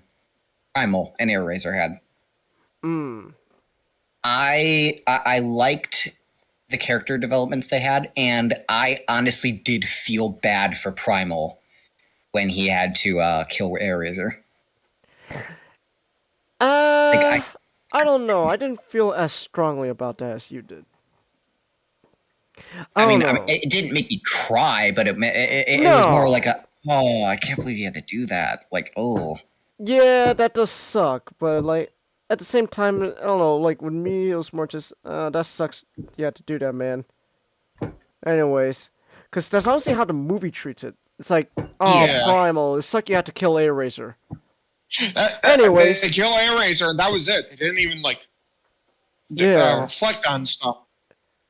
I think that's also just another thing with when it comes to the pacing of this movie, because they just want to make this movie as lean as possible. Yeah, I feel like you could have still added some stuff. It doesn't have to be the most lean movie ever. Not saying it has to be bloated like some of the other movies, Transformers movies, but at the same time, have enough time to rest and like think about it. It's like Primal, you just killed the one bot you consider like the super, like your closest friend. Yeah, I'm over it. What? I'm over it. I fucking do it again. I'll fucking do it Yup, again. I fucking do it again. I'll fucking do it again. It's like you're not sad? No, not really. Oh, Rick, come on, we gotta stop Unicron now. Oh. Okay. Hey, I fucking had chills down my spine hearing Unicron's theme in the theaters again. Just hearing his theme, which I know we had talked about and I showed previously with the visuals, was so relieving and amazing. Just hearing those beginning notes, his original theme, while seeing the giant fucking planet he is, just. I will say though, also on the music side of things, I feel like the music could have been stronger. Kind of like Bumblebee. The music could have been a little bit stronger. I think one thing I will give to the Michael Bay movies, Steven Jablonsky's score, no matter how mundane the situation was, and it's probably Michael Bay's, on Michael Bay's, direction, like, hey, do this, Steven. Steve Jablonsky's soundtrack was always made everything sound grandiose. It made everything feel like this larger than life, grandiose thing. And funny enough, like when it comes to the music here, I wouldn't say it's like as memorable or as strong as like Steven Jablonsky's score. It had its moments, but I think some of the strongest parts of the music is when they were reusing, old music, like Unicron's theme in Arrival to Earth. Yeah. But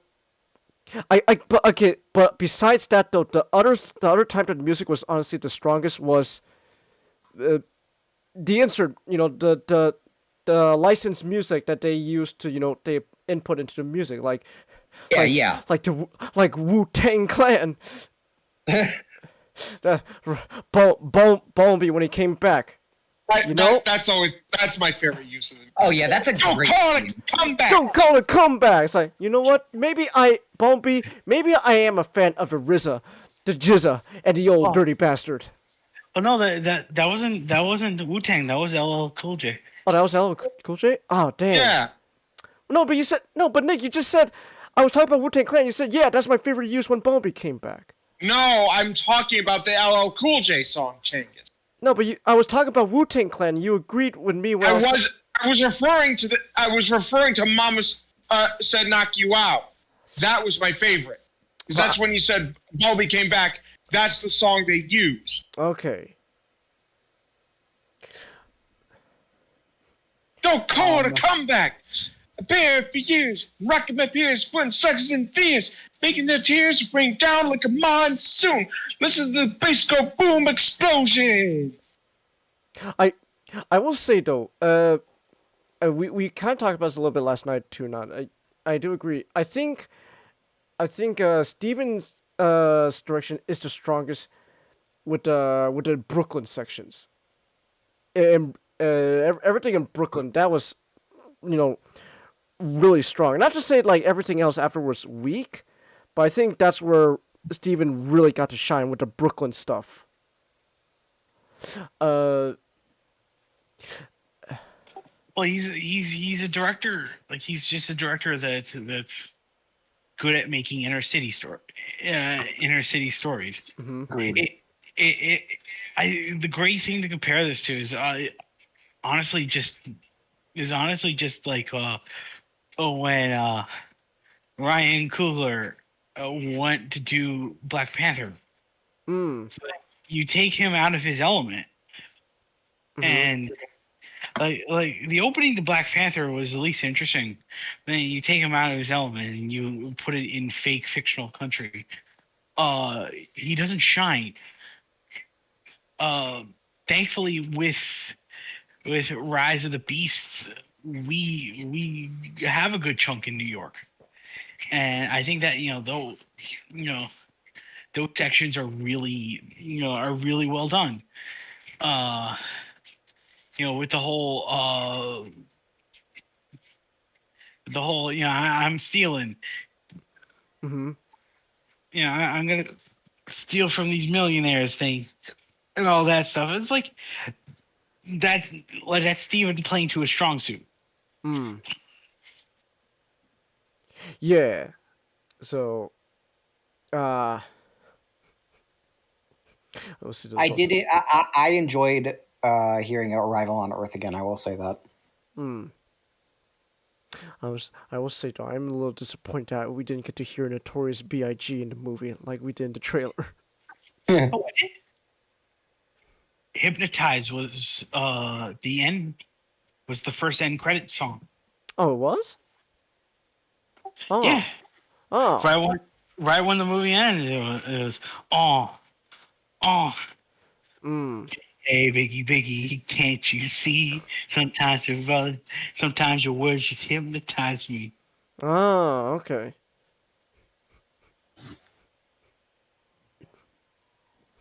I think I liked the museum part with the like frenzy looking the freezers. robots. I thought that was freezers. I don't know what to call them. They're called freezers because that's what the toy calls Freezers. Yeah, I thought the scene with the museum and the freezers hunting the human characters were pretty cool. Yeah, that was pretty neat. I don't know, it makes me a little curious actually how well admittedly it does make me a little curious how Steven would do in a horror movie. Makes me a little curious. I'm not saying like, oh yeah, go right away, put him in like make him direct next Aliens movie. Like I'm just saying it's it's something interesting. Like you play a little bit with horror there. Yeah.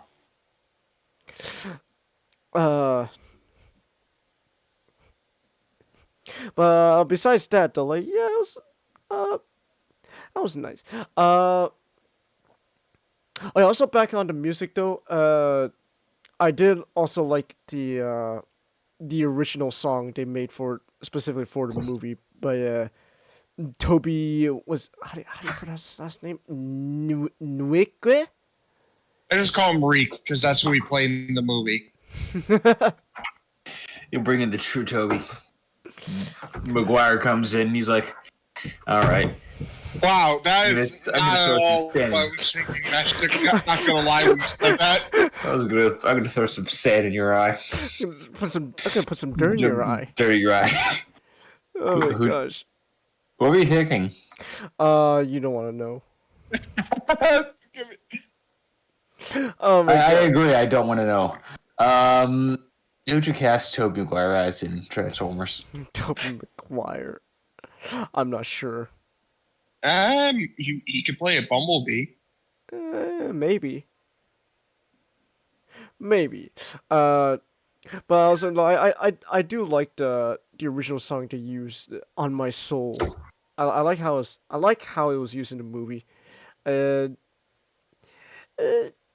Yeah. I guess other than that, what else is there about spoilers? Oh my gosh. Oh my gosh. This I think I just want to say talk about the plot.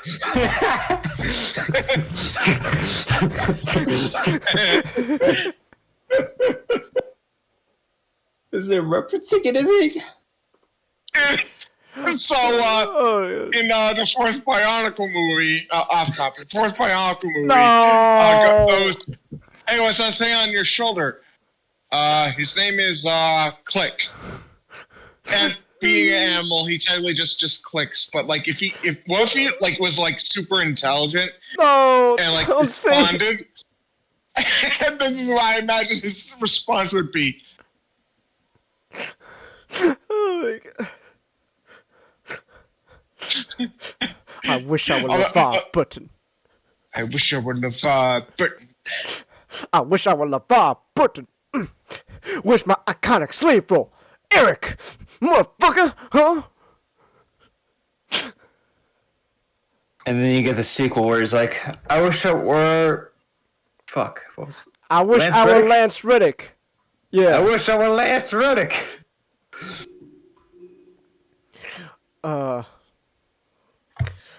Like what? I think one thing I wanted to mention was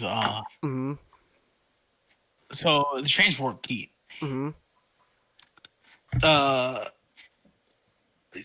And this ties back into like how we say like the movie doesn't really explain much about anything because so what was why was the plan to split in two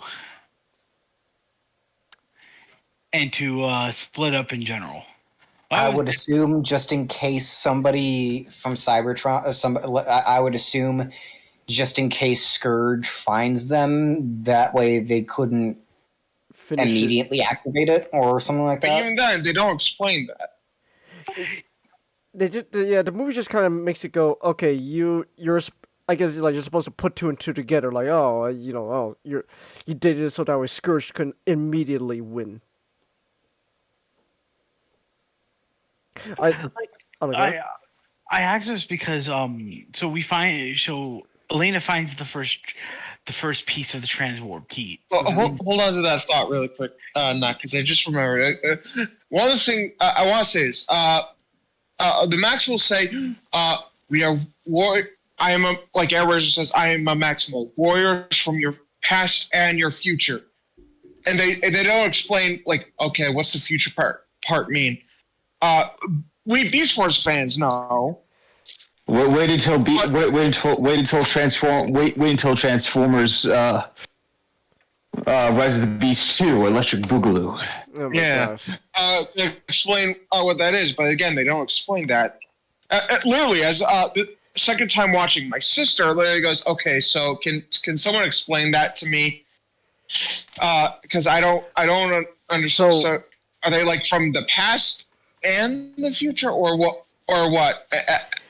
My sister's not a Transformer fan. She doesn't really like me explaining a lot of stuff because I can get in depth and there are things that are complicated. I go, do you honestly want me to explain it to you? She goes, no, because she knows if I ask that, there's gonna be a long and confusing explanation. No, but like we talked a bit about this in the beginning, right? When we started this whole thing. So in Beast Wars, the original concept of Beast Wars was that transwarp is this technology that's sort of also kind of used in space, but just sort of, where the whole thing is, it's a teleportation. It's not somewhat of a teleportation device, where in order to go from one place to another, you gotta cut a hole in, you gotta fold and cut a hole in space. But in order to go faster, you gotta cut a hole in space and time. But the thing with transwarp is it can be somewhat iffy when it comes to the time aspect. And in Beast Wars, transwarp did teleport the Maximals and Predacons to Earth, but the time aspect got iffy-washy, and they ended up going into the past of Earth, prehistoric Earth, the time of the dinosaurs and stuff. So that's what transwarp was. And Beast Wars fans, like watching this movie, like, oh, transwarp key, like, yeah, it's like that. And so, like, when when Primal's going, like, oh, I'm named after you, Optimus, you legendary warrior. It's like, oh, so like they're like from the future, I guess, if you're a Beast Wars fan. But like, other than that, like, if you didn't know that, you'd probably just go, so are they like from the future or what? So there's that. Yeah, they didn't really explain much. Another thing they kind of hand wash away is like the explanation of the Autobots being stuck on Earth.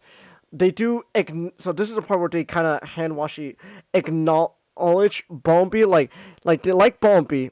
They still have the original plan of Optimus Prime's intention from the Bumblebee movie, where we're gonna go to Earth.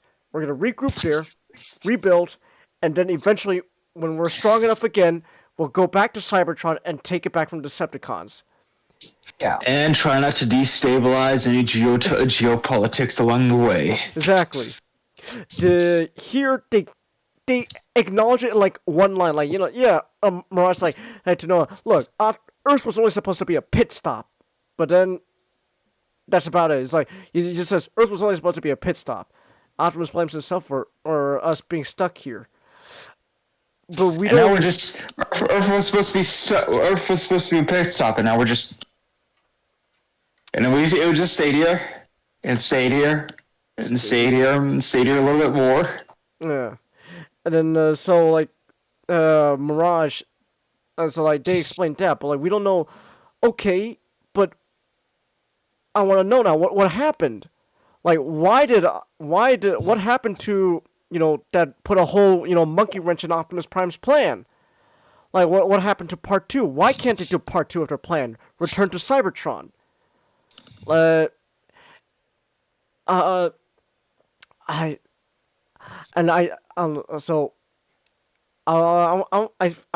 to put a pin in that. 'Cause I just want to get a little more into that when we talk about. I want to talk about like comparing to like some of the test screening stuff. But yeah, also like back to Bumblebee. Like, just is he dead? Did he actually die a second time? The movie implies that. So one of the things that Transformers is like introduced, and this is also Beast Wars. Beast Wars is a revolutionary show in a lot of ways, including that it introduced a lot of concepts for Transformers, is the idea of stasis lock, where if a Transformer is damaged super badly before they die and go to Transformer heaven, and join Shia LaBeouf there, their bodies can actually like automatically sort of shut down into like a coma state called stasis So lock. is that what happened then? We don't know. But it would honestly be a good explanation for why Bumblebee was able to come back instead of that would honestly, like, if they had just said that, I feel like it could have. Because now made it just seems like oh, Bumblebee just died a second time, but he came back. Oh, so you're telling me as long as we just, if any Transformer dies, as long as we just it literally feels like, oh, we just gotta change the Transformers batteries. They're good. It's like, oh, they're low on energy. They're out of battery. Okay, don't worry. Just charge them up. Good to go now, buddy. Welcome back to the land of the living. And I actually thought about this a lot, actually, and I kind of came to this, at least to me, I kind of came to this realization.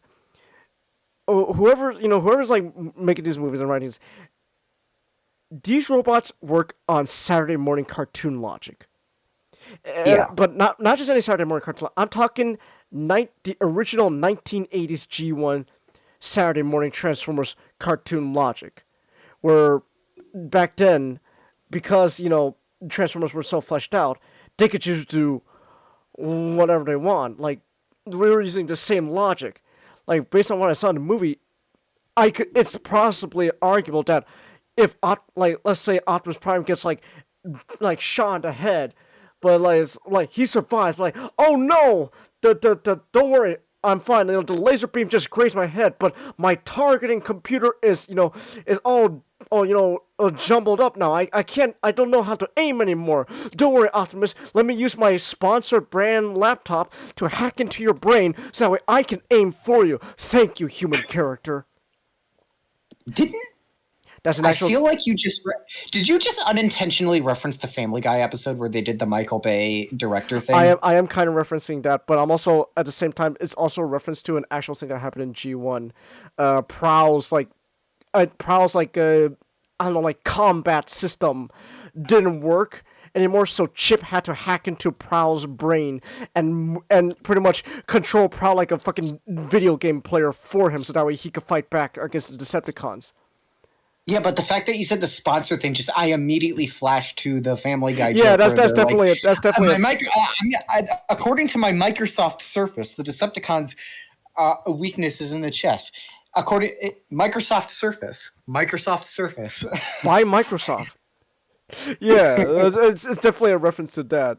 Actually, there's another thing I also want to say about Rise of the Beast and also Bumblebee compared to every other movie came before. It's mostly just Michael Bay himself. Michael Bay, how he handles product placement is, how do I describe it? He just likes to get it out of the way. Like he's not afraid of product placement. Like he just shows it, just right in front of your face. Like, okay, Michael Bay, you know, Chevy, you know, GM Yeah. Chevy is sponsoring. Imagine him having right before the movie starts. Michael Bay, hi, I'm Michael Bay here, and you're about. And I know you want to watch Transformers, but I have to do fucking product placement. So, he just drinks Coca-Cola, just turns, and the camera just zooms in And then there's on and then he just throws the Coca-Cola bottle behind him and it explodes. All right, we're done here. Enjoy. Remember the just walks off remember the Ford screen. movie Marky Mark? He's like it's you better have insurance. It's a freaking spaceship. Just pops off the lid of a Bud Light bottle on his car. Give me that. Fun fact: my parents were in Chicago when they filmed that scene. Wow, that's crazy. You could have sworn Mirage said they couldn't find a way home due to technology not being good enough. And again, no. Didn't say that. No, they didn't explain it. Yeah. Or not finding the right materials to head back, like proper energon deposit money without causing world governments to get it. Nope, not even that. The Autobots didn't even know energon was. Yeah, the Autobots didn't even know energon was on the planet until the Maximals showed it to them. Like, hey guys. Did you know there's energon on the planet? What? No way! There's energon? Oh my gosh! So no, they don't explain that anime guy. I would love it if that Michael Bay product placement pre-show is like, oh, you know, like you know how some movies like are having like pre-shows is like, oh, you know, thank you for coming out to see it in the cinema. Yeah. You know, like I just want a Michael Bay movie now. It just go, hey, you know, you're gonna go watch it such and such and such and such, but for a second, it's just gonna be just a giant Jobby the Hong video. Like, but first, a word from our sponsor. Swivel here. First, Coke. He's just. I'm not gonna lie though. If that actually is the thing they would do in the movies, I want them to do it like a Jobby the Hong skit. Because Jobby the Hong, he knows how to make product placements fun to watch. Because half the time he's just being absolutely bonkers with them. Like it's one thing like, okay, here, eat like our like sponsored food. All right, I'll eat it. It's good. But instead, Jobby, he has to like eats like takes like a bite of chip. It's like music's testing like it's like a hormone like oh gosh, what's he think about it? And he just goes like Mo like yeah, he just climaxed from like having sex like oh yeah, and just immediate shot cut to yeah, it's pretty good. I want what I want to happen is I want Michael Bay to bring out like, you know, the paper cup you get in the theater. Filled with Coke. He's got a bendy straw. Has to be a bendy straw. Anything else is abstracting from the vision. And then I want him to dead ass stare right at the audience. Like it's fucking Jonathan Demme directed Silence of the Lambs. I want him to never break that stare. For the rest of the time he's sipping on that Coke.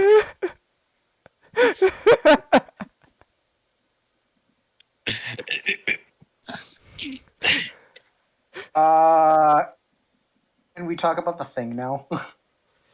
Yeah, why not? Oh yeah, so I guess we I do want to after we talk about this thing, I do want to go into like a bit of the comparison with the test screening. I took some notes too. So yeah. I honestly feel like we have to play the clip at this point. Which clip? You know, the clip of you fucking predicting the goddamn G.I. Joe twist. Real American hero. Word. Yeah.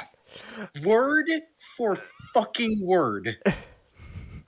Like, I was no. yelling. So the thing was, I made the joke that it was gonna be like an end credits thing, where it's like Iron Man, like Joe Colton's like Nick Fury, just Optimus Prime. I'm here to talk to you about the GI Joe initiative. And it is GI Joe in a good movie. Yeah. Well, it's mentioned it's at the very end. So at the very end of the movie.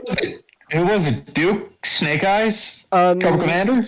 No. No. So at the end of the movie, Noah gets summoned to a job interview, and at first it looks like it's Sector 7. And the guy gives him a card, and everybody's thinking, "Oh, it's Sector 7." And then he turns the card around, and it says GI Joe. GI Joe. Also, on the wall with like all the awards and stuff. Mm-hmm. I read Real American Hero. A real American hero. I didn't even listen. So I am beyond confused, baffled, excited, and scared about what the hell. I don't give a shit about this movie at all, but I respect it so much now. Well, thank you, Mashtik, for your opinion. I don't what are they exactly doing? I've seen so many joking tweets about it. Hold on, I have to pull up my Twitter feed because I saved a couple of them that I thought were pretty interesting. They're funny, but at the same time, I could actually believe that they would do this. And it's also about I'm just going to mention one of the test screening things. The reveal at the end was Sector 7 in test screenings, indicating that the change was the very last minute addition or it was kept to the surprise. So what's Sector 7? It was originally supposed to be Sector 7. Sector 7 is, in the original Transformers movie, Sector 7 was just basically much a government organization that helps the Transformers. That's about it. Yeah. Ew. Oh, thank you. Thank you, Mashtik. Well, let me guess, it's corrupt? No, they're not corrupt. No, they're not corrupt. No, it's not corrupt. It just kind of existed for one movie and then it was shut down. Sector 7 is there to basically go into the conspiracy thing that the entire movie was about, because the conspiracy was that all our technological, all the technological advancements we made in the 20th century was thanks to Megatron.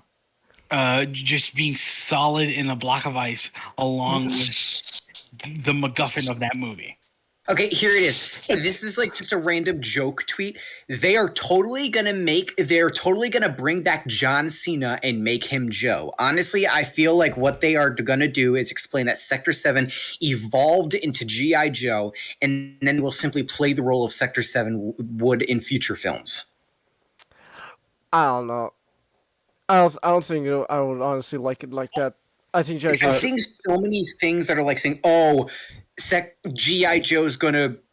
I don't mind the idea of I don't mind the idea of G.I. Joe serving the role of Sector 7 in these movies. I'm just not too big on the idea that Sector 7 becomes G.I. Joe.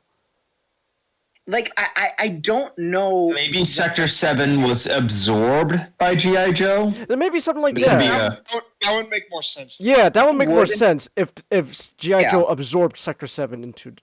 Yeah, that would make what I'm just... Knowing the history that G.I. Joe crossovers with Transformers have had in the past... It's been there since the beginning. Makes me concerned. Okay. Due to the fact that in almost every single comic where G.I. Joe and Transformers have crossed over, they basically kill off every single comics. Yeah, it's the thing that's just in the comics. Yeah, it's still though. You know so little how intertwined these franchises actually are. I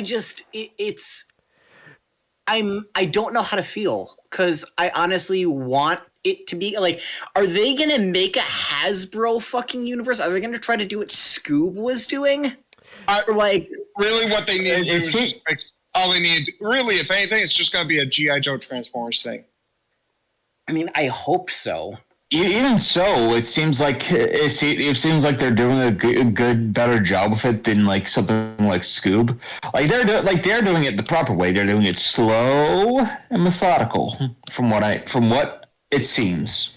It's just at the Like, at the very like, end they tease. yeah, G.I. Joe. guys.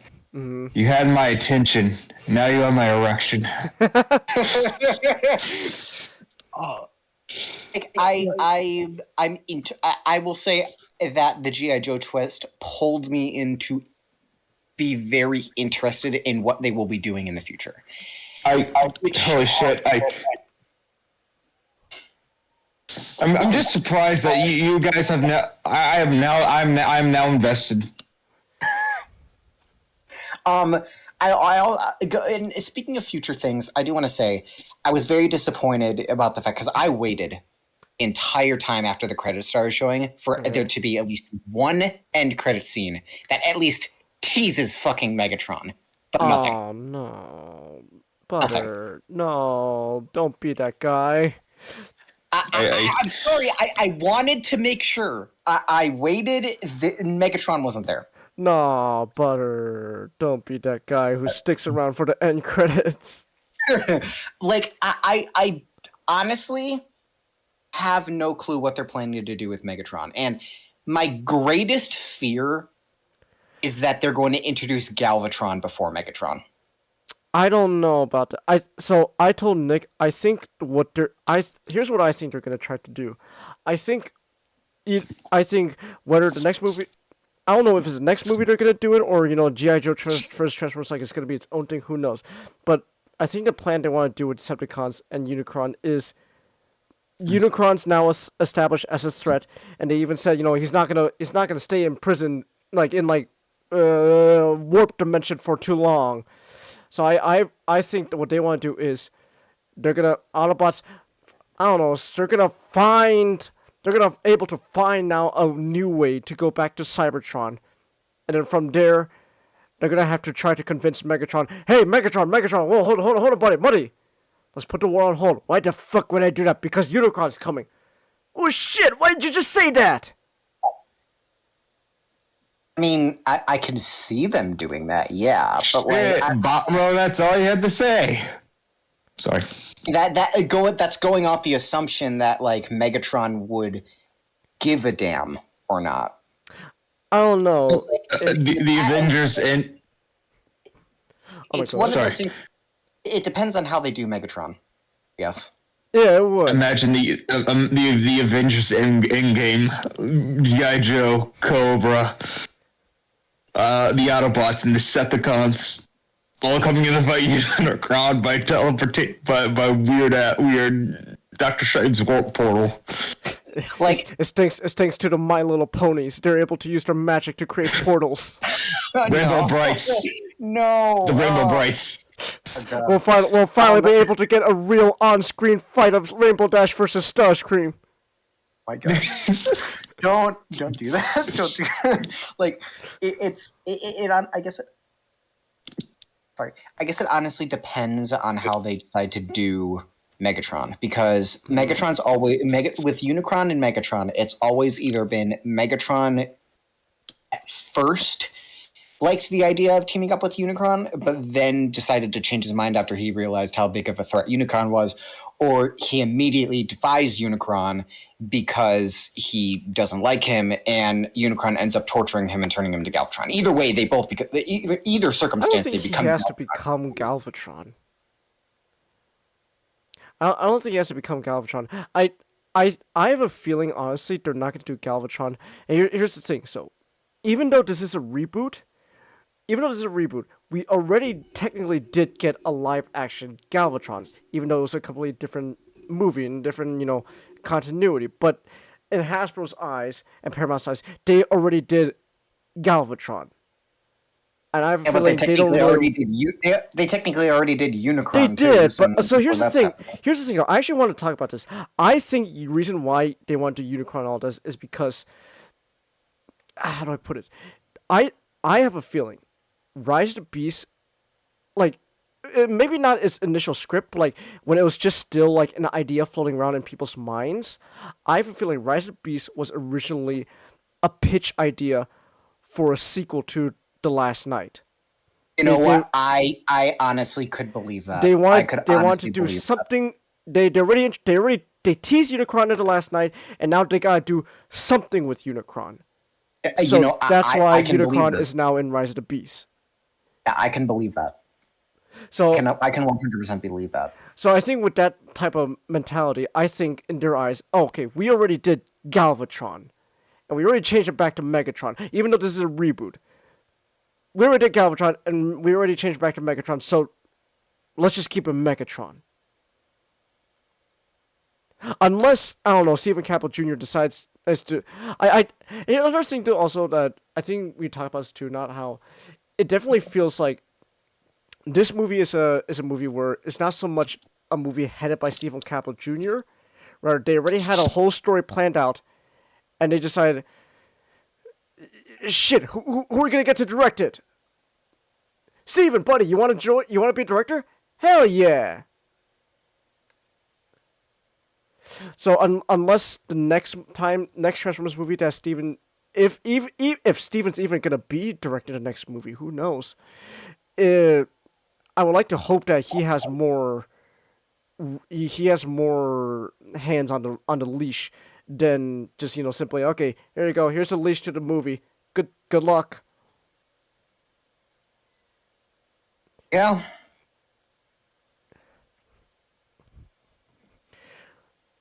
You want to see a crossover movie now, anime guy? I think we should see. I honestly believe we should see a new G.I. Joe movie. They need to fix G.I. Joe first. They need to fix G.I. Joe first, and then we can see what they're gonna do with G.I. Joe with Transformers from this point forward. I'd say do another Transformer movie. Two good, at least good G.I. Joe movies. By the way, that's a star of a reboot G.I. Joe franchise as well. Forget Snake Eyes. No, we don't talk about Snake Eyes. And then do the crossover. Mm-hmm. I could see them doing that. Like, listen, man, if you get a, I don't care. They could do it first, or they could do it. They could bring in at any time that GI Joe comes in, and it looks to be good. You will have my ass in the seat, no matter if it's Transformers or not. I will watch Transformers live action movie if my boy Duke and Cobra Commander are in there. I'm curious to know, just what they're planning. I honestly am just curious. I wonder if since Transform. Oh wait, never mind. All right. Never mind. I was like, oh yeah, Transformers takes place in the future. Oh no, that was just a specific season. Yeah. Oh, go ahead. Oh, you go ahead. No, you go first. No, I forgot what I was gonna say. Alright, well, I was gonna say, I think now I wanna go in a little bit into. Oh, well, there's one thing I feel like we need to bring up because I don't think we brought it up at all. Chris. What? Noah's brother, Chris. Oh yeah. You like Sonic. It's not even just that. It's like honestly, Chase. If this wasn't a Transformer movie, I'd be sold for a movie that's all about Noah trying to find way to support his brother. Well, again, that's Stephen Campbell Jr. at his strength there. It's just inner city drama going on. Oh, my brother's, he's got. Was it? I think he had like sickle cell. Yeah, he had sickle cell. His hand was shaking, and it was also he told him, oh yeah, it's like your hand hurting. You should give a rest on the games. Yeah, but that's Steven's strength there. That inner city drama. My brother, he's got, he needs help. He needs the money, and that and then that desire for to help his brother is what entangles Noah into this whole cross continental journey to Peru. So yeah. and also Sonic. So that's a plus. Yeah, that was neat too. But just like, I mean, the scene when the kid tells Mirage to look after Noah, Mm-hmm. and like the fact that Chris calls on the radio near the end to basically to not give up. Mm-hmm. Just great. Yeah. And then and that's also that's also, and that honestly that was a great moment actually. That whole don't give up, and then that turns into Mirage like take the wheel, Noah. You go save the world for your brother. He turns into a exosuit, which still is a little I don't know how that works. There's a lot of mass shifting going on there, man. For entire like, I don't know how tall Mirage is. I don't know. He's taller than a human and able to turn into a suit that fits a human. That's a lot of mass shifting going on. I think another thing to add is the comedy in the movie wasn't bad either. Like the comedy didn't feel out of place. No. Bobby, I don't want you going to that drive-in theater anymore. That was such a great line too. Like it felt like there was that what was it? I don't want you going to that drive-in theater. Or like in Age of Extinction, Bumblebee, Optimus, and Marky Mark have this like one-on conversation where Mark is all like, "Raising children is so difficult," and then Optimus says, "You should have seen B." Yeah. I had a problem with Bumblebee once. Like, we never actually saw that, but like with this, it's like we can see a chemistry of Optimus having to deal with a child like Bumblebee, and it's fucking great. Or same goes with him and Mirage too. Yeah, like Mirage says, like when they're waiting for Stratosphere to come in, Mirage like woo, look, come on, baby, let's go, and I was like, Wu-Tang in the building, and I was just where to be incognito. Yeah, he's like holding his like the bridge of his nose, just way to be incognito. Like, Prime is actually funny, and I like it. The other time where fucking Primal fucking bashes Battletrap's skull in, and then Prime is like, I had that. I wanted to kill him. And then Primal just fucking chuckles at it. It's like, that's fucking funny. Lord of the Rings reference. Oh my gosh, the whole fight's just Lord of the Rings. It's the Tower of Mordor! It's Return of the King. Bum, bum, I thought the comedy was funny. It's hard to do a funny Optimus Prime sometimes, and I feel like they were able to do it. Let's not forget the fact that Optimus ripped Scourge's head off. Oh yeah, yeah, that too. I mean, there are teeny bits of Bay vs. Prime in there still, but it's not enough to make the character a bloody murderer.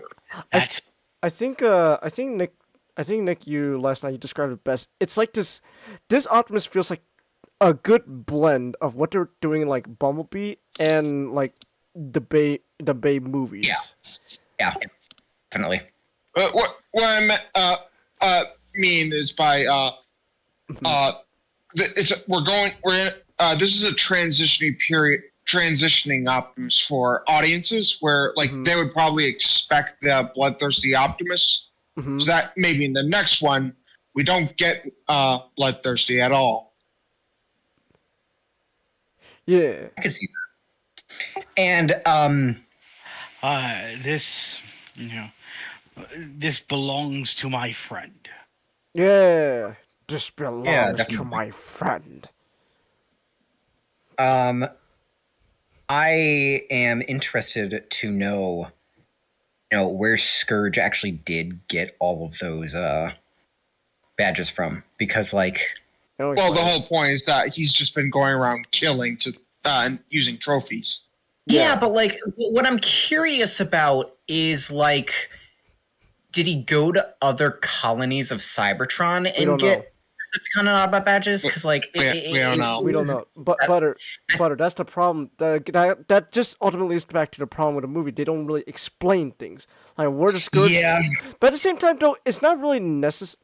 Okay, there's some stuff that I think the movie can explain better, but there's also some stuff, there's also times where a movie doesn't have to explain every little minute detail, like with Scourge and stuff, like where he got all those badges. It's not really something that needs to be, in depth explained. Like, oh, he traveled world to world killing people. Like, it's just there to make him look cool at the end of the day. So like, you can kind of get an implication like, oh, this is what he just does with everyone. He kills someone and he takes their trophy, which is their badge. Kind of reminiscent of Transformers Animated Lockdown. A little bit. But, yeah.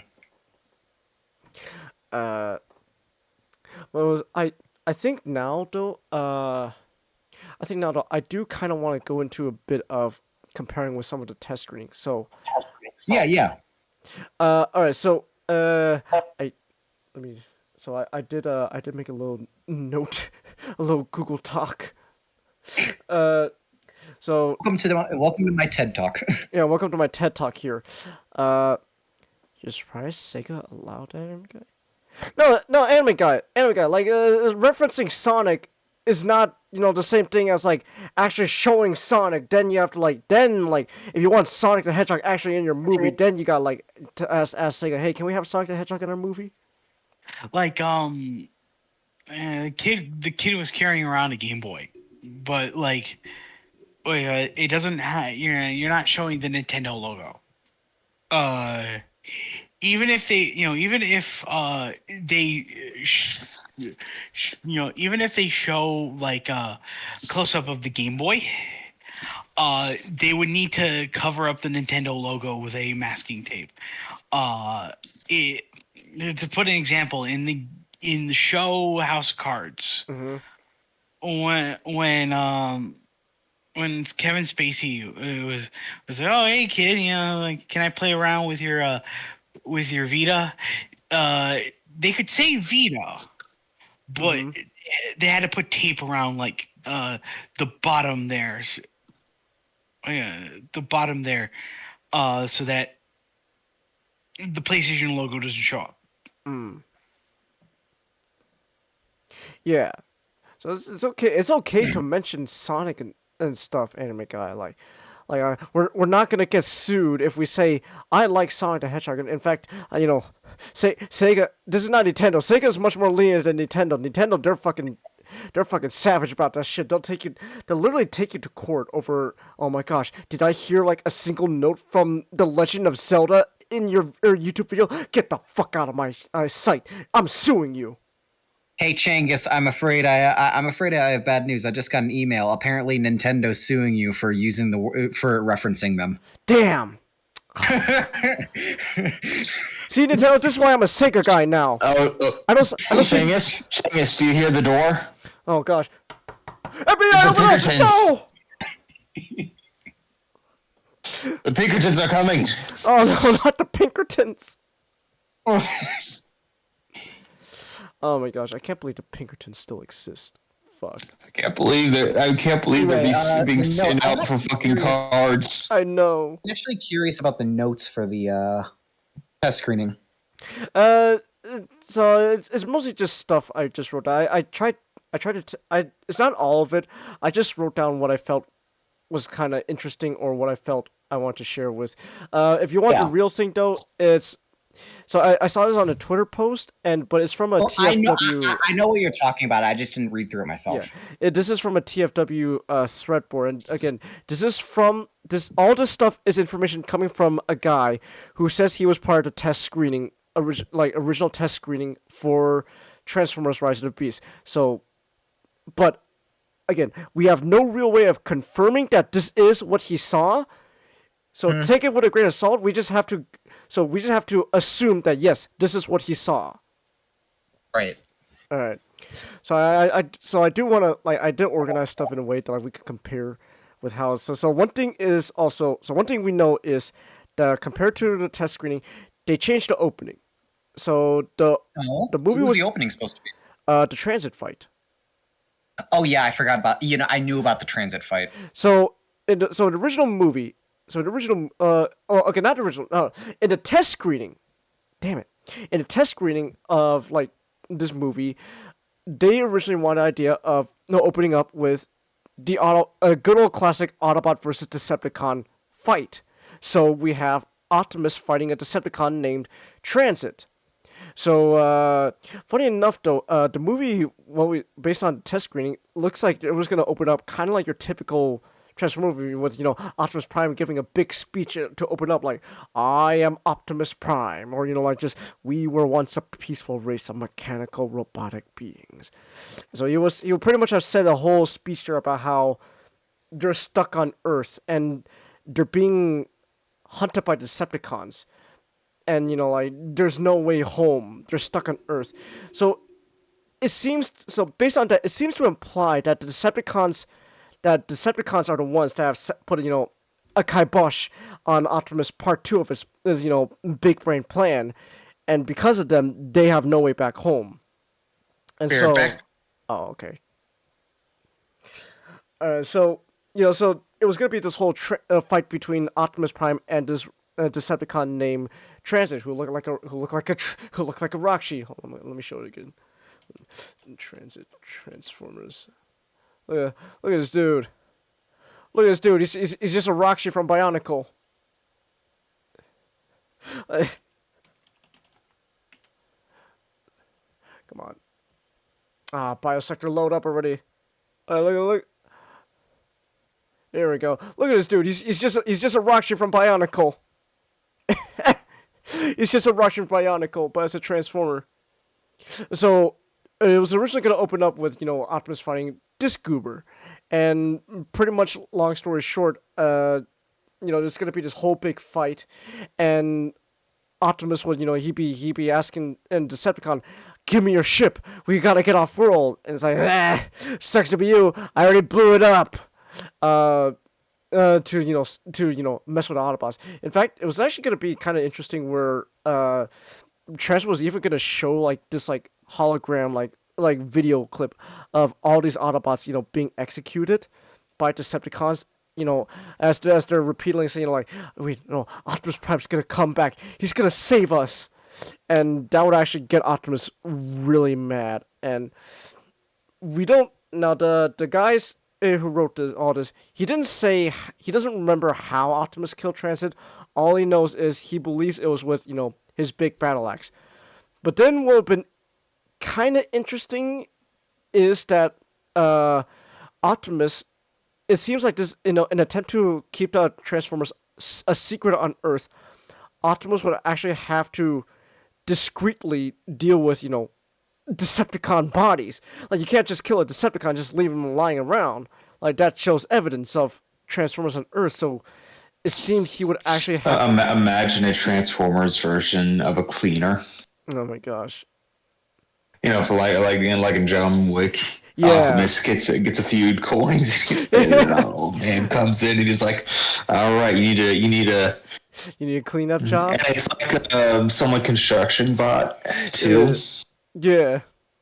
But so what was interesting though is in order to like deal with like the dead corpses, it was going to be shown that Optimus has actually just been dumping a bunch of Decepticon bodies into like a nearby river, which would have implied that this has been like a common occurrence that's been happening for like quite some time.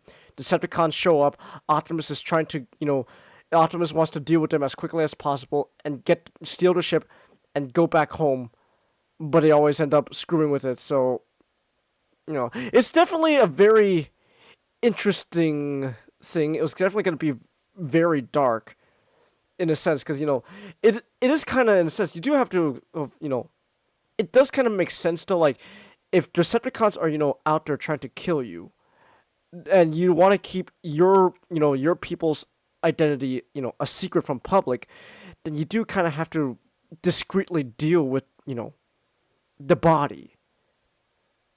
So it does kind of make sense.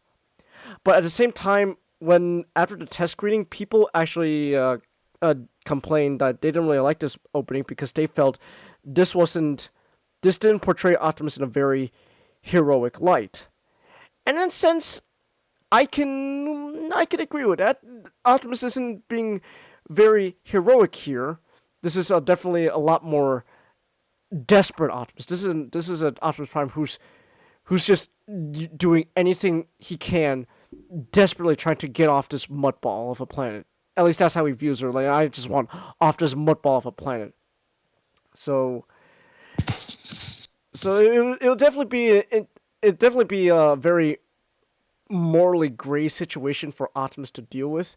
I feel like for scenes like this, I feel like if you're gonna put Optimus in a morally gray situation, then I feel like if you want to still convey like some sense of heroism in it, you gotta be able to also portray a scene where he's gotta mentally process all this stuff. Like Optimus has to process the fact that I'm killing just mountains of technically my own species for the sake of secrecy. Like that's probably gotta weigh a lot on Optimus. So like, if he just dumps the body in the river and just nonchalantly calls it a day, like, all right, come on, better luck next time. Come on, Optimus, better luck next time. Then that would admittedly be like, I don't know, but like if honestly, this is also a case where I wish the movie would again take moments to just. Not even like it doesn't have to be like whole scenes of just like little minutes here of like just breathing time, like Optimus, he dumps the body, if this scene was in the movie, he would dump Transit's body, he sees the mountain of Decepticon bodies just piling up in the river, and you could just have a scene of just Optimus just kind of just staring at it, just having to contemplate the fact that, my God, I literally have to kill my own people for the sake of secrecy. I think an even darker thing to consider is that maybe Optimus had more Autobots with him when he came to Earth, and he probably had to do the same thing to the Autobots who died. Yeah, they wouldn't have even gotten a proper funeral or anything like that. Like he had no choice but to dump his own brother, his own allies' bodies in that river, along with the Decepticons, in order to conceal their identity. Mm-hmm. And that's an even darker thing to consider. Yeah. So if you're gonna do something like that, I feel like you need just a minute of breather, just showing again Optimus having to process, contemplate all this, he has to you see him kind of metaphorically rewire his brain to be like, process it. Yeah. Process it. Okay. Now we gotta go back into better luck next time mode. Prime has a brother. No, Chelsea. We're talking about brother in a brother in arms, metaphorical sense. Like it's a figure of speech, Chelsea. Like if I call Nick or Butter my brother, they're not my actual brothers. Oh man, not my brother. Like when Hulk Hogan's going and brother, he doesn't mean they're Hulk Hogan's biological brother. It's just a figure of speech. Who's the best wrestler? Who's the best wrestler? Macho Man Randy Savage. Take away his breadsticks. Take his side red dude. Take his side red dude. Jimmy Hart, dig that kid around back and kill him.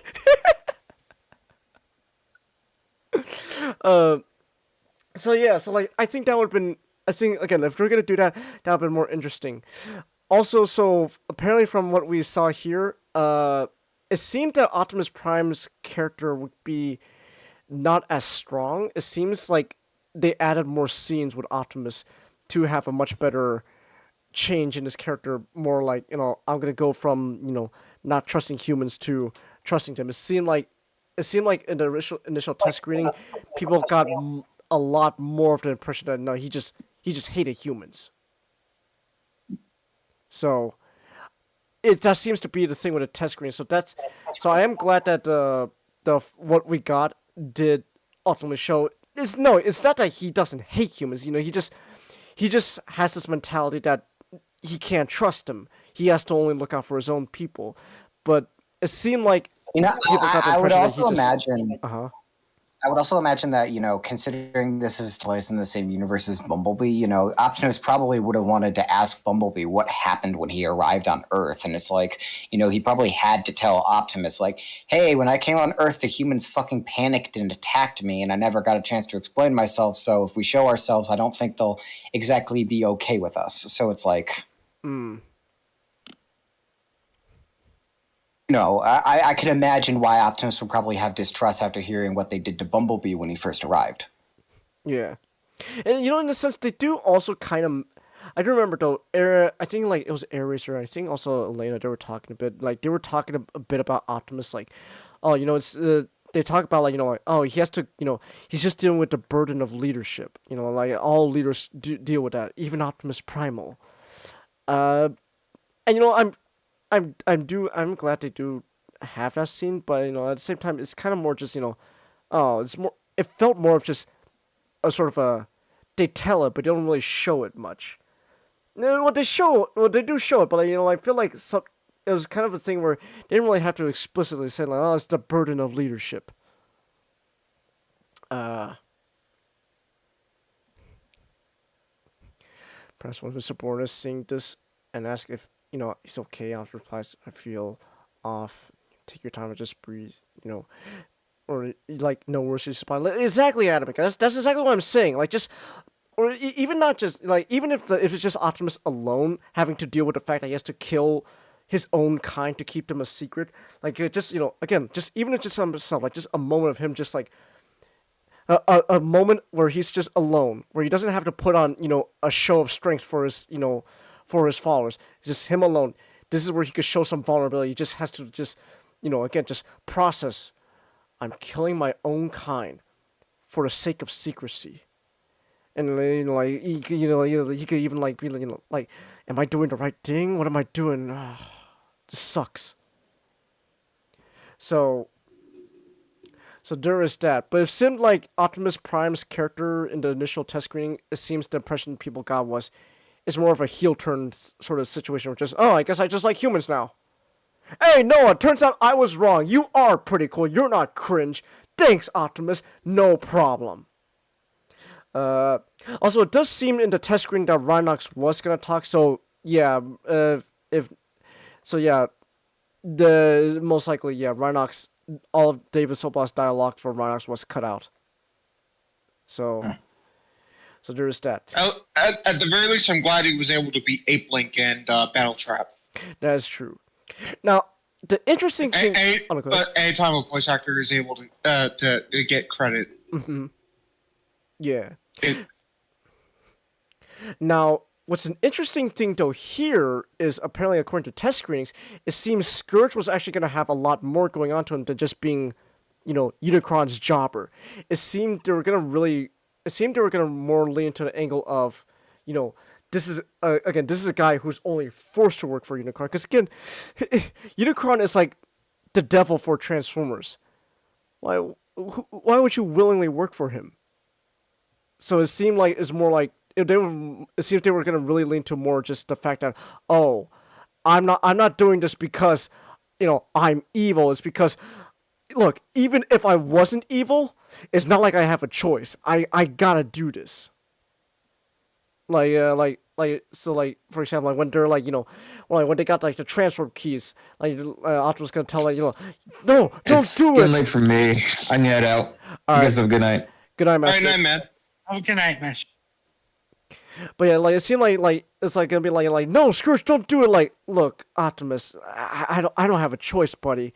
Like it's gonna add. So like it would be interesting to see like they're gonna add more layers to Scourge's character, but then I guess they decided for the final cut they decided no, it's just it's just a jobber to be in the stead of Unicron to punch Optimus instead of a planet himself. So there was that. I think honestly that would have been much more interesting. I actually kind of wish that was in the movie instead. It would also give a thematic reason for his change rather than just making him look cool. Yeah. Yeah. So I think that would have been. Honestly think they should have kept that in the final cut. Also interesting though that it seems that when the Autobots were gonna meet up initially, that's when Bumblebee was gonna tell Optimus humans aren't all bad, except instead of Mirage. So I think that would have been. I think that's interesting. I'm fine with what we got. Bumblebee. Either way, Bumblebee still got to tell Optimus, "Hey, man, all humans aren't bad. Look, B, I know you had a human friend, but you can't trust all of them, buddy." You can't handle the truth. I don't want you going to see movies anymore. B, I know you had a human friend once, but how can I be certain that they won't steal from my neighborhood? Oh, fine. Whoa, where's that coming from? Someone take my hubcaps! Bumblebee, you can't trust humans. They steal our bikes. Whoa, Optimus! First of all, we don't even ride bikes. I'm just being angry, man. Also, I want you to keep an eye on our seat. It just turns out Optimus just lumps in every human with every racial stereotype possible. Bumblebee, I'm learning more about humans. Did you know that if a human wears glasses, they're automatically smarter? That's why the Asians are on top. Optimus, are you fucking serious? I am.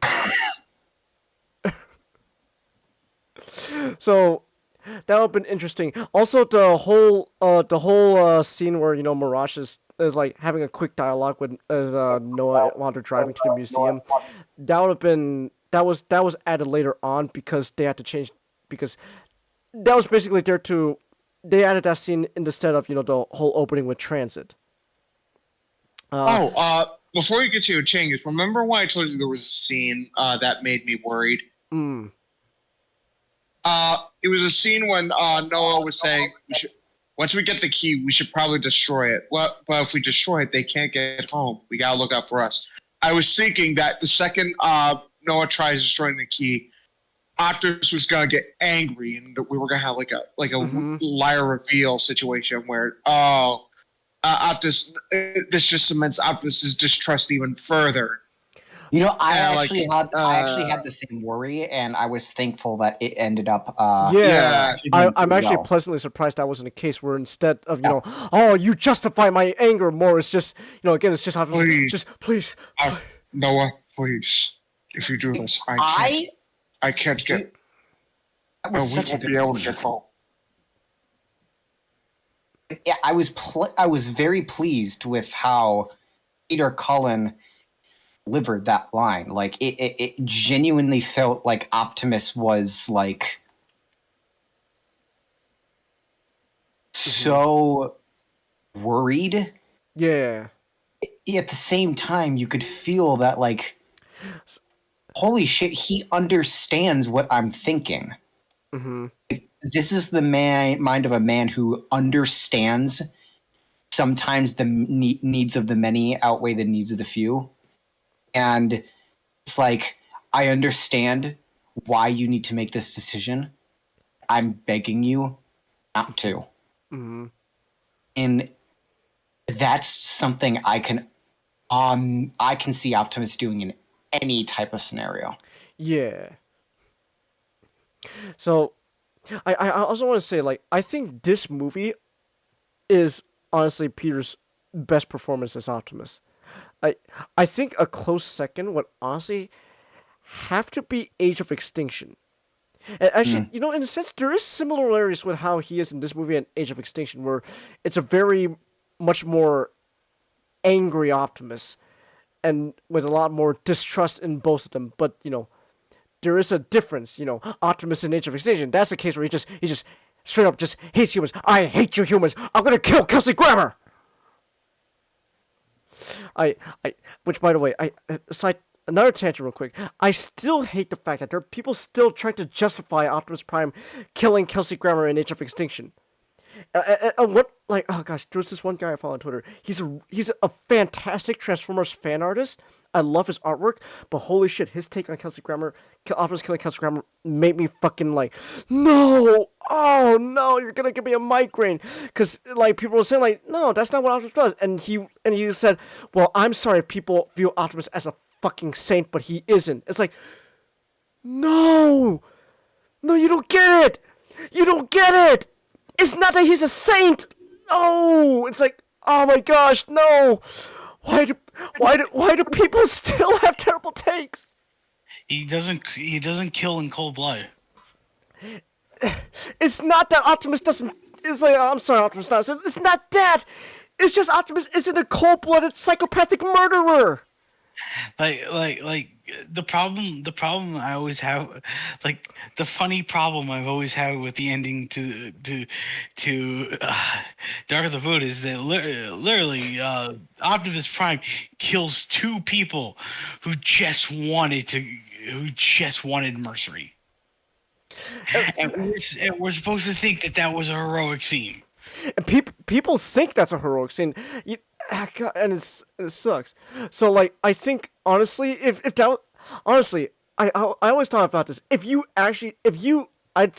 those scenes, with Optimus decapitating Megatron and point blank double tapping Sentinel in the head like that with a shotgun twice, I don't like that. But if you had to do that, then again you gotta show a scene where Optimus has to has to process the fact that, hey, if this is for the greater good, I'm doing a morally great action. Then I gotta be able to process this. Hey, Duck, we're glad to see that your first time chatting.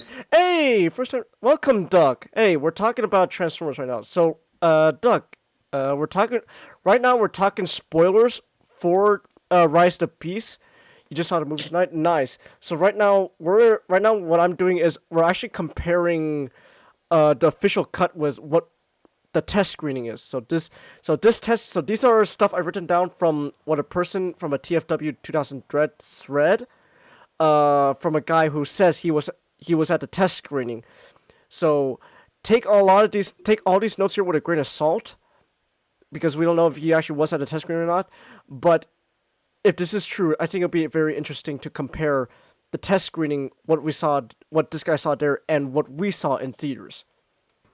So I think that'd be very interesting. So speaking of which, another interesting thing is when it comes to Mirage's ability to just turn into any vehicle he wants. What will actually be interesting, I think. Also, hold that thought. Oh my gosh, Cheng, I know, but I just got offended about this really quick. Mm-hmm. IDW Optimus betrays the entire idea of freedom is the right of all sentient beings, and I'm mad about that. You should be. You should be. Okay, continue. Alright, thank you, Nick. So another thing from the test screen was actually interesting was when it comes to Mirage turning into any vehicle he wants. It seemed more like his ability to turn into vehicle one would actually been part of his hologram abilities. So when Mirage turned into a garbage truck, it would actually been more or less just him having an illusion of, Noah driving a garbage truck. That's originally what I thought he was doing too, but like the way they showed him transforming into the car in the Ferrari made it seem like he could actually do it. So the test screening, I think the reason they got rid of that was to actually explain, at least figure out to somewhat explain why he turned into the fucking power armor. Because it's like, it's a hologram. It's a hologram. That makes sense. Like, why is he turning to power armor? So I'm thankful at the very least we got a reference to his original Generation 1 transformation. That was pretty cool, I will admit. I thought it was fun. I thought it was nice, but again. Yeah. But I think that would be actually interesting how they're going to play more into the idea that him becoming any vehicle he wants was more an illusion. It's in his name, Mirage. So I think that would have been very interesting. But again, though, Mirage turned into a Porsche, to a garbage truck, and to an exosuit. Again, that's quite a lot of mass shifting going on there, man.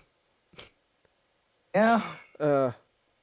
It's interesting though when you think about it. A lot of these Transformers have just the ability to naturally just change their mass. I know, again, separate continuity. This is a reboot, but in Age of Extinction, the Stanley Tucci discovered, what's it called again?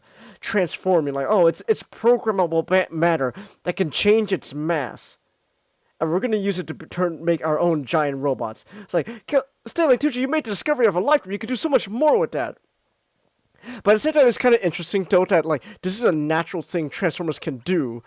At least that's what it seems like the movies imply. Like, all these beings, robots, just naturally have the ability to just change their mass when they want.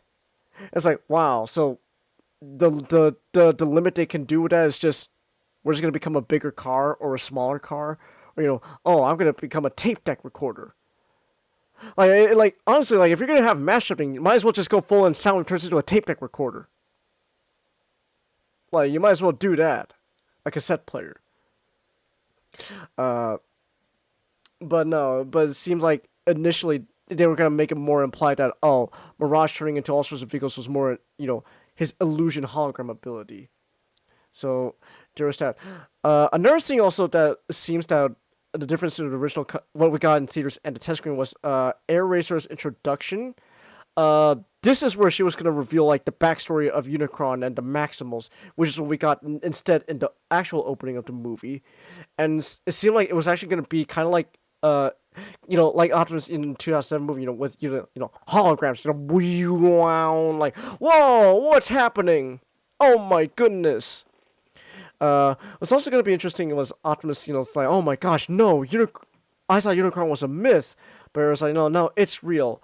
I feel like that is maybe kind of redundant. I don't know, because, like, it seemed in what we got when Optimus first met Scourge, it seemed to imply that he thought the Terracons were not real. Like, it's impossible. I love it when an inferior being recognizes a higher power. So it seemed like Optimus like, no, I thought Terracons and Unicron was just legends. No, it's real. Oh dang. So I think that's interesting. Another interesting difference with what we got in theaters, and it seems like the test screening was that Air Racer and Elena we're gonna talk a lot more to each other. Apparently, like, there's gonna be a scene where, like, they're just talking while they're waiting for a stratosphere, and they're bantering, like, oh man, I bet you're pretty good. Like, oh yeah, I'm really good. Like, okay, but it seems they cut that out. And again, it seems like this movie really seems like they cut out a lot of meat to make this movie as lean as possible. But I feel like if you just if you left some stuff, it would actually help elevate the movie. Like little character moments like that would have shown Air Racer as more than just expository machine. Not saying she was an expository machine, but let's be honest, a lot of her stuff was mostly expository. Okay, I should have rewritten this sentence because I mostly just copy and pasted a lot of stuff from the TFW 2005 thread. So again, this is not my actual. A lot of the stuff isn't my actual words. This is from a guy who claims he was part of the test screenings. So what was this whole Stratosphere doesn't even show up. More like the whole scene of Stratosphere appearing into the Autobots while they're waiting for him wasn't gonna be in it. Instead, it seemed like they're gonna just cut to them inside Stratosphere for the sake of a joke. I was like, oh man, like, come on, how are we gonna get to Peru? Like, it's not like we have a plane. It just cuts to, and there's all, like, cramped them inside Stratosphere. I can't believe we're taking this plane. And that kind of sounds horrible. I'm not gonna lie. Kind of glad they didn't do that. Yeah, but it's interesting though. I do think though. I do think maybe they could have at least added this part where Mirage is like joking like hey, we're gonna crash. And like, nah, you're perfectly safe inside of me. But I feel like that's also a little bit redundant because we already saw it's a visual gag. Like we saw like Stratosphere in play mode, like his engines are like sputtering around, like you can see like metal plates and panels like shaking about, like nuts and bolts shaking and stuff. So like it's more like, oh, that's like it's a visual gag. So you don't really have to make it a verbal joke as well. Like you could just make it like even like a visual joke, like see you could maybe like you could cut to like all the Autobots inside just looking very uncomfortable, like just I don't like being cooped up inside this plane. You have to go to the restroom during the plane scene, Duck? Ah, I see. Uh, so I, s- I think that's interesting how things changed there. So it seemed more like the Stratosphere's comedy was more a visual gag. Uh, I think what also been I think what's also been interesting here though was Elena never mentions her backstory with her dad, which honestly I feel like wouldn't have changed a thing with what we got in the movie, because it never really does anything with her dad, at least as far as I can remember. So you don't think you missed much? You came back and they landed Duck. The only thing you really missed was just Noah, Anthony Ramos' character, telling Elena, "Hey, let's just destroy the transform key." Yeah, but what? But Optimus needs it to go back to his home planet. It's like, well, we gotta look out for ourselves, not them. So. Oh, and also the funny visual of Prime just kind of.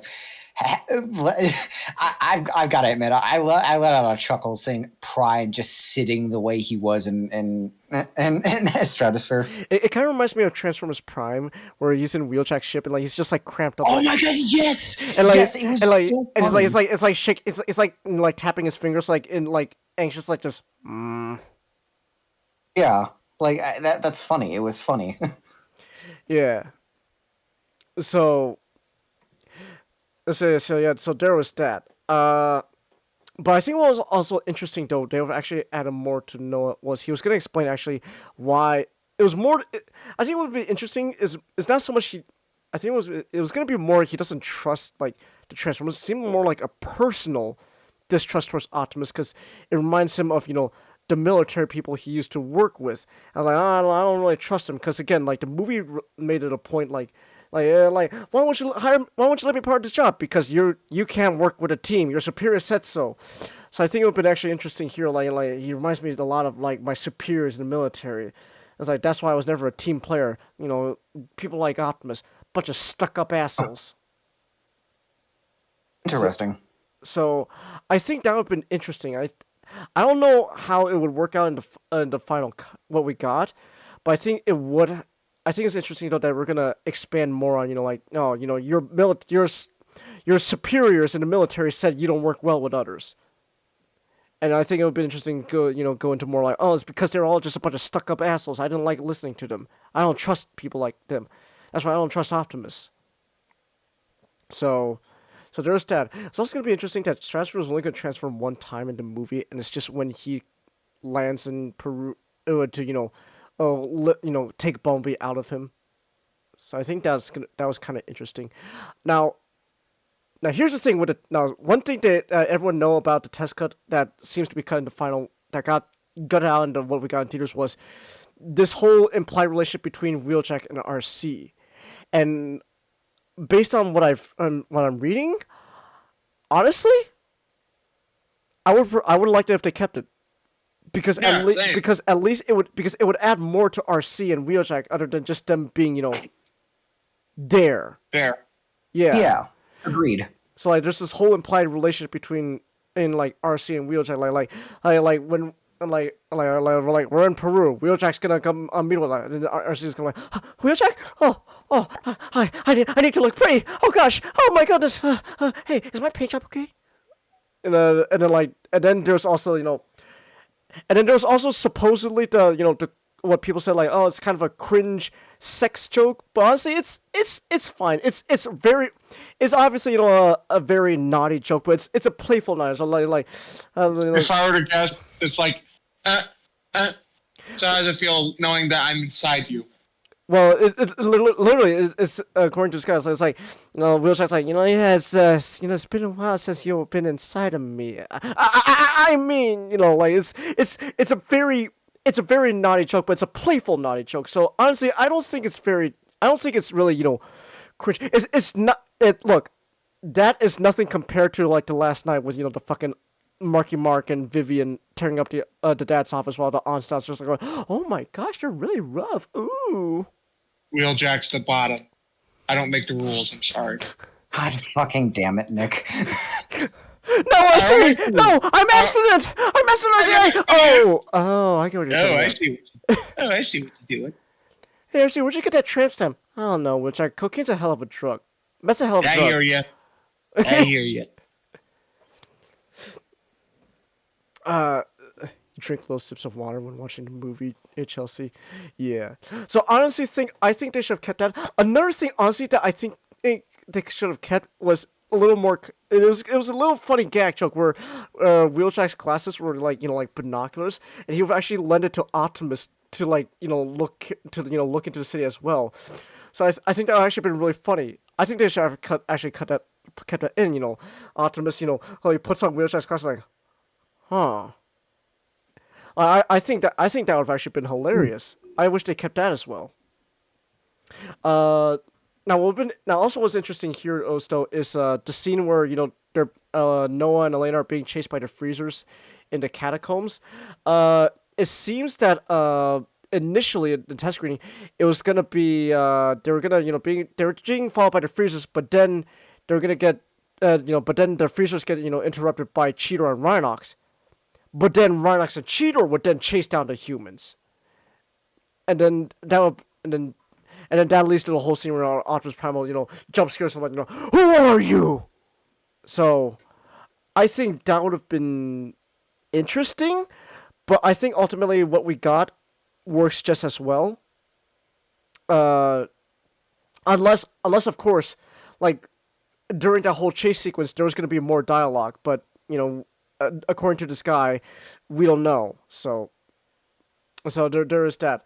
Also the whole thing about Optimus Primal saying oh, my name was taken in honor of you, Optimus. That was actually added in the what we got in theaters. That was not in the test screening. So I think that would be interesting. Also, another thing. That at least a good thing, because again, this is just something I always have a problem with. If Optimus Prime and Optimus Prime are sharing the same scene together, how come it took until now for them to address, hey, you have the same name as me? Yeah, it's like why do you look like? Also, why do you also look like me? So when Optimus like Optimus Primal, like he's confused, like Optimus Primal, like you have my name. It's like it I'll give you all right to take my name. I was named in honor of your legend. So there was that. What legend? All right, you don't know we're from the future yet. You're from the future. What? Time travel's a thing. What? You've heard cringy, dirty jokes on the military. Those jokes are tame in comparison. Yeah. So like the whole it's been a while since you've been inside. That didn't come out right. Like that's fine. That's tame actually. That's really tame. I would have been okay if they added that. If they kept that in.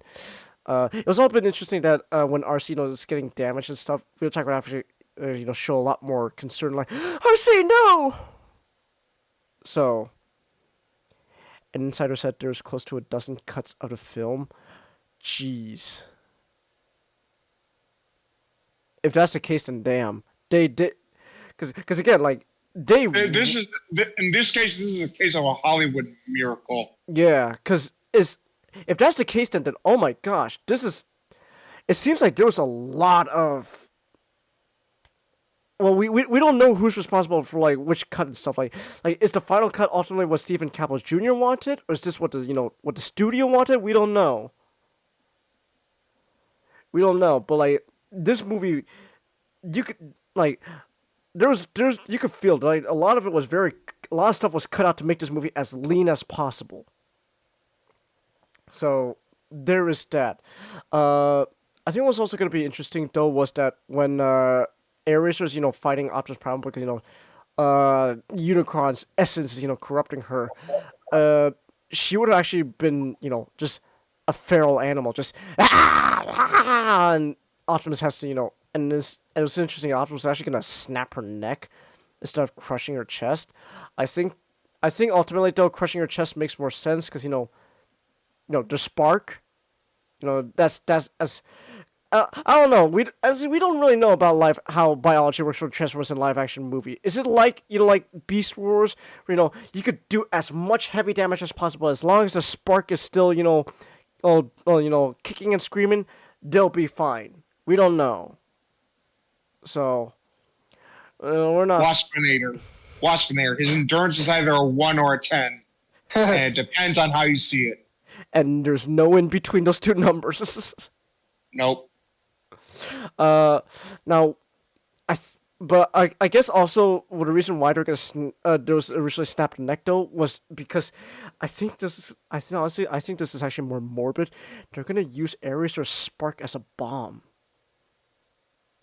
I don't know. That's real morbid actually. Like, you literally okay. Our friend is dead. Let's perform Indiana Jones Galliman on her, rip out her spark, and then we're gonna turn it into a bomb to destroy the transwarp key. Holy crap! What? What you would have wanted? What? What is wrong with you? Hey, you're the one who's gonna decapitate Scourge in a gruesome way. What? Also, you probably will maybe eat your third child. Time travel. I don't like this. So I'm actually glad that they ultimately decided, no, let's just go with the code plan first, and then destroying the transfer key was the last resort. So, because apparently the whole thing was we're gonna have a bomb, and the guy who was at the test screen, he says he doesn't remember how they lose the bomb; they just lose it. So like, oh, so you just did an extremely morbid act for no good reason then. So yeah, we'll just use the codes instead. Now, also a bit interesting though was, you know how like the Terracon army, they're like just phasing out of the wall. I think it was interesting though. It was just gonna be straight up Lord of the Rings, like, you know, was it Return of the King? You know, like the gates of Mordor open, and, you know, the army marches out. Ba ba bum bum bum bum bum bum bum bum. Yeah. Honestly, I think that would actually be pretty cool. Actually, I actually kind of like that a little more. Is the exosuit something only Mirage can do, Duck? Well, that's kind of the problem. That's the thing we talked about earlier when we were talking about this movie. We've been talking about it for how long now? Oh my gosh, we're 5 hours into stream. Oh my god. We got so much to talk about. So we probably talked about the movie for at least 3 hours. Yeah. But we were talking earlier though, Duck, that one of our criticisms with this movie is they don't really explain a lot of things. They don't take the time to explain stuff.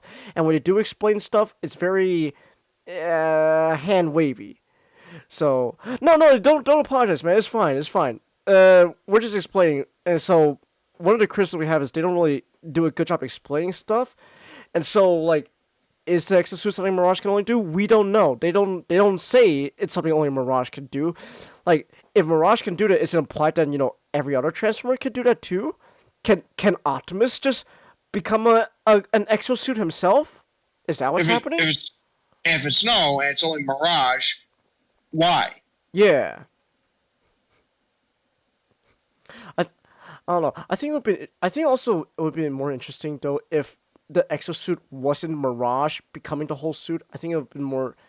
Also, I think I was actually prefer more if it was just only a part of Mirage becoming the whole suit. I don't know, because again, that's a whole lot of mass shifting to turn a giant robot into a human-sized suit. So I think I'm more fine with the idea. Oh no, just parts of Mirage can become the suit. And again, that still begs the question: is that something Mirage can do?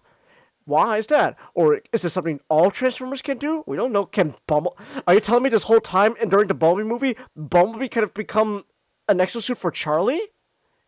Is that something that all Autobots can do? We don't know. So there is that. Also, Primal was gonna say maximize instead of calling out Cheetor and Rhinox specifically. That can be heard in some of the TV spots and trailers, where you do hear Ron Perlman, yelling, "Maximals! Maximize!" Now this thing though, right here though, this is a fucking crime against humanity. They cut out Cheetor saying "Big Bot." Now that I will not excuse. That is a crime against humanity. No. Yeah. Big Bot? Yeah, that's what he calls Primal. Remember? Butter, you've watched Beast Wars, right? I've only seen a couple episodes. No! No, Butter, no! Oh. No. For shame, Colin. Oh. Sorry. No, everyone watch Beast Wars, okay? I don't care how many people say, oh, the animation's dated. Yes, the animation's dated. But it's also kind of funny watching the animation, but at the same time, the story is really endearing, and the characterization is really great. You haven't seen much Beast Wars either, Duck? No! Why won't people watch Beast Wars? This movie fucking better get people into watching Beast Wars. Otherwise, I'm going to be mad. I don't know. No, but they need to keep that. I admit they need to keep that line in. They need to have cheaters say "Big Bot" at least once. Right behind you, Big Bot. Now also another thing from the test screening that compared to what we got in theaters was, Primal's gonna still kill all Battletrap the same way, but there wasn't gonna be the whole joke of Optimus going, "Hey, that was my kill." So it was just gonna be only Optimus Primal just bashing his brains, says, "Monkey." So there is that. Now also, apparently when Unicron was gonna start teleporting to Earth. Now apparently this is a difference here in the test screening compared to what we got in theaters was, it seems when he was like starting to come into Earth, he was immediately gonna start sucking up, eating the planet, like just nom nom, like King Shark, nom nom. So he was gonna immediately start sucking up, Earth and stuff. But then apparently, he was gonna start sucking up like all the energon around the area, and apparently, for some reason, the energon would then just, because it's sucking up like. Bumblebee's also like being sucked up, so like his body's just literally just floating in the air while it's being sucked up, and then just a piece of energy was just gonna fucking like go through Bumblebee's body, just like fucking injecting like heroin like into his body, just and just oh my gosh, oh, what just happened? I'm alive. And also apparently this is a thing that the test screening kinda has also similar with the final cut. So the guy says in the test screening that B was considered dead, but there was no lines about saving him. So, but they added a line of, maybe we could save him with an energon infusion.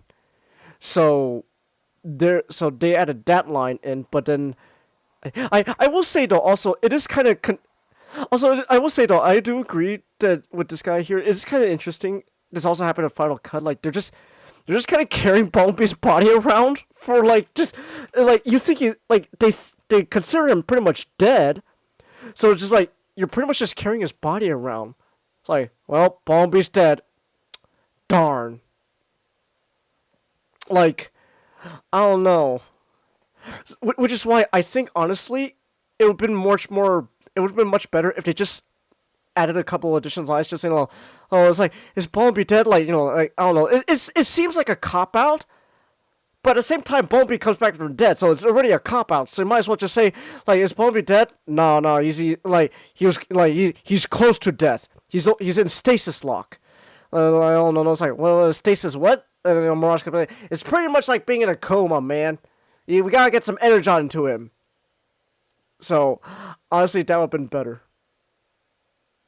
Stephen Campbell Jr. has noted earlier drafts of the screenplay explicitly depicted Maximals as time travelers from the future, as in the cartoon, and while the concept is so toned down for the finished movie, that probably won't occur to the general audience. Several references that I just limited on screen. Yeah, we talked about it, but I didn't know actually know that earlier drafts of the screenplay were going to explicitly mention they were from the future. I honestly think that would have actually been preferable, or at the very least imply that the transport orb key can also somewhat time travel as well.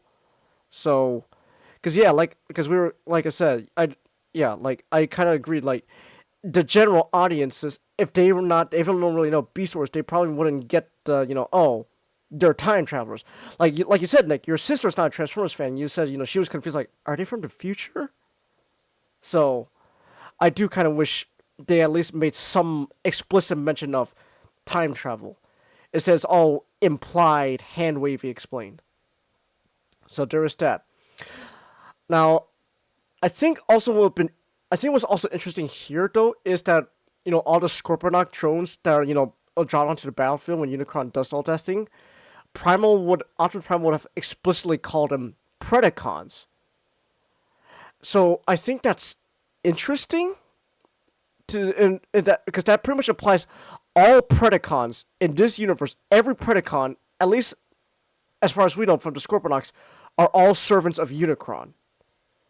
So does that mean Beast Wars? If a Beast Wars Megatron was in this movie, would he just be a servant of Megatron? So, and honestly, I'm not sure how I feel about that. Because, as a Beast Wars fan, I like it when the Predacons are just their own thing. They're just own separate faction. You wouldn't have understood, but you would have found out anyway, Duck. I suppose. But still, I think it's better if they just explicitly mention some mention of time travel. Now, also another thing, a change from the test screening to the final version we got in theaters was Mirage was initially going to have even more transformations from what we got. So apparently he was going to actually become like some big shield for Noah, and then he was going to become the exosuit. So I think that's interesting. But also what's interesting though is there was never going to be any sign of him surviving that. There was no end credit of Mirage being repaired into a scrap, a very junky, scrappy Porsche, and then being transformed from that. And honestly, I think I know people, and I get it. I know everyone loves Pete Davidson Robot, but I think honestly, at least me, I kind of would prefer if he didn't come back. I think that would have added more stakes, and I think that would make his sacrifice worth more. Like maybe Noah could have still kept the exosuit, and then that's like a reminder to him, oh, it's like my fallen brother from another world, it's like with this suit, I'm gonna carry on, what he wanted to do. So I don't know. At least that's just me. I kind of would have preferred like the test screening where there was never really any hints of him coming back. So Beast Wars is Kako. Chelsea, what are you talking about? Lady, please, speak English. I beg of you, please. We can't keep doing this. It's Chelsea when she's. It's like Chelsea speaking gibberish. It's just the Breaking Bad meme. Just he can't keep getting away with this. She can't keep getting away with this. So there's that. Now I think here's the most biggest change from the test screening to the final version we got in theaters.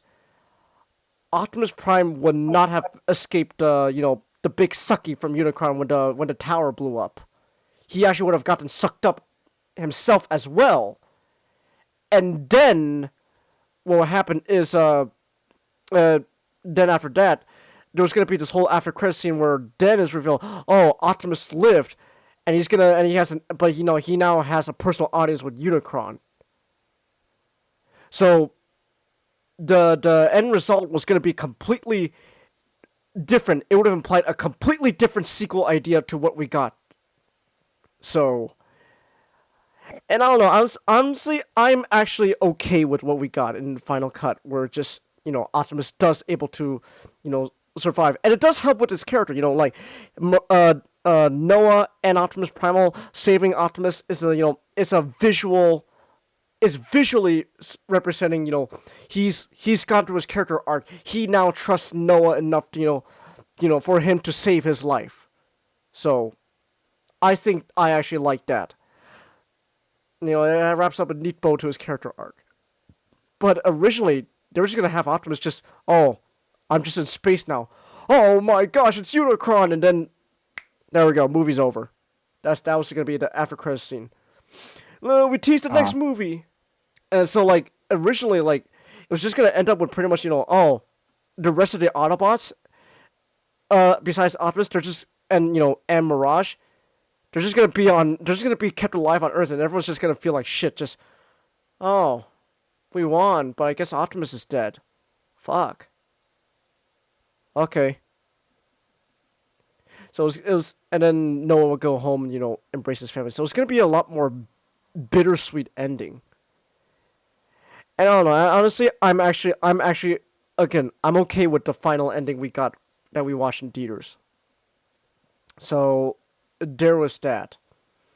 Uh, Also, it's how in the final, what we got when it was in theaters, it was Optimus giving his typical ending speech. It was actually gonna be Noah instead giving the big ending speech. So I think that's interesting. But I'm honestly, again, I'm glad with how the movie ended. And of course, the GI Joe scene that was just added. Noah still gives the speech. It's just they added Optimus with him as sort of a symbol. Oh, that's right. I Yeah. forgot about that. That's my fault. Thank you not for reminding me. That's right. I forgot about that. And obviously the big thing is the GI Joe scene that was added in later. Or at the very least, we don't know. Again, we don't know if that was actually added in later, if they changed it from Sector 7, or Sector 7 this whole time was just a cover-up in the test screening. So, we don't know. But anyways, that's pretty much all the comparisons with the test screening with the final cut, with what we got. And, again, this is all from a TFW 2005 thread. And again, this is from a guy who says he was at the test screening, but I have no way to, confirm if this is, if he's telling the truth or not. So again, everything I just read off here, take it with a grain of salt. I have to head out. It's late for me. All right.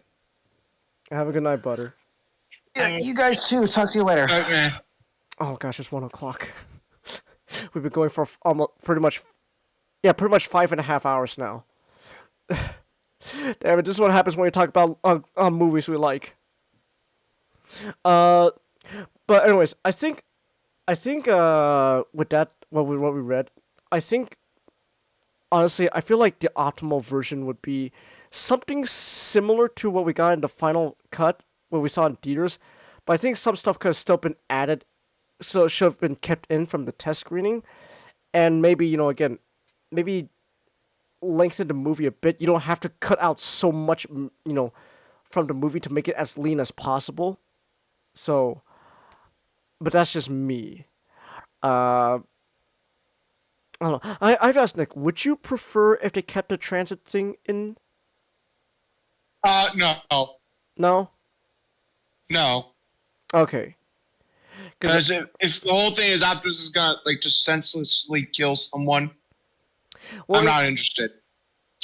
Wait, were you there when I described the transit scene to you? Like the whole idea, keep it hidden. If it's because he was too brutal, then I think they should have cut it. I do think it is interesting that they want to have this whole thing of Optimus doing a morally gray thing. And again, but I think ultimately I am glad with what we got. But at the same time, I think it's also interesting that it would honestly also explain why, at least imply why the Autobots are stuck on Earth. But I don't know. I think ultimately, I was talking about this. I think ultimately, I don't think you were here, though, Nick. If they did keep in the transit scene and Optimus had to do what he did, then I feel like they should have had they should have a minute for Optimus, like a breathing room for Optimus to just this is your character. He just did this is your quote unquote hero, and he just did a very morally questionable thing. Have a moment where he has to process all this stuff that he just did, because if this is supposedly for the safety of of others, for secrecy, then you gotta be able to know what's going on in his mind. Otherwise, if he just brushes it off, it just comes off as, all right, I'm still kind of a cold-blooded thing. Oh, what's the scene, Duck? Okay, so I'm gonna have to explain the transit scene again from the test screening. Okay, so, all right, so the transit. So the whole transit thing with Optimus versus the Decepticon transit was going to be the original opening for the movie, according to test screening and other versions that people say there was, which is instead of the Maximals and Unicron. And pretty much the whole thing was Optimus was gonna be, talking about how like, oh, we've been stuck on Earth for 7 years, and we're just being hunted down by Decepticons. But at the same time, we gotta also make sure that our identity is kept completely 100% secret. So he was gonna fight Transit. There's gonna be this whole, big fight scene and stuff, and then Transit was, and I will say though, if Optimus is gonna be brutal, it kind of, I don't know, Transit kind of goaded him into it because apparently Transit was gonna actually show Optimus like hologram video footage of a bunch of Autobots being killed by Decepticons as they're all telling their Decepticon captors Optimus will come and save us, just you wait, and then they killed him, and this would get Optimus really angry and he would kill Transit. So it's kind of a situation where Transit was kind of asking to be killed, and so there's that. Now, Optimus killing Transit, like, we don't, again, the guy who was at the test screening, he says at the test screening, he says he doesn't remember how Optimus killed Transit, exactly, he just knows it was with his axe. So, but the morally questionable thing was that Optimus was then gonna dump Transit's body in like a nearby river, and then the river would reveal. Yeah, he's just been doing this whole time. He was just doing this whole time, and it was the whole thing that implying that he's been doing this for like 7 years straight, solely so he could keep the the Transformers' existence on Earth a secret.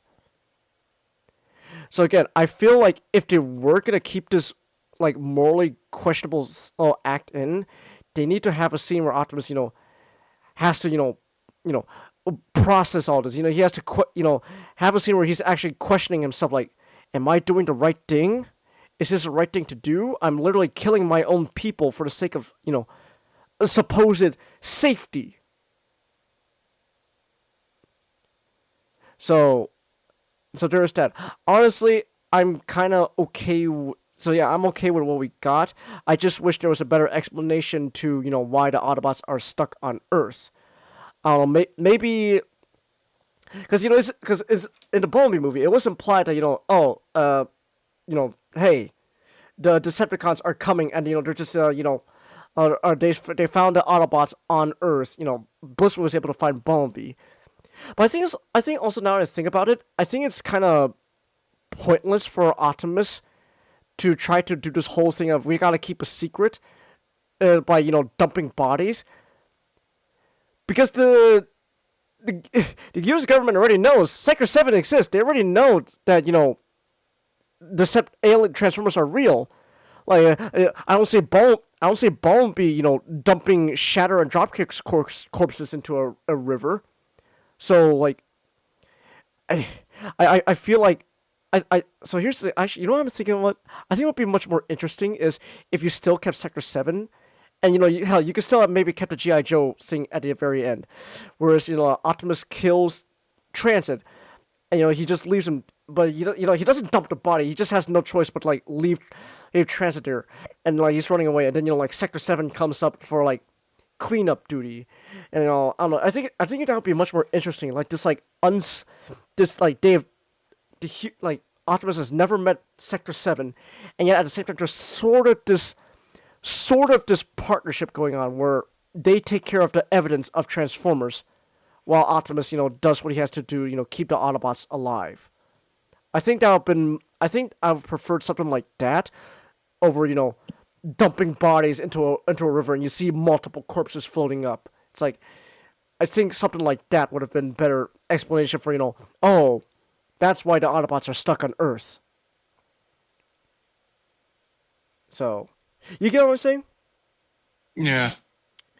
So yeah.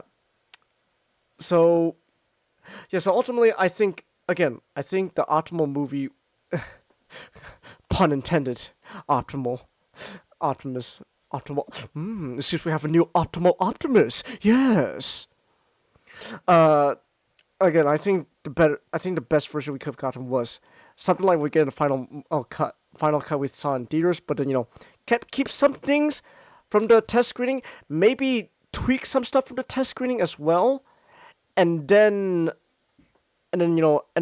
maybe not make the movie so lean as it was. So there is that. But anyways, we've been going for for over 5.5 hours now. We're almost at 6 hour mark. It is 1 o'clock where I am, so I think I'm gonna wrap up the Rise of the Beast talk by saying, ultimately, I am fine with what we got. I still think Bumblebee is a better movie than Rise of the Beast. That's my opinion. I know people are saying that Rise of the Beast is the best one yet. Though I have a feeling though a lot of people saying Rise of the Beast is the best one yet. It's just recency bias. It's the most recent Transformers movie, so like, it's the best one yet. I think it's mostly just recency bias. But I think Bumblebee. Yeah. But I think because Nick, we watched all the Transformers movie leading up to Rise of the Beast, it's still sort of fresh on our minds. Bumblebee is still the best there is when it comes to the live action Transformers movie. It has the perfect blend. It has the perfect blend of action, character, heart, etc. Rise of the Beast was an attempt to take somewhat of what it did in Bumblebee, but lean more into the spectacle side, like the previous live action Transformers movies. And honestly, I think I don't know. I would hope a movie would be better than the next Transformers movie is better than Bumblebee, because they clearly want to do more with Transformers. But I think at the very least, I want the next Transformers movie to be somewhere between Bumblebee and Rise of the Beast, somewhere in between those two movies quality wise. So that's what I would like. But I think so. Again, ranking the Transformers movies so far. It's Rise of the Beast, then... No, it's Bumblebee. My bad. Bumblebee, Rise of the Beast, then the 2007 movie, then Dark of the Moon, Revenge of the Fallen, Age of Extinction, and then the last night's just in the fucking gutter. Trash. Garbage. So, there is that. How...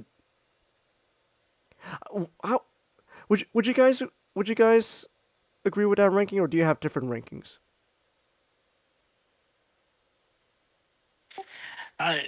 No oppose. Yeah, like I don't oppose that. What about you, Nick? Are you okay with that? Mike. Yeah, I'm okay with that. All right. Actually, before I actually close out, I want to ask one thing. So we started this whole topic of leading up to Rise of the Beast, because talk about Transformers because we want to build up to Rise of the Beast, but at the same time we also want to discuss how these films have impacted like the film industry. So I have to ask, not do you think, how do you think this movie will do, like compared to like its impact with the other films? I think now that it's getting this this return, congratulations, and this and all the cash money. Mm-hmm. It tells me one thing that I was thinking about. Is it tells me that despite what will come before or after it, Transformers is still king in the cinema.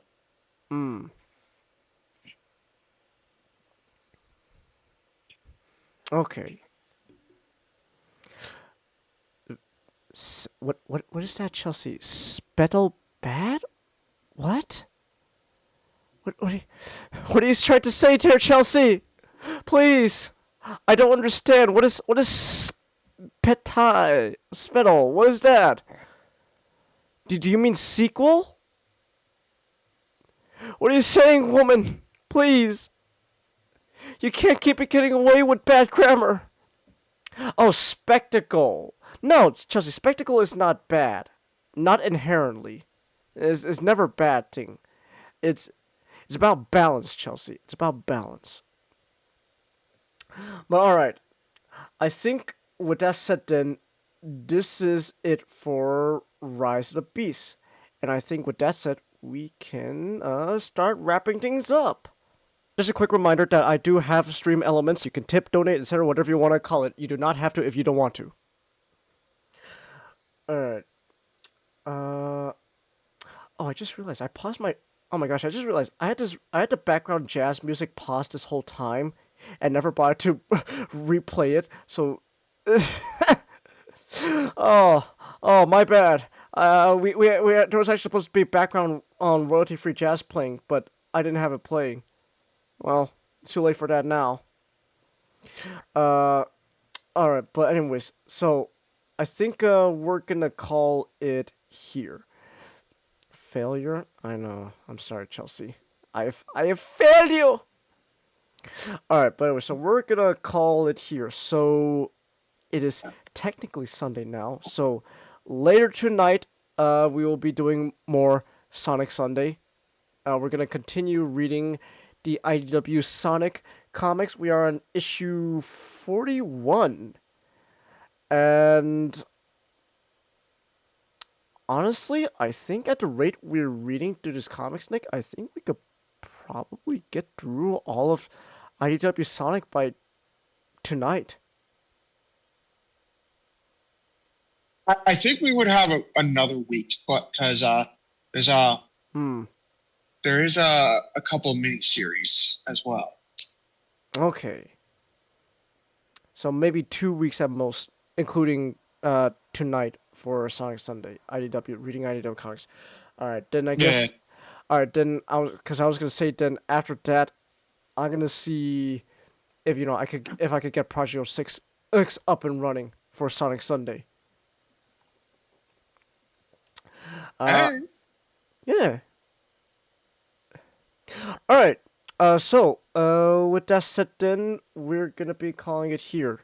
So just remember, social media, all the social media links, and it's all in the whole, below about section and stuff, and Nightbot puts in links and stuff, and of course, if you want to contribute to the channel, you can do so through Stream Elements. If we can get $30 by Thursday next week, because God of War is on sale for $30 right now, I can get it, and I could stream God of War. So there is that. But anyways, besides all that, yeah. And also all this will be on YouTube later. Please be patient. These are scheduled when they upload on YouTube. All right. So with that said, then thank you everyone who came, and we are going to call it here. So until next time, where's my thing? Good night!